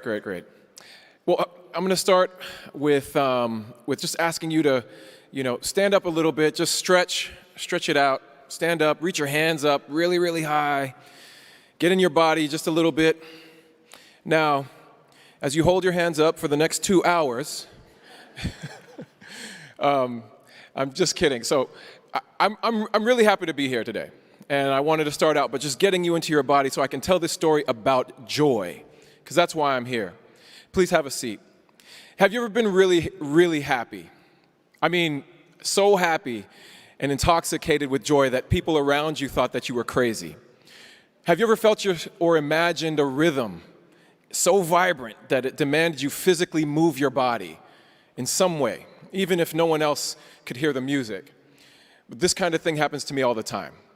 I often find myself swept up in these feelings regularly, but I suspect, like most people, I rarely take the time to analyze the complex elements that must evolve and align to bring such pleasure. I just get wrapped up in joy sometimes. Now today I want to pull the curtain back on a moment like this so you can understand how the moment was born. This is the genealogy of joy. And I'll begin by asking you a question that spans 7 decades of human struggle and triumph. And the question is, what do a 19th century metal tycoon, an Austrian doctor fleeing the Nazi regime, an activist leader from Pittsburgh, and the world's biggest pop star all have in common? Now, to the casual observer, they are strangers, separated by the walls of race, the walls of class, the walls of time. But they are actually the unwitting architects of a single miraculous rhythmic moment in my life and soon to be yours. They are the links in a chain of joy.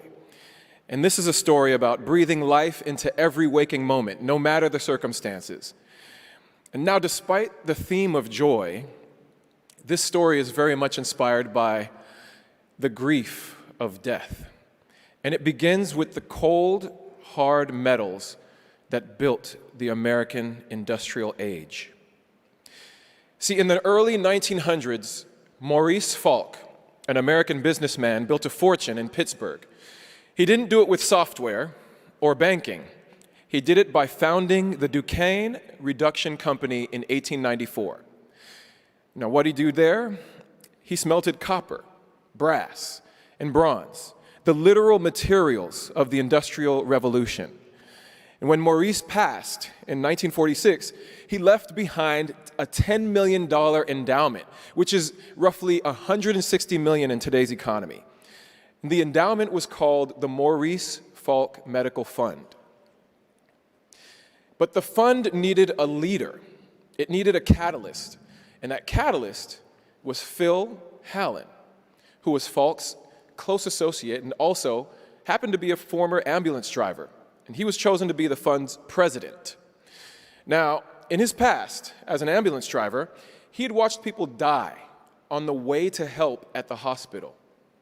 He watched people suffer and take their last breaths in the back of a police paddy wagon, because at that time, ambulances were just hearses or delivery vans with no medical equipment. And the drivers were told to scoop and run. Their goal was just to get to the hospital as fast as possible so that the medical staff and the doctors could begin their life-saving work. Now, Phil knew from all his experience as an ambulance driver that if help didn't start in the street at the site of injury or the initial medical emergency, then waiting to arrive to the hospital was often too late. So with millions of dollars in the medical fund, he had the money to make a difference. He just needed a scientist with compassion and a transformative concept to offer a new solution. And that scientist was supported by the work of Dr. James Elam. In the early 1950s, while the medical establishment insisted that exhaled air was trash, just poisonous carbon dioxide, James Elam looked back at history. He was inspired. He was inspired by the midwives in the 19th century Europe who had a special trick. They would puff their own breath into the mouths of newborns who weren't breathing to stimulate their automatic breathing. But how did Dr. Elam prove that those nurses were right? Well, he did the math. So everybody take a deep breath in. Room air is 21% oxygen. And our healthy bodies, really efficient, and only need to use a quarter of that oxygen. Now, as you take that deep breath in, exhale. The air that we breathe out contains 16% oxygen, and that's more than enough to save a life. In 1954, at Barnes Hospital in St. Louis, Dr. Elam took paralyzed patients in the operating room and breathed for them using his own lungs. He proved that we are all walking around with breaths full of life, exhaling oxygen that we didn't need. Our waste could be another person's miracle. Now, Dr. Elam shared this secret with Dr. Peter Safar. And now to understand Peter, you have to understand defiance, because he was born in Vienna, Austria in 1924. Safar was barred from medical school by the Nazi regime because of his Jewish heritage. He survived World War II by faking a skin disease and staying in the hospital rather than being sent to the front lines. And eventually he made his way to the United States. In 1958, which coincidentally is the same year that a legendary singer named Michael Jackson was born in Gary, Indiana, Dr. Safar was at Johns Hopkins in Baltimore, proving the ABC of life: airway, breathing, and circulation. He gave us the head tilt and the chin lift used in CPR, the highway for that 16% of exhaled oxygen. Now, look to your left and look to your right. You're sitting next to somebody you know, somebody you don't know. Look at that person that's sitting next to you. Now look at their lips. Just imagine, those lips could save your life.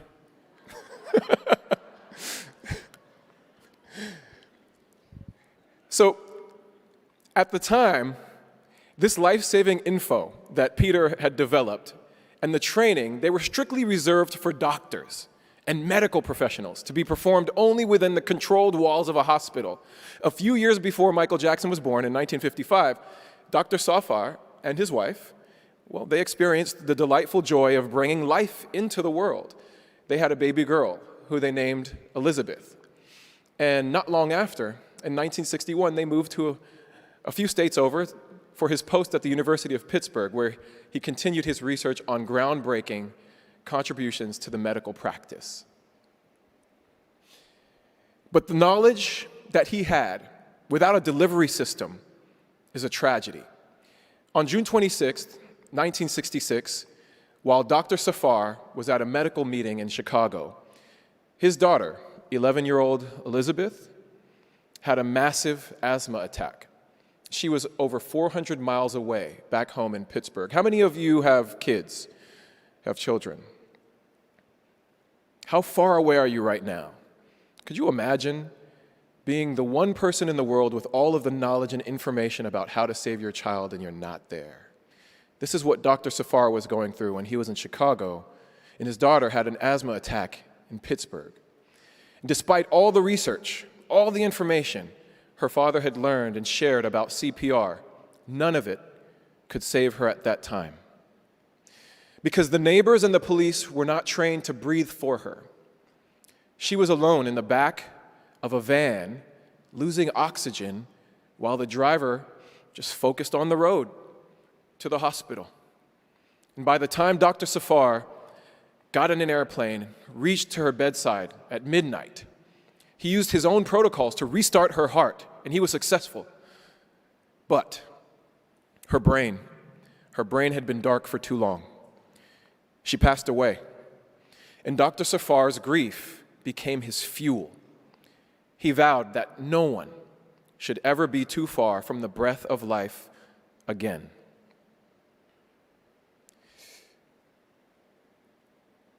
Dr. Safar and Falk Foundation President Phil Hallen realized that they needed a community brave enough to take this life-saving science to the streets. They went to the Hill District, a predominantly black neighborhood in Pittsburgh. They met James McCoy Jr., a social activist who founded Freedom House Enterprises in 1966. Now, Freedom House was established as a social service for a forgotten community. It grew out of the protest wing of the NAACP, and its original mission was purely economic, purely self-sufficiency, helping black residents find jobs, organizing voter registration, supporting community businesses. Now, McCoy was an industrious man, and he had built a fleet of trucks and a distribution service and system for food delivery to help the community.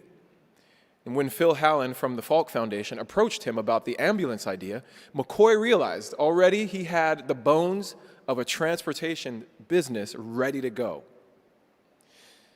Together, they recruited 20 men the world called unemployable. Many of them were Vietnam veterans. Now, Safar trained these 20 men for 32 weeks, 8 hours a day, using a mannequin. The mannequin that they practiced the resuscitation method on was affectionately named Resusci Ann, or just Ann for short. In 1967, these 20 black men became the world's first paramedics, and they proved that life-saving power belongs in the hands of the people in the neighborhood or on the lips of the person sitting next to you. Over the subsequent 20 years, the CPR protocol gained momentum and spread across the world. In the US, it was made popular by a television show called Emergency, which helped influence new laws requiring emergency medical services. By the mid-'80s, everyone was aware of CPR, even pop megastar Michael Jackson. And Jackson was the ultimate perfectionist on the stage and off the stage. He wanted his entire team and himself prepared for any crisis. During the 1987 recording sessions for the Bad album, he underwent CPR training. He looked at the practice mannequin, Anne, and heard the instructor shout, "Annie, are you okay?" Michael, a master of frequency, didn't just hear a medical check, he heard a song. He heard the lyrics to a masterpiece. Like me, and maybe some of you creative types in the audience, he heard music in everything and everywhere, and he turned that survival check into an iconic hit song called Smooth Criminal.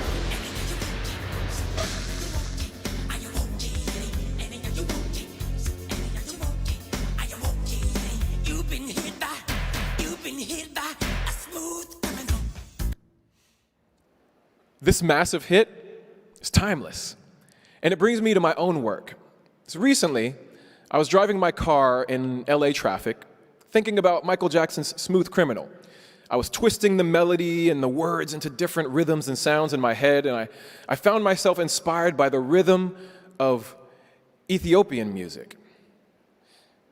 Years ago, I attended my friend Brandon's wedding. His wife, Noelle, is Ethiopian, and her family exuded infectious joy during the reception party with their cultural dances. Any Ethiopians in the audience? None. Okay. Yes, okay, make some noise. Now, if you have never been to an Ethiopian wedding, you must go, crash the wedding, find it, look it up, go and experience. It's something to be seen and to enjoy. The energy and the vibrance of the Ethiopian rhythm just stuck with me.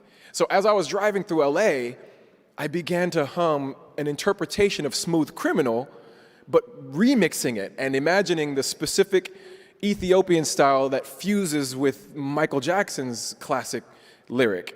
And so, driving through LA, I often would be doing something like this. You've been hit by, you've been struck, you've been hit by, you've been struck, you've been hit by, you've been struck, you've been hit by, been struck by, been hit by a smooth criminal, a smooth criminal, smooth criminal, smooth criminal. Now, normally, this, please don't clap, that was, so, normally, I come up with these things all the time. People probably look over at me and say, wow, this guy's probably having a seizure. But these kinds of ideas just sit in my phone, thousands of ideas, and other recordings like this. They're unused, undeveloped.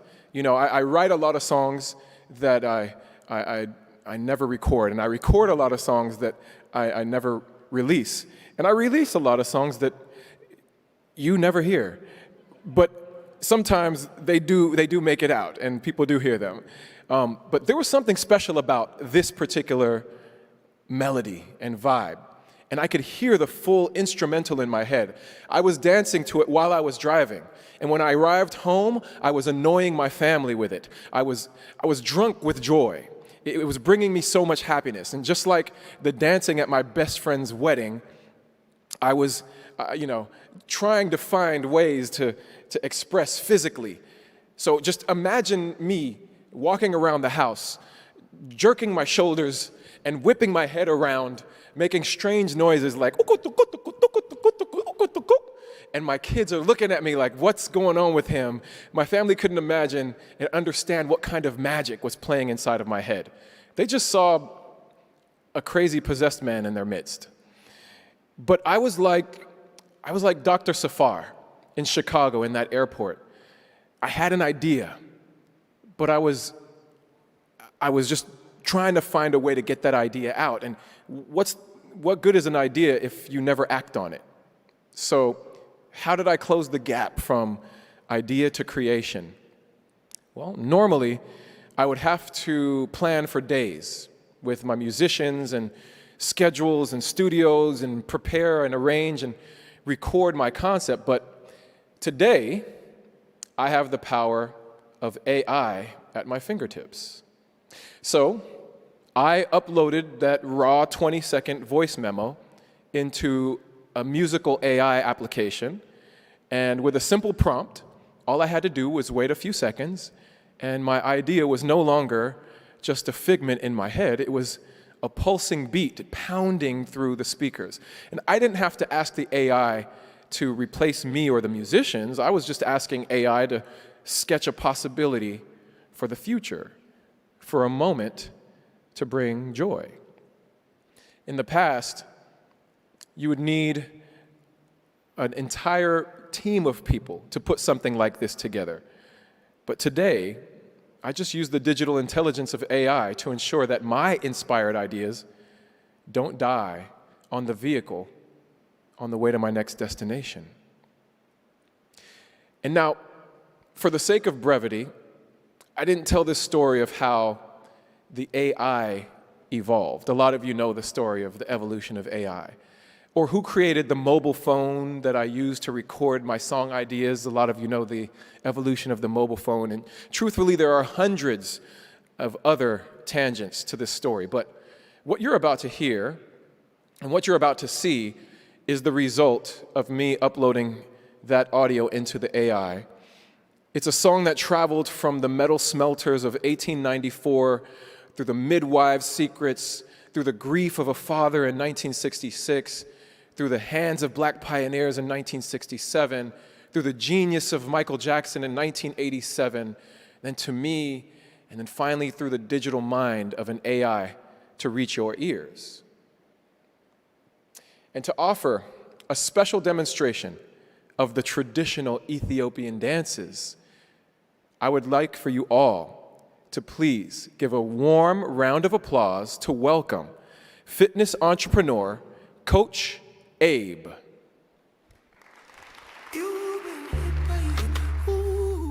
been struck by you've been hit by you've been struck by you've been hit by been struck by you've been hit by you've been struck by you've been hit by you've been struck by smooth criminal.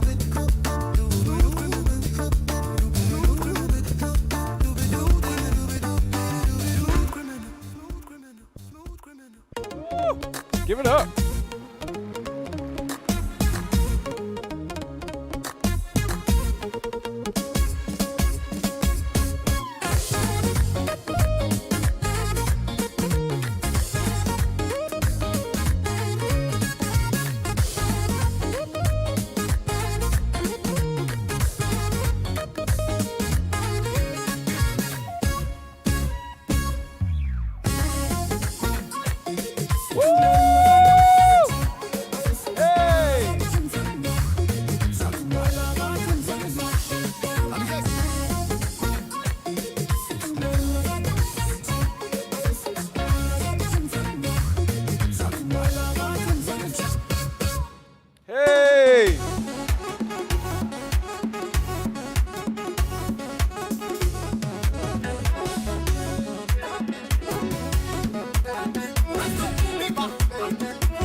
Ladies and gentlemen, another round of applause for Coach Abe.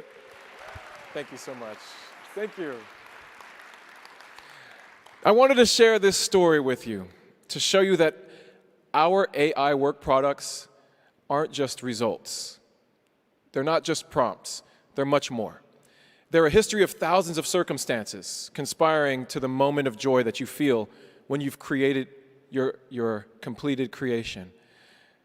And they are the infinite number of inspired moments to come in the chain reaction that follows. And because joy, like life, is a relay race. It's meant to be passed from one person to another. And I'm excited for you to take this joy today and share it with others. Thank you very much.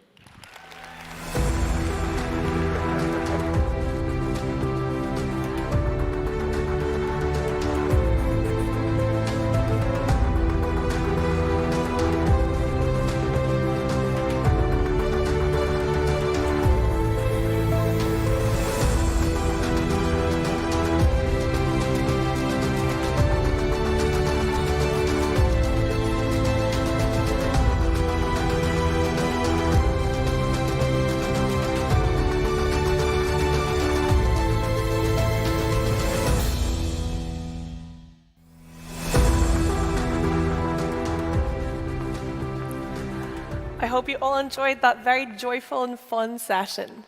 We're now on to our final session of the day. Forget coding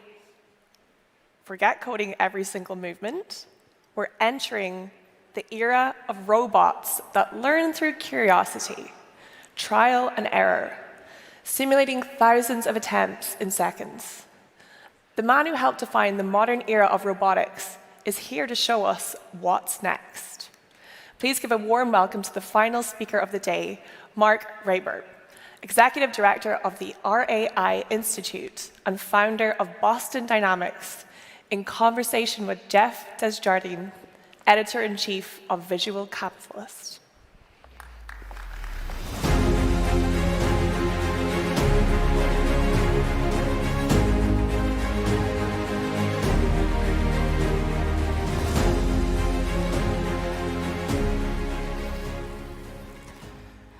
So I have good news and I have bad news.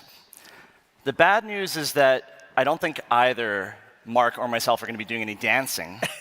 Or perhaps that's the good news. The other good news is that we have some really cool robots to talk about and show you of the work that Mark's been doing over the years.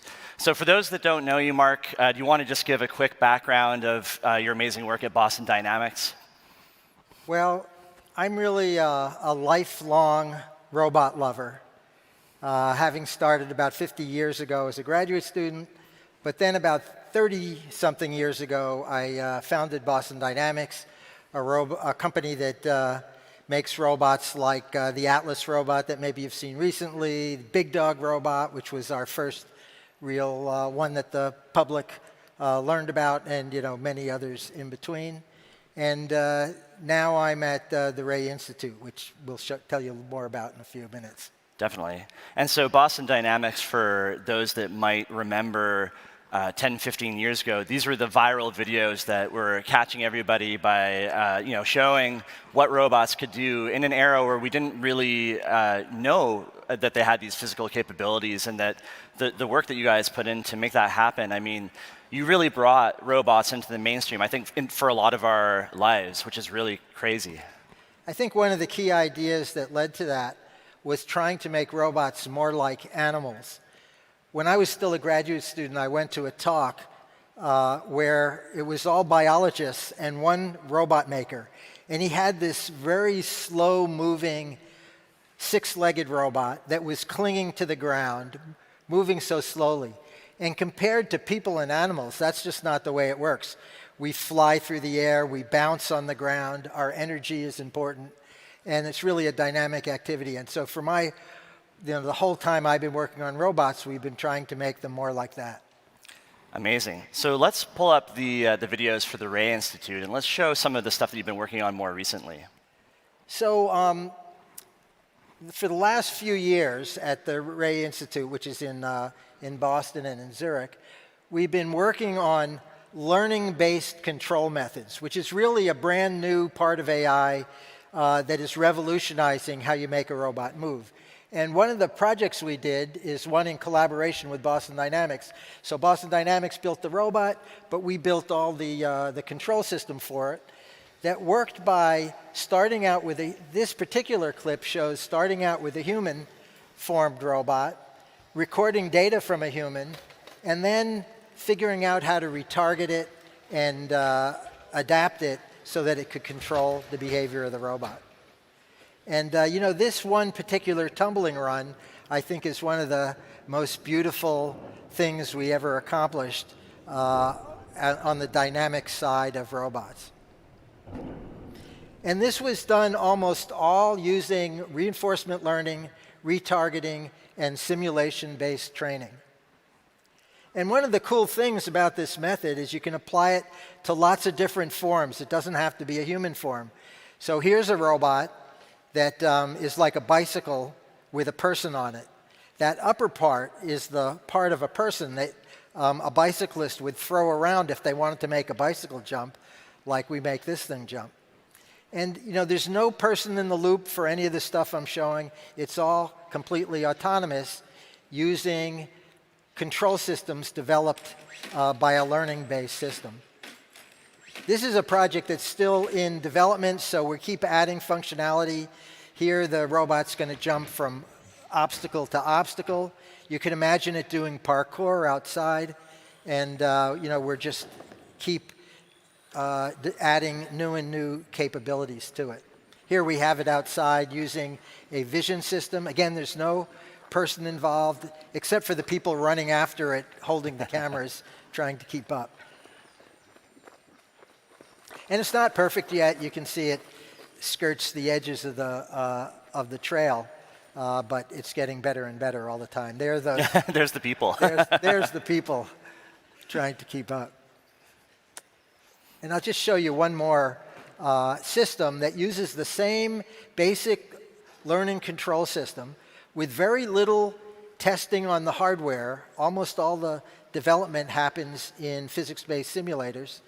And this is a very strange thing. It's got legs, it's got wheels. The wheels can swivel around. So the complexity of what the control system has to do in order to manage all those different modes would be a real challenge if we were developing it by hand. But using these tools, it's relatively quick and easy. So let's talk about the state of the current robotics market. Let me show one more. Okay, sure, yeah, of course. Here, I just wanted to, there's a little punchline at the end of this thing, which is a little behavior that, would be really hard to program by hand, but the machine figures it out. Those were all cases where we had a particular behavior in mind. And this is one where the robot has, we do what we call long horizon behavior, meaning it doesn't just do one thing, it strings things together. So this robot is trying to get that box and put it on a circle on the floor. You'll see the circle in a second.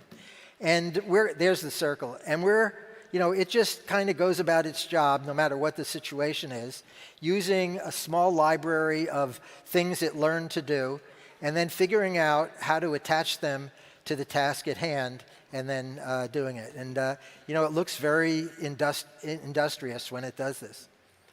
And I'll just show one more, and then we can switch. Now here's a robot that has a similar task. It's supposed to move that tire over to a mark on the floor.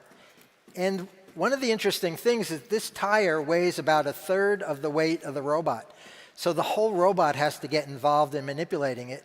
And it uses not only its hand, but its feet and its body. If you keep watching, you'll see we're going to do a thing where it stacks another tire on it.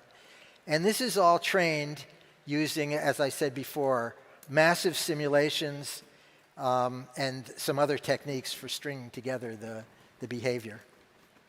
You can see this on YouTube if you want to watch the whole thing. But I think this is a path to getting dexterity into robots so that they can use their hands to do some of the complex tasks that really no robots can yet do.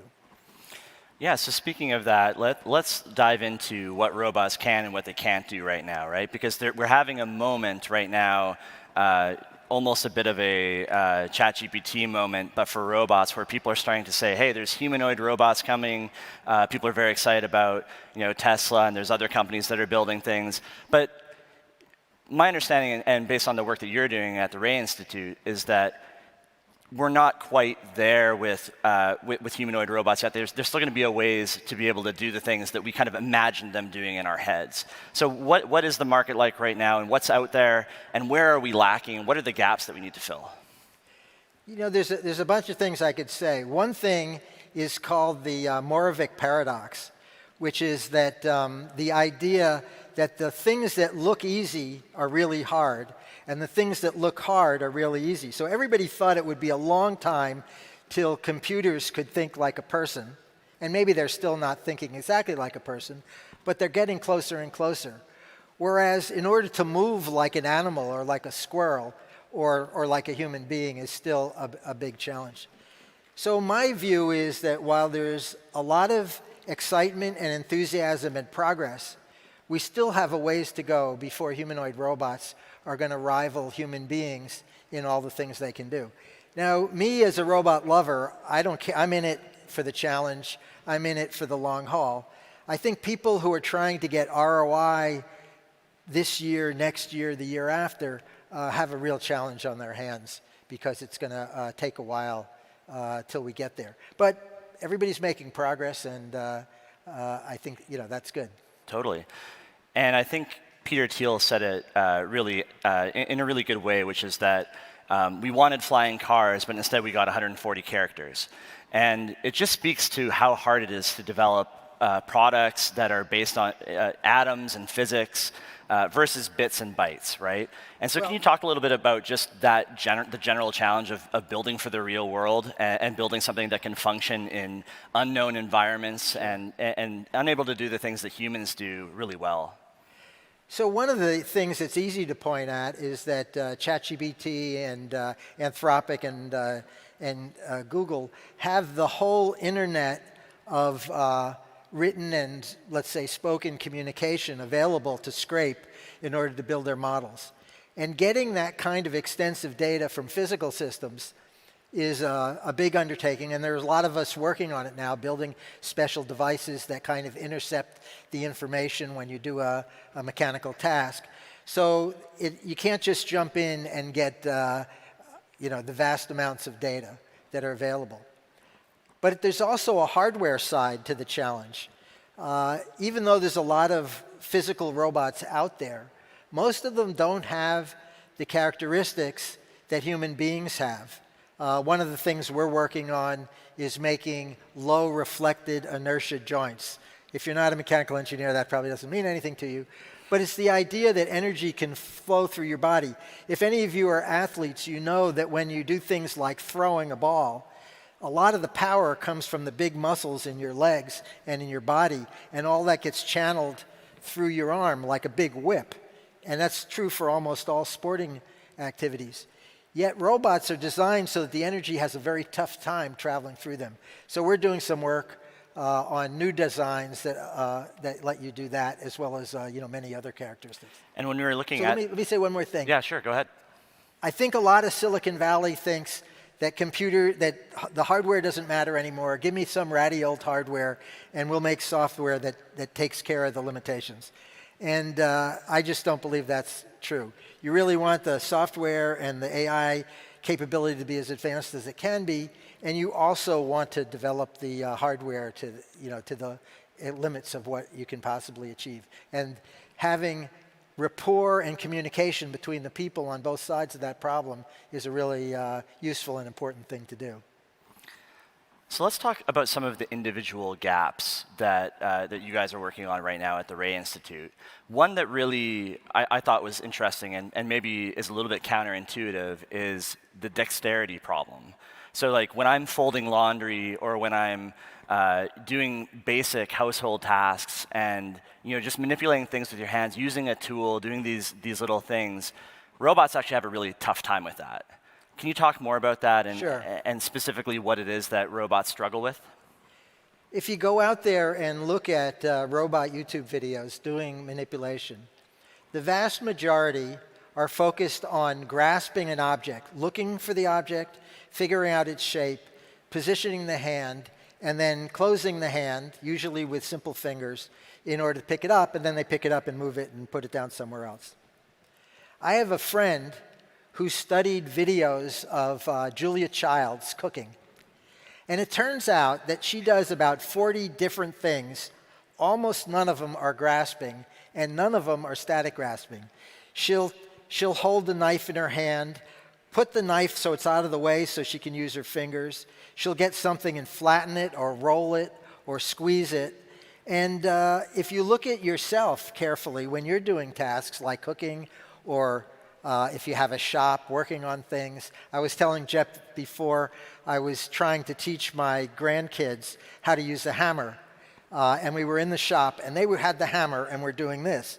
And the way you really use a hammer is you swing the hammer in your fingers, and your little finger acts like a pivot point, and you kind of throw it.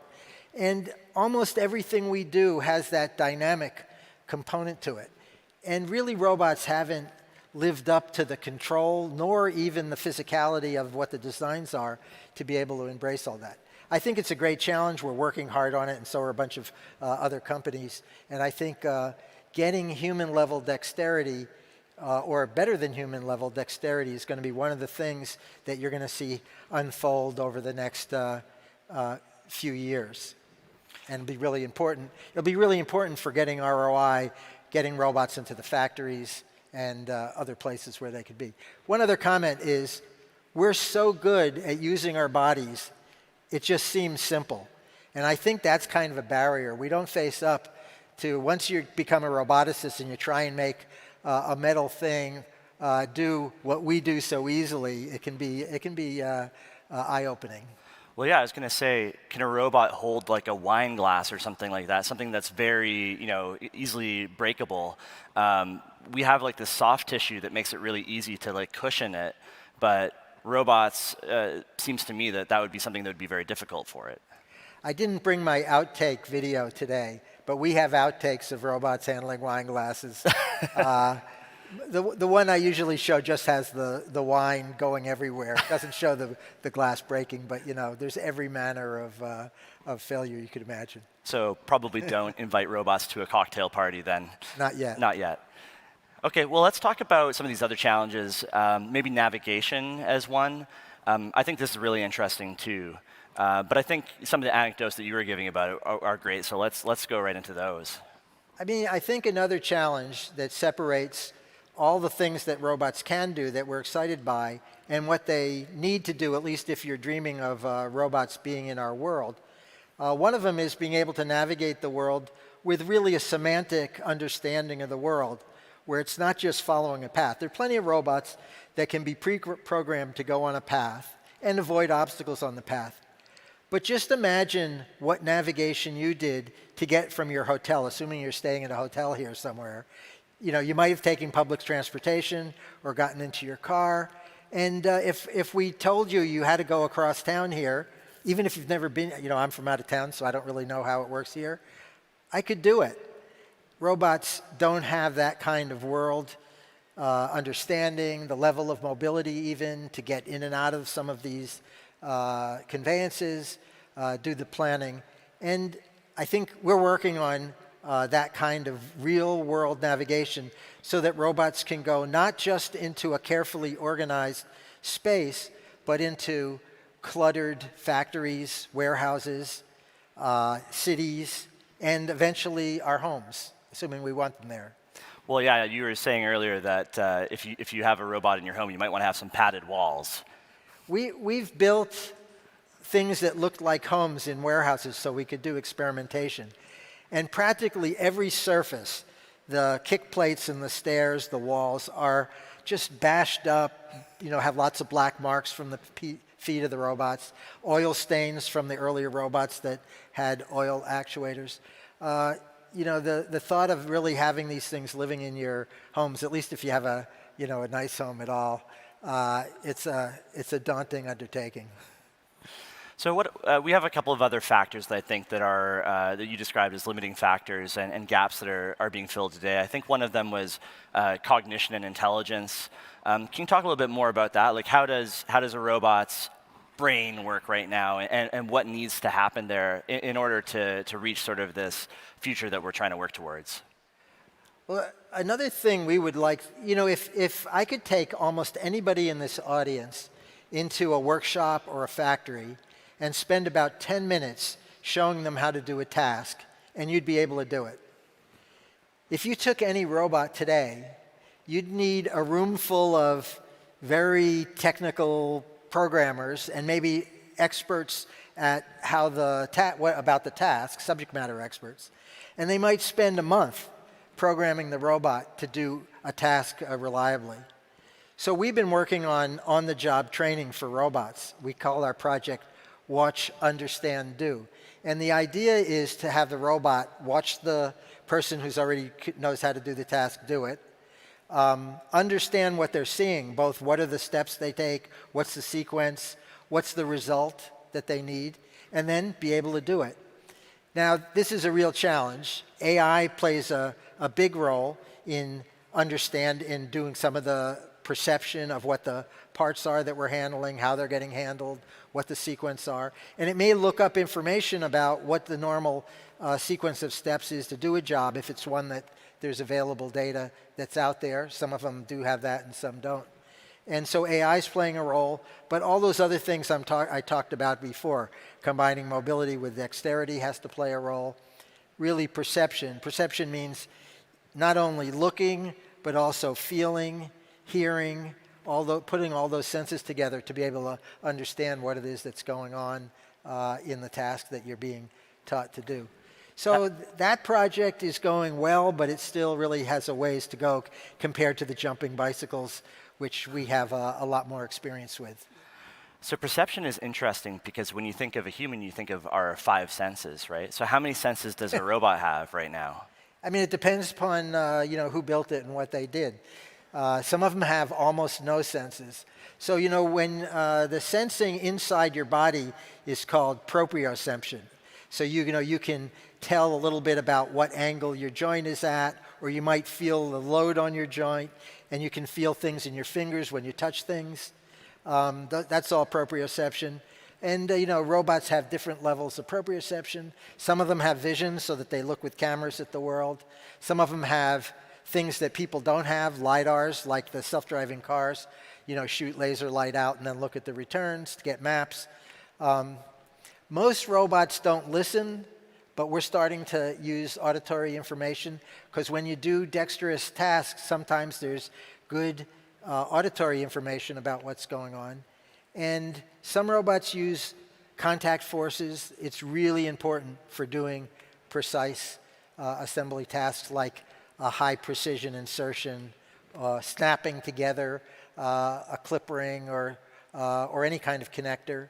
And so sensors for those, some robots have them and some don't.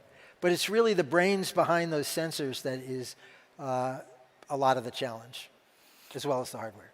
Yeah, if a robot is working in a hazardous space, maybe with chemicals or gases or something like that, and needs to know if there's a safety issue coming up, I guess they would have to also be able to figure that out as well.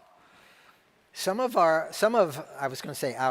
Boston Dynamics customers are actually people who have their own specially designed sensors that they mount on the robot and then sell to other people. And some of those are things like gas sensors. I remember we once did a project a long time ago where we talked about being able to go in hazardous environments like a war situation and figure out what the threats were by looking for chemicals or radiation or something like that. And robots should be, in the long run, will be good at that. Boston Dynamics has had robots in Chernobyl before the war, the current ongoing war, and also in Fukushima, the reactors in Japan that were flooded about 12 or 13 years ago by that tsunami. And they were able to go into areas that had never been accessed before because we weren't afraid of exposing them to radiation. We didn't know what the exposure was going to be. And they climbed stairs, opened doors, and then made measurements. And it's a great application for hazardous environments for robots. One of the things that I really admire about you is you've been doing this for 50 years, and you're still doing it, and you're doing it for the love of robotics, which I think is really amazing, and I think we need more people like that.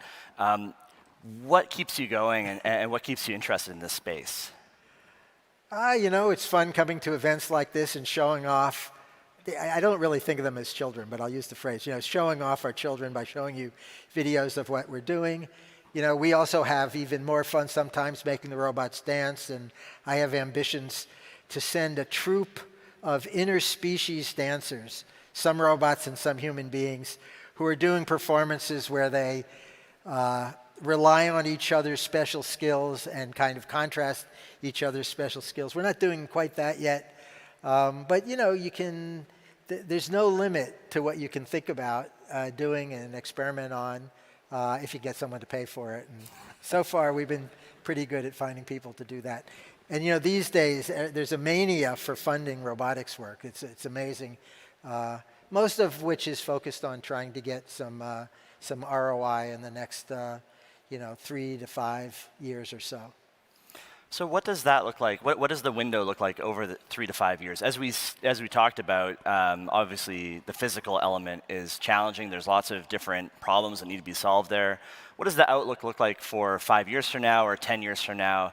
Obviously, we've made a ton of progress over the 50 years that you've been working on these problems, but what do you see as sort of these next milestones that are going to be coming up that we can be looking forward to as people that will be watching this space? I would break it down into 3 broad areas, which aren't the broadest, but one is warehouses. You know, everybody buys things from Amazon. I don't know if everybody does. I'll bet you a lot of you do.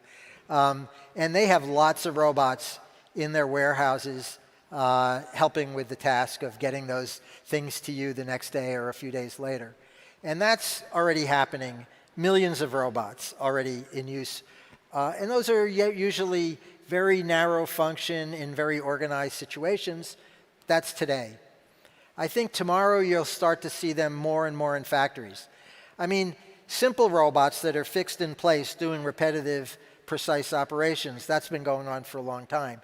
But having robots that are moving around freely and doing some of the tasks that people do, I think you'll see in the next 3 to 5 years, depending upon the complexity of the tasks. I think one of the big challenges is getting them into our homes or making them so that they're useful for consumers. So far, people who have tried to do that haven't done so well commercially. And I think there's 3 things at work there. One is making the robot good enough so it does something well enough that you actually want it there and it's not in the way more than it is help. The other is to get it safe enough so that you're willing to have it around your children or your dog or yourself. And I'm not saying robots are that dangerous, but I think when you bring them into the home, there's an extra level of safety going to be required. And the third thing is getting it to cost little enough so that you'd be willing to spring for them. And getting those 3 things to happen all at the same time is a big engineering challenge that we haven't achieved yet. Now, some people are more optimistic because the real payoff is when hundreds of millions of people are buying these things, and so maybe it'd be worth doing the investment to get there. I think that's going to be, out a ways before that happens. Even though there's one company, 1X, who got their robots where they're testing them in people's houses. Now there's humans controlling the robots, teleoperating them in order to collect data, so it's not really practical. They're doing limited tasks, but people are trying. Out of all those problems that you guys are trying to solve right now, which one is the closest to being solved, would you say? We know a lot about mobility. 50 years ago when I started, we were working on things with legs that could run and jump. And so we have a large track record of experience and knowledge that lets us get far with the mobility side of things. I think the whole field has made progress in perception, so that's in the middle ground. Even though, if you use your cell phone, you can find the cat in all the stills on your phone. That's a little different than watching a task while you're in real time while you're doing it, which is part of our perception goals. So that's going to be a little further out. And I think the really complex dexterity is, we've been working pretty hard on it for many years, so I'm assuming it's still going to take us a while to break through on that. And it also requires a hardware component that we're working on, but has a lot of challenges. We're getting close to time, but as a final question, I'm curious as to, we've been talking a lot about more humanoid robots, and that's kind of the default that people think about, but what other form factors should people be thinking about in their mental model of robots going forward? Let me say it like this. There's so much excitement about humanoid robots these days, But I think the definition of what a humanoid robot is kind of a limited one. It basically means 2 legs, 2 arms, and a head. And if you think about what it is that makes a human being effective at all the things we're effective at, it's not really all about our morphology, our shape. It includes our ability to understand the world, our intelligence. It has to do with our ambition, our curiosity, our morality. All those things play a role. And I don't think we've scratched the surface yet on that. And I'm hoping that we'll have a more sophisticated idea about what humanoid means for robots. And the morphologies will be lots of different things, but there'll be a central set of things that are more like what make human beings human. Well, thank you so much, Mark. It's really been a pleasure being up here on the stage with you and listening to everything that you've learned over the 50 years of your career and all the stuff that you're working on today. It's great being here. Thanks a lot for listening.